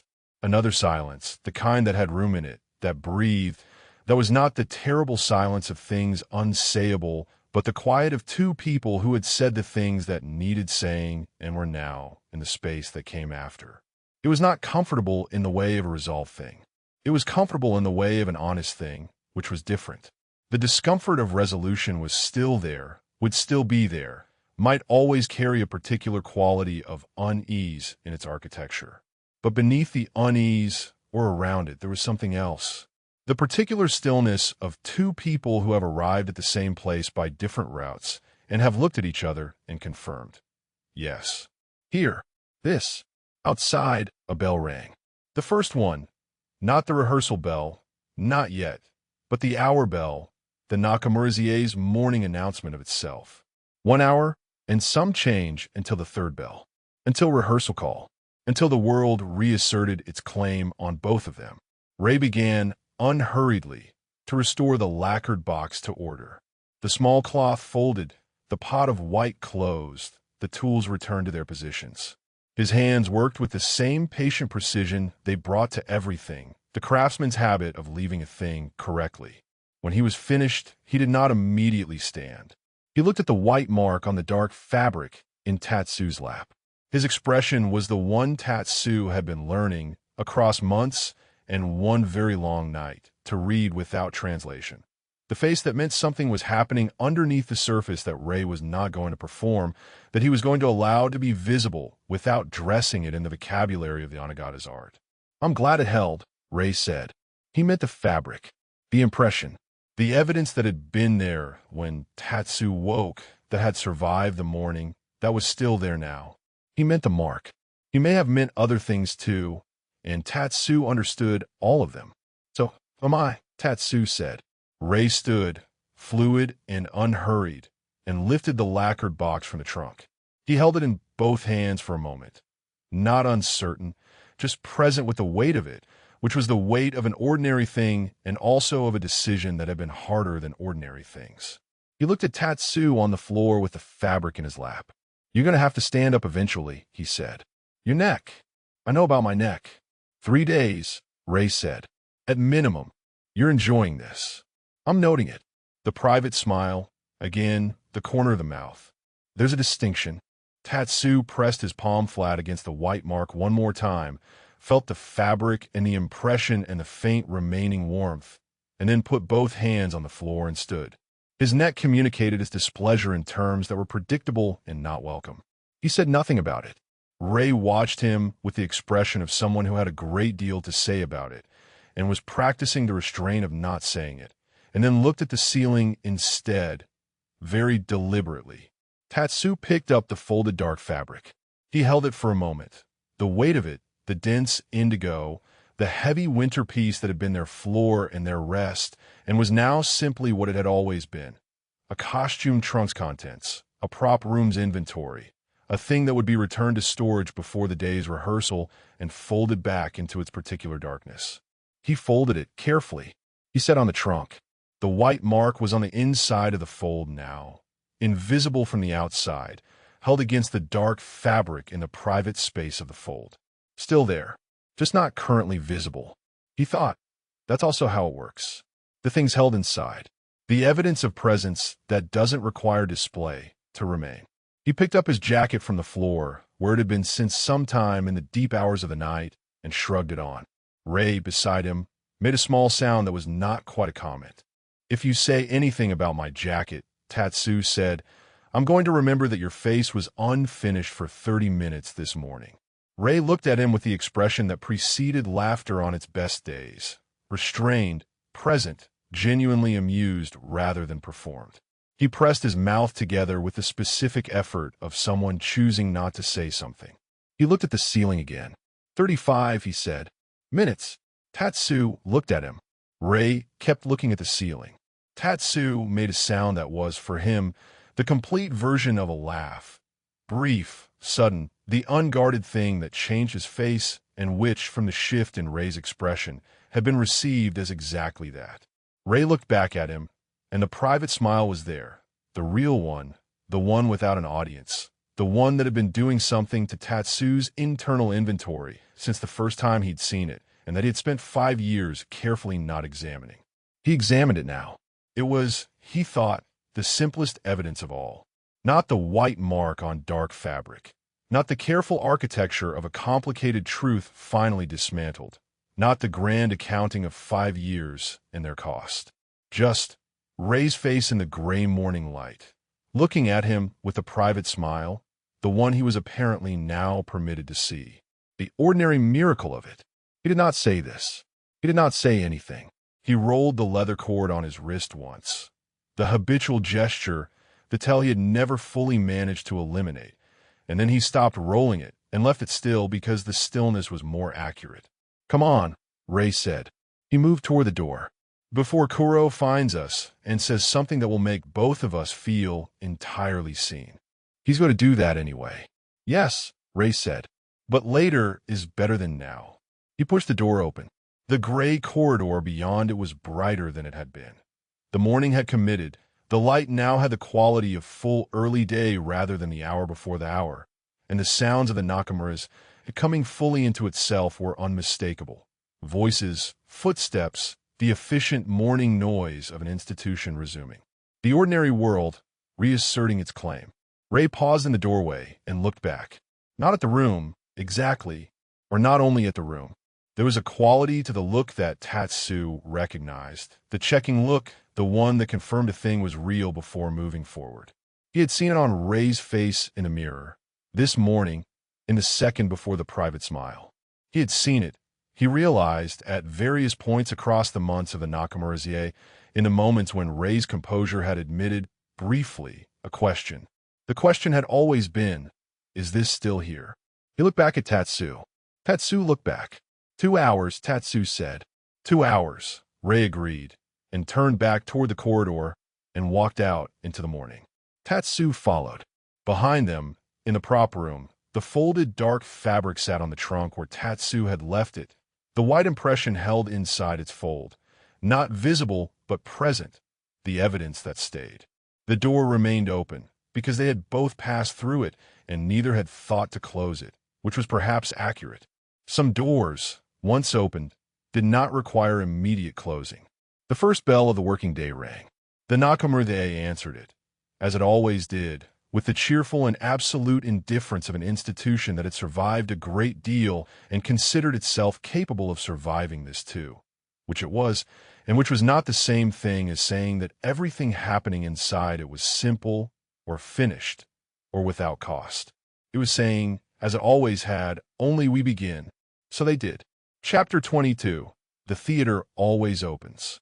The opening night of the season was not the night Rei had feared. He had spent a great deal of time, across the week between the typhoon and the first performance, imagining versions of this evening. He had imagined versions in which the fear came back with full force, and the calculation reasserted itself, and he stood in the wings before his entrance with the old specific dread of a person who had decided to try and was now living in the moment when trying had to become action. He had imagined versions in which the performance itself failed. Not technically, not in any way a critic would identify, but in the internal register that Rei had always been more exacting about than any critic could be. He had imagined versions in which Tatsu was visible from the wings in all the wrong ways, his presence a distraction, the new and uncertain shape of what existed between them, making the stage feel different in a manner Rei, could not perform past.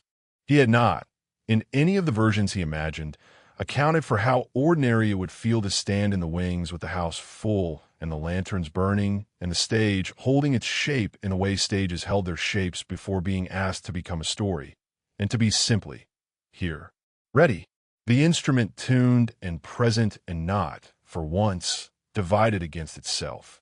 He stood in the left wing with his hands loose at his sides and let the house noise wash over him.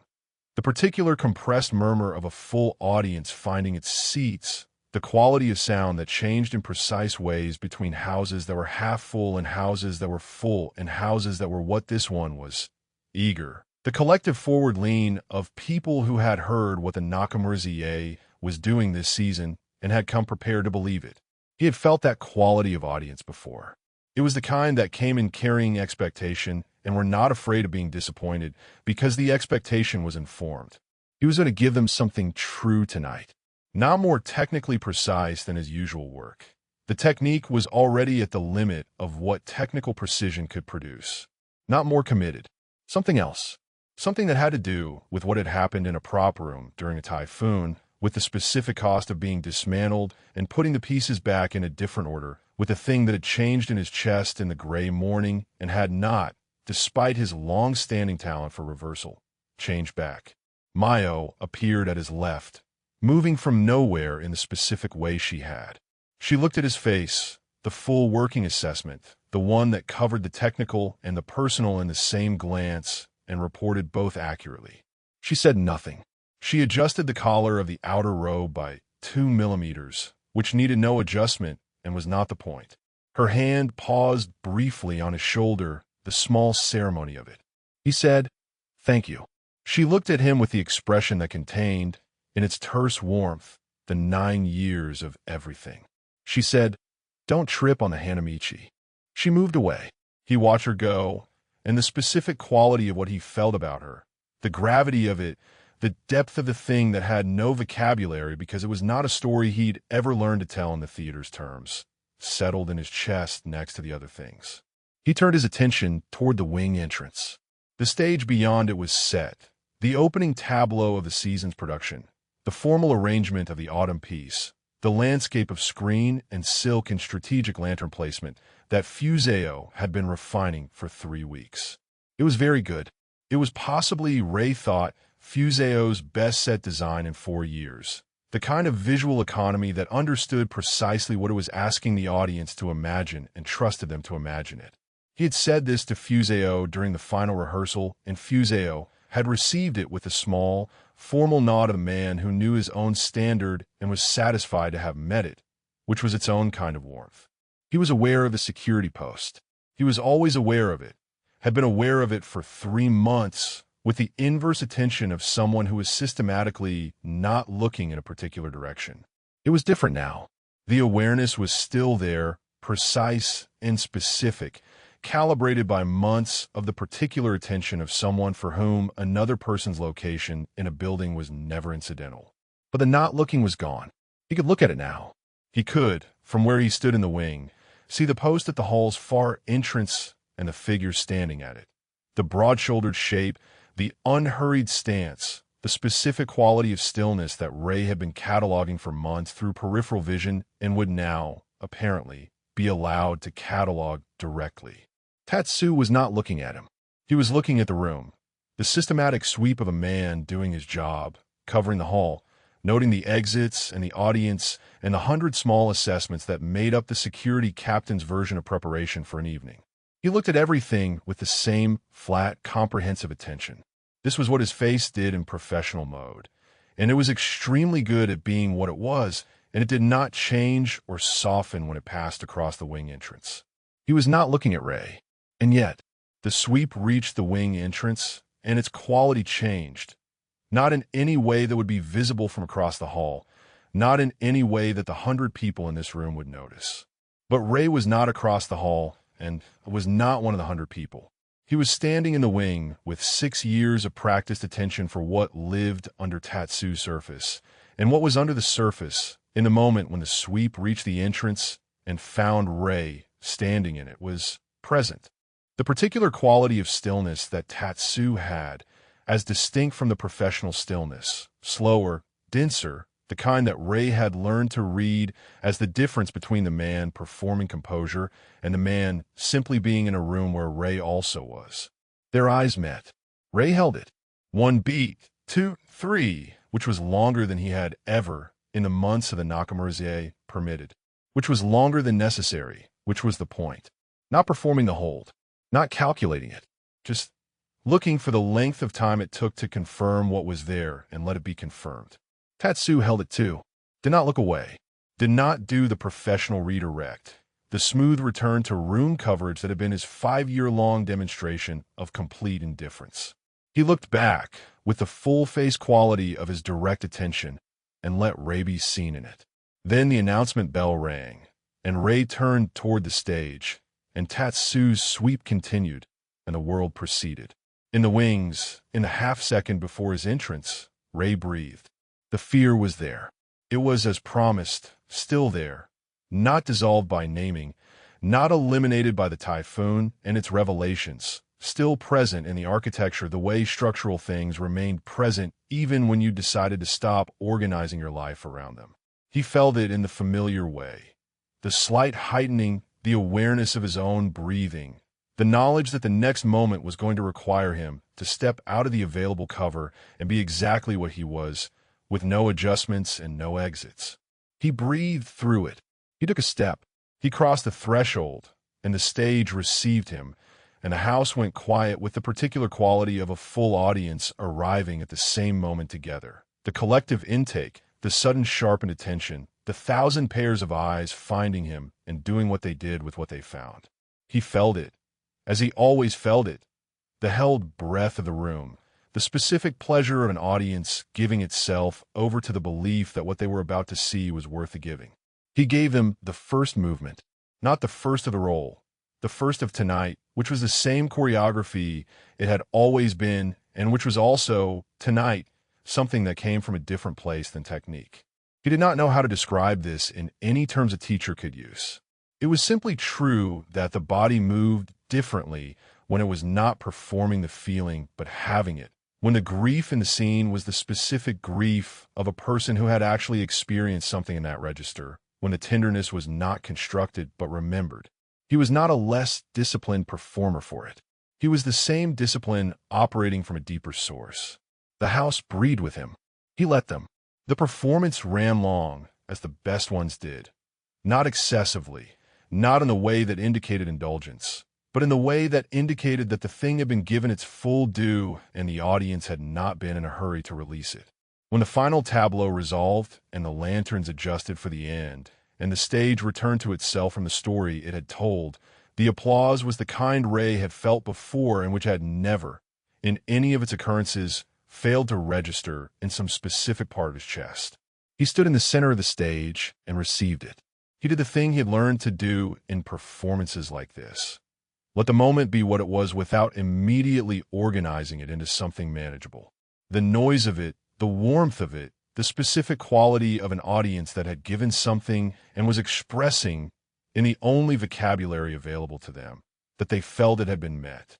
He stood in it and did not rush toward the wing.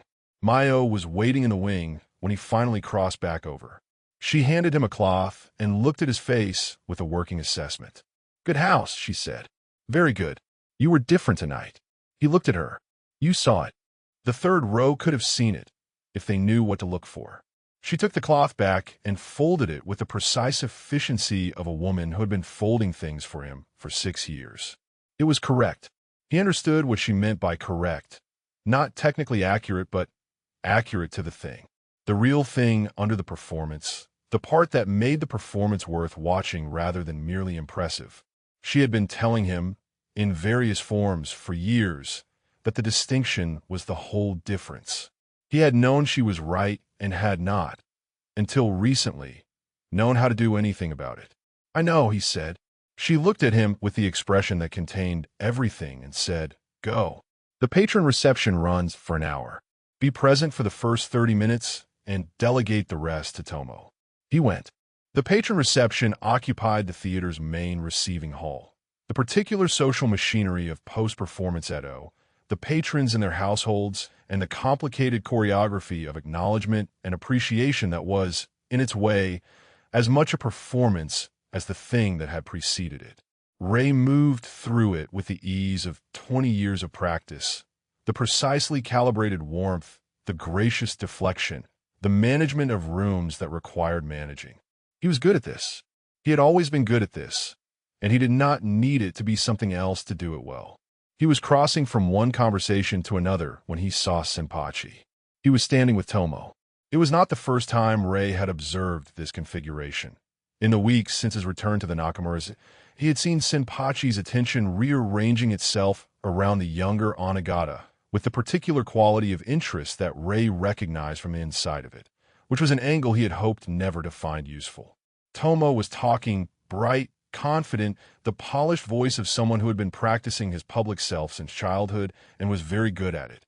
Senpachi was listening with the warm expansiveness of a man who found the thing in front of him genuinely interesting, which he probably did, because Tomo was genuinely interesting and Senpachi had never lacked for taste in that specific register. Rei watched this for a moment. Then he watched something else. The way Tomo's shoulder leaned in, fractionally, the micro gesture of someone receiving warmth and orienting toward it without registering that orientation. The way Senpachi's hand rested on Tomo's arm. Light, casual, the gesture of established familiarity pressed toward someone it had not yet established with. Tomo had not moved his arm. He was 25 and talented and had not yet encountered anything in his professional life that he had needed to learn to be careful of. Rei set down the cup he was carrying. He waited. The conversation reached one of its natural pauses, a patron drawing Senpachi's attention briefly toward a question about next season's programming, and Tomo turned from it with the practiced ease of someone accustomed to the social current running in multiple directions. He found Rei in the middle distance, and something moved through his expression, the competitor's assessment, the grudging respect that had always sat alongside the ambition, and then something more uncertain as he registered the quality of Rei's attention. Rei crossed the room. Tomo watched him approach with the expression of someone who has just realized they are the destination of a thing they haven't fully prepared for. "You were extraordinary tonight," Tomo said. Reflex first, the automatic vocabulary of post-performance courtesy, but genuine underneath it, Rei noted. Tomo's admiration was not strategic. It was the honest assessment of a very talented person recognizing something beyond their own current reach. "Thank you," Rei said simply, without the usual redirection, the thanks received and held rather than immediately deflected. He watched Tomo's slight surprise at this. "You have something in the second act that you weren't doing last week." Tomo blinked. The transition. Yes. He nodded. "Don't let it become habitual." But it was right for tonight. Another small surprise, received and processed. Tomo, who had spent months in Rei's professional shadow and had the particular wariness of someone who had been studied by a competitor and was aware of it, was recalibrating. Whatever he had expected from this approach, it had not been this. Rei said, "Walk with me for a moment." Tomo fell into step beside him, without question. The hierarchy of the Nakamura-za was, whatever else had changed, still the hierarchy, and Rei was still its principal. They moved through the reception with the natural appearance of two performers moving between conversations, which was what they were, and Rei walked them toward the corridor entrance, and through it, and they were in the backstage hall, which was quieter, the reception noise behind them reduced to the manageable murmur of a door between them, and it. Rei stopped. He looked at Tomo, who was watching him with the full attention of someone who had understood that this was the actual conversation, and the reception had been the transportation to it. "Be careful," Rei said, "of what you call generosity." Tomo's expression, the bright, confident, slightly overpolished surface of it, did not change exactly, but something shifted under it. The quality of someone who has just heard a sentence that they know is about something specific and is not yet certain what. "Ogawa-san is," he started. "Generous," Rei said. "Warm. His interest in you is real. He has excellent taste, and he finds you interesting, and both of those things are true." He paused. "They're also not all of what is true." Tomo was quiet for a moment. "You were," he began. Stopped. Recalibrated. He was a patron here before. When you were principal. Yes. And you. Yes.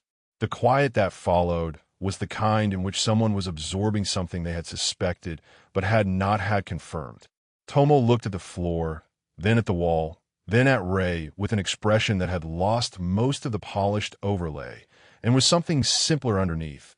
A 25-year-old who was very talented and had not yet been educated by loss, arriving at the threshold of that education. Rei had no intention of providing it for him. That was not his place and had never been his place, regardless of what he had once believed about protection and its costs. I'm not telling you what to do, Rei said. You're not my student. Your choices are yours. He said it plainly without heat. I'm telling you, once, that the vocabulary of generosity is also the vocabulary of acquisition, and that the distinction between them is not always visible from the receiving end until it is. He looked at Tomo.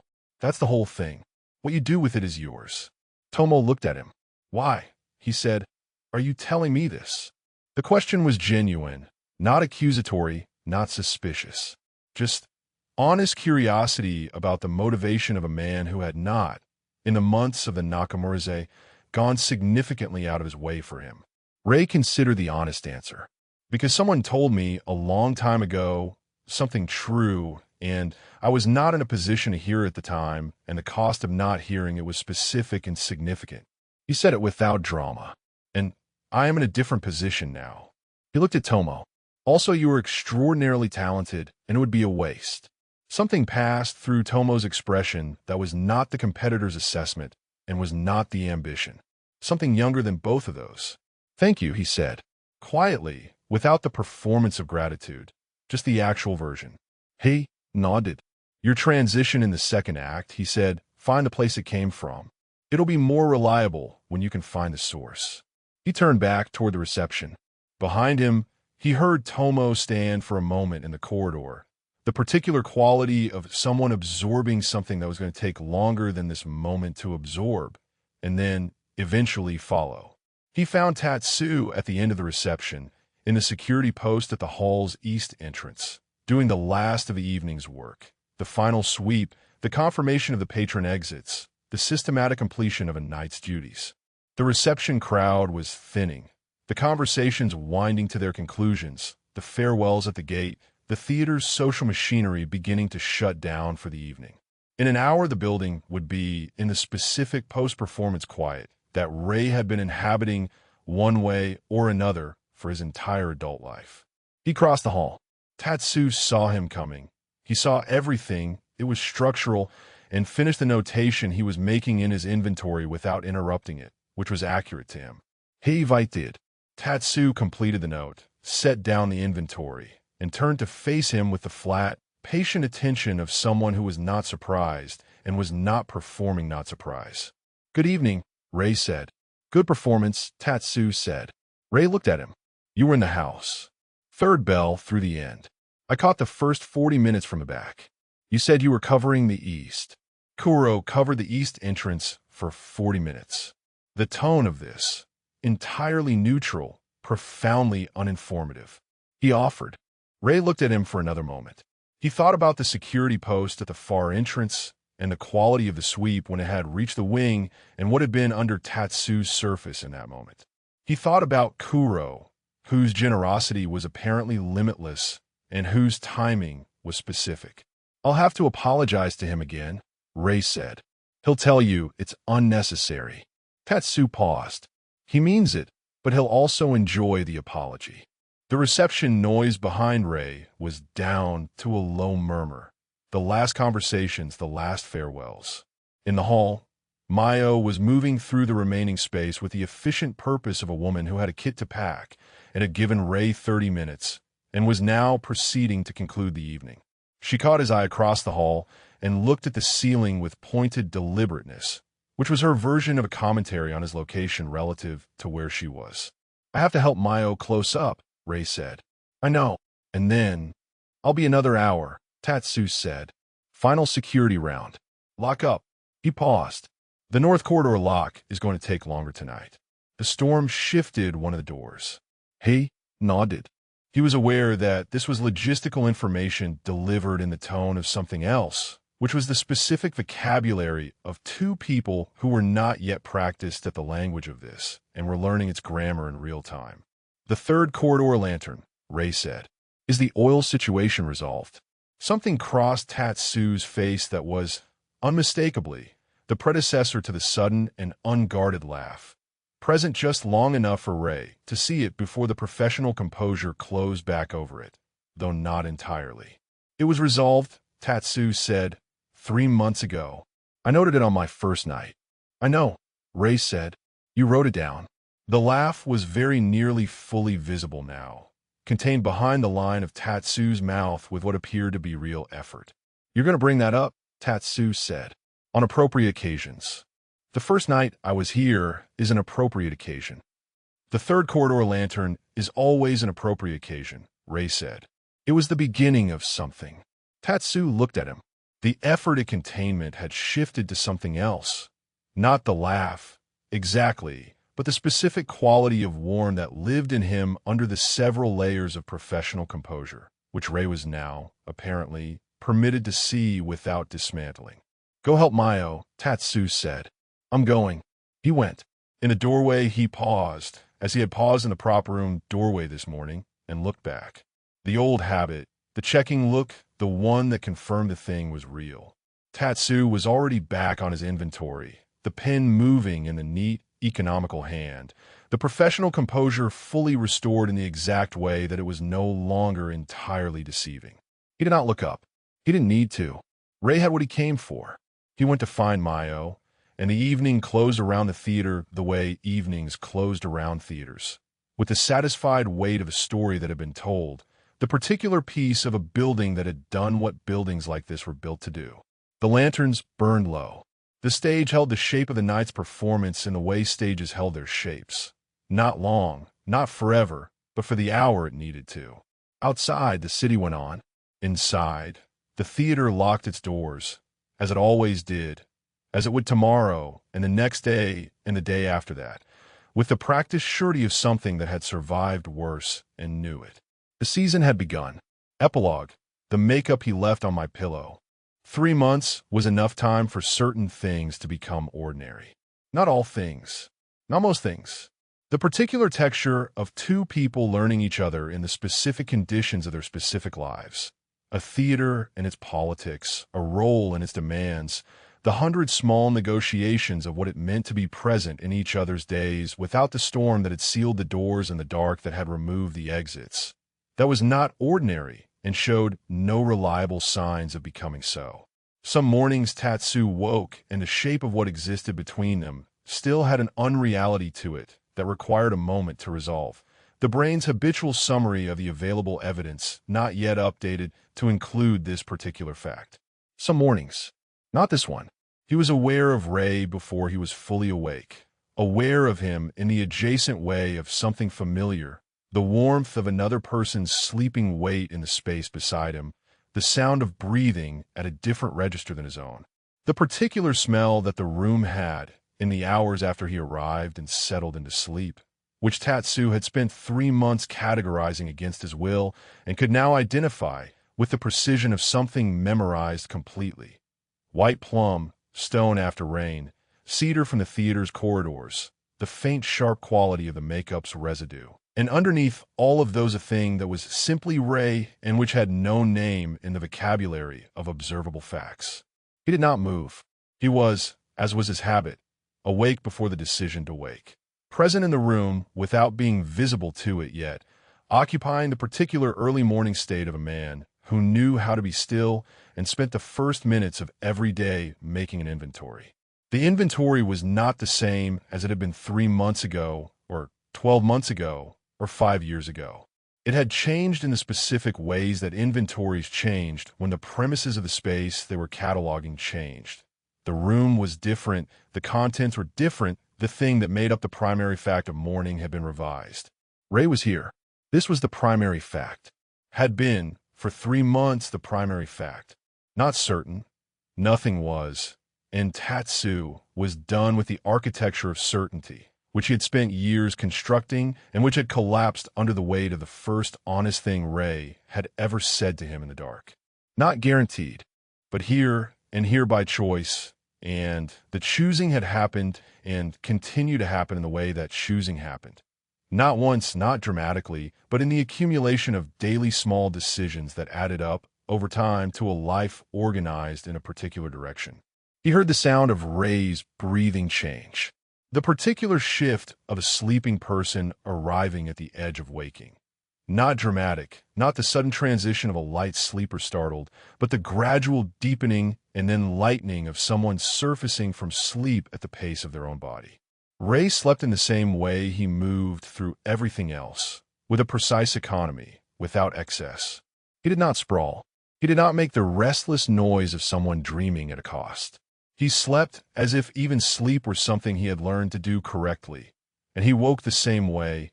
The surface arrived at a moment of stillness, and then, present. Tatsu lay still. He heard, not long after the sound of Rei waking, the quiet efficiency of preparation, the things taken up and set aside with the characteristic small sounds of a person who was good at the logistics of small space and had become, over 3 months of the specific logistics of this small space, better at them.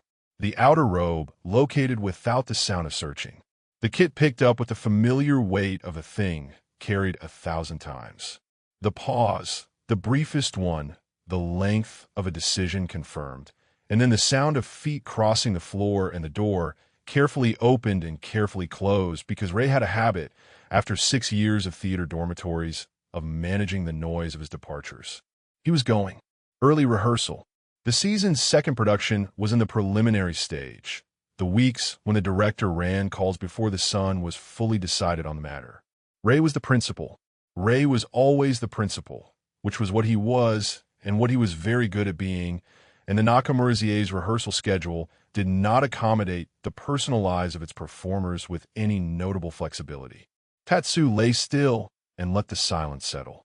This was a different silence than the one he had spent 5 years in. He had learned, over 3 months, the specific distinction between them, not by analysis, but by the body's direct knowledge, the way you knew a temperature or a sound. The 5-year silence had been the silence of absence, a room with a specific empty space in it, a space that had shape and texture because the thing that should have been there had defined itself by not being there. He had organized his life around that shape. He had been very efficient about it. This silence was the silence of a room someone had left to do necessary things and would return to when the necessary things were done. It was a temporary silence. It did not have the quality of verdict. It was simply the quiet of the hour before the world fully committed to being day, the specific peace of the early morning in the Nakamura-za, which was always a particular kind of peace, the building not yet running at capacity, the stage not yet occupied, the accumulated weight of the theater holding its breath before the inhale of the day. He opened his eyes. The room was gray. The light through the vent slats had the quality of the hour just before the morning committed, the low, diffuse, particular light that lived in the space between night having ended and day having begun. He lay on his back and looked at the ceiling and made his inventory. Exits, load-bearing, the familiar geography of the room he had occupied for 3 months that had been, until recently, a room he occupied alone. He turned his head. He looked at the space beside him, which was ray-shaped, which was warm, which held the compressed evidence of a person having been there through the hours of the night. He looked at the pillow and stopped. Against the dark fabric, the same deep indigo he had been using since before Rei, the heavy sleeping cover that absorbed everything and showed nothing. There was a mark, white, unmistakable, the transferred impression of stage makeup, the ashiroi, the white paste that rebuilt a man into a woman every night on the Nakamura-za's stage, pressed from skin to fabric in the hours of sleep, in the hours when no performance was running, and the body simply went where gravity and warmth and the instinct toward another person's nearness directed it. The mark was not elegant. It was not the practiced, precise beauty that Rei produced every night for a full house. It was smeared at one edge where he had turned in sleep. It was the soft impression of a face at rest, a face that had trusted, without deciding to, the way the body trusted in sleep, completely, without the complications of intention. The same mark. A different pillow. A different morning than the one in the prop room. 3 months ago, when he had first seen it and understood it as evidence of presence rather than announcement of departure. That morning had been the storm's morning, the gray dawn after 24 hours of sealed doors and the costly conversation of 2 men who had run out of exits, when a mark on the dark fabric had been the first thing that had made him believe, against the long habit of his own certainty, that the leaving was not what it appeared to be. That morning had been the beginning of a different way of reading the evidence. This morning was 3 months later. This was not the beginning. This was what came after the beginning, which was the thing that beginnings promised but did not themselves contain. The ordinary continuation, the specific daily shape of 2 people who had said true things and were now living in the world that those true things described. Tatsu pressed his palm against the white mark on the dark fabric. The pillow was warm. The impression held the warmth of the hours, the residual fact of presence not yet dissolved to room temperature. He felt it in the flat of his palm, in the callous skin that had spent 32 years learning the specific weight of things, and which now held this. The mark of a face that had slept here, that had stayed through the hours it was not conscious and could not choose, that had left its evidence in the fabric the way all staying left evidence, whether the stayer was awake to choose it or not. He lay in the gray morning light with his palm over the white impression and did not remove it. He was not afraid of it. This was the thing he had not known 3 months ago, whether he would be able to say. He was not afraid of it. He had spent 5 years being afraid of this. Not the mark specifically, the fact of it, the evidence of someone's presence in his immediate life with all the attendant vulnerability of that. The way presence created the condition for absence. The way caring about a specific person created the condition for a specific kind of loss. He had known, in his bones, in the way he knew structural things about buildings and bodies and the physics of the world, that if he let this be real, he was also letting it be the kind of thing that could be taken from him. He had let it be real anyway. This was not the same as not being afraid. The fear was still in the architecture, would probably always be in the architecture. It was structural. It had been there longer than Rei. It was the particular fear of a man who had learned early that the things he organized himself around had a habit of reorganizing themselves without consulting him. The fear was there. He had simply stopped using it as a governing principle. He pressed the cord against his wrist with his free hand. The worn leather, smooth after 11 years, the weight of it so familiar, it was nearly the weight of nothing.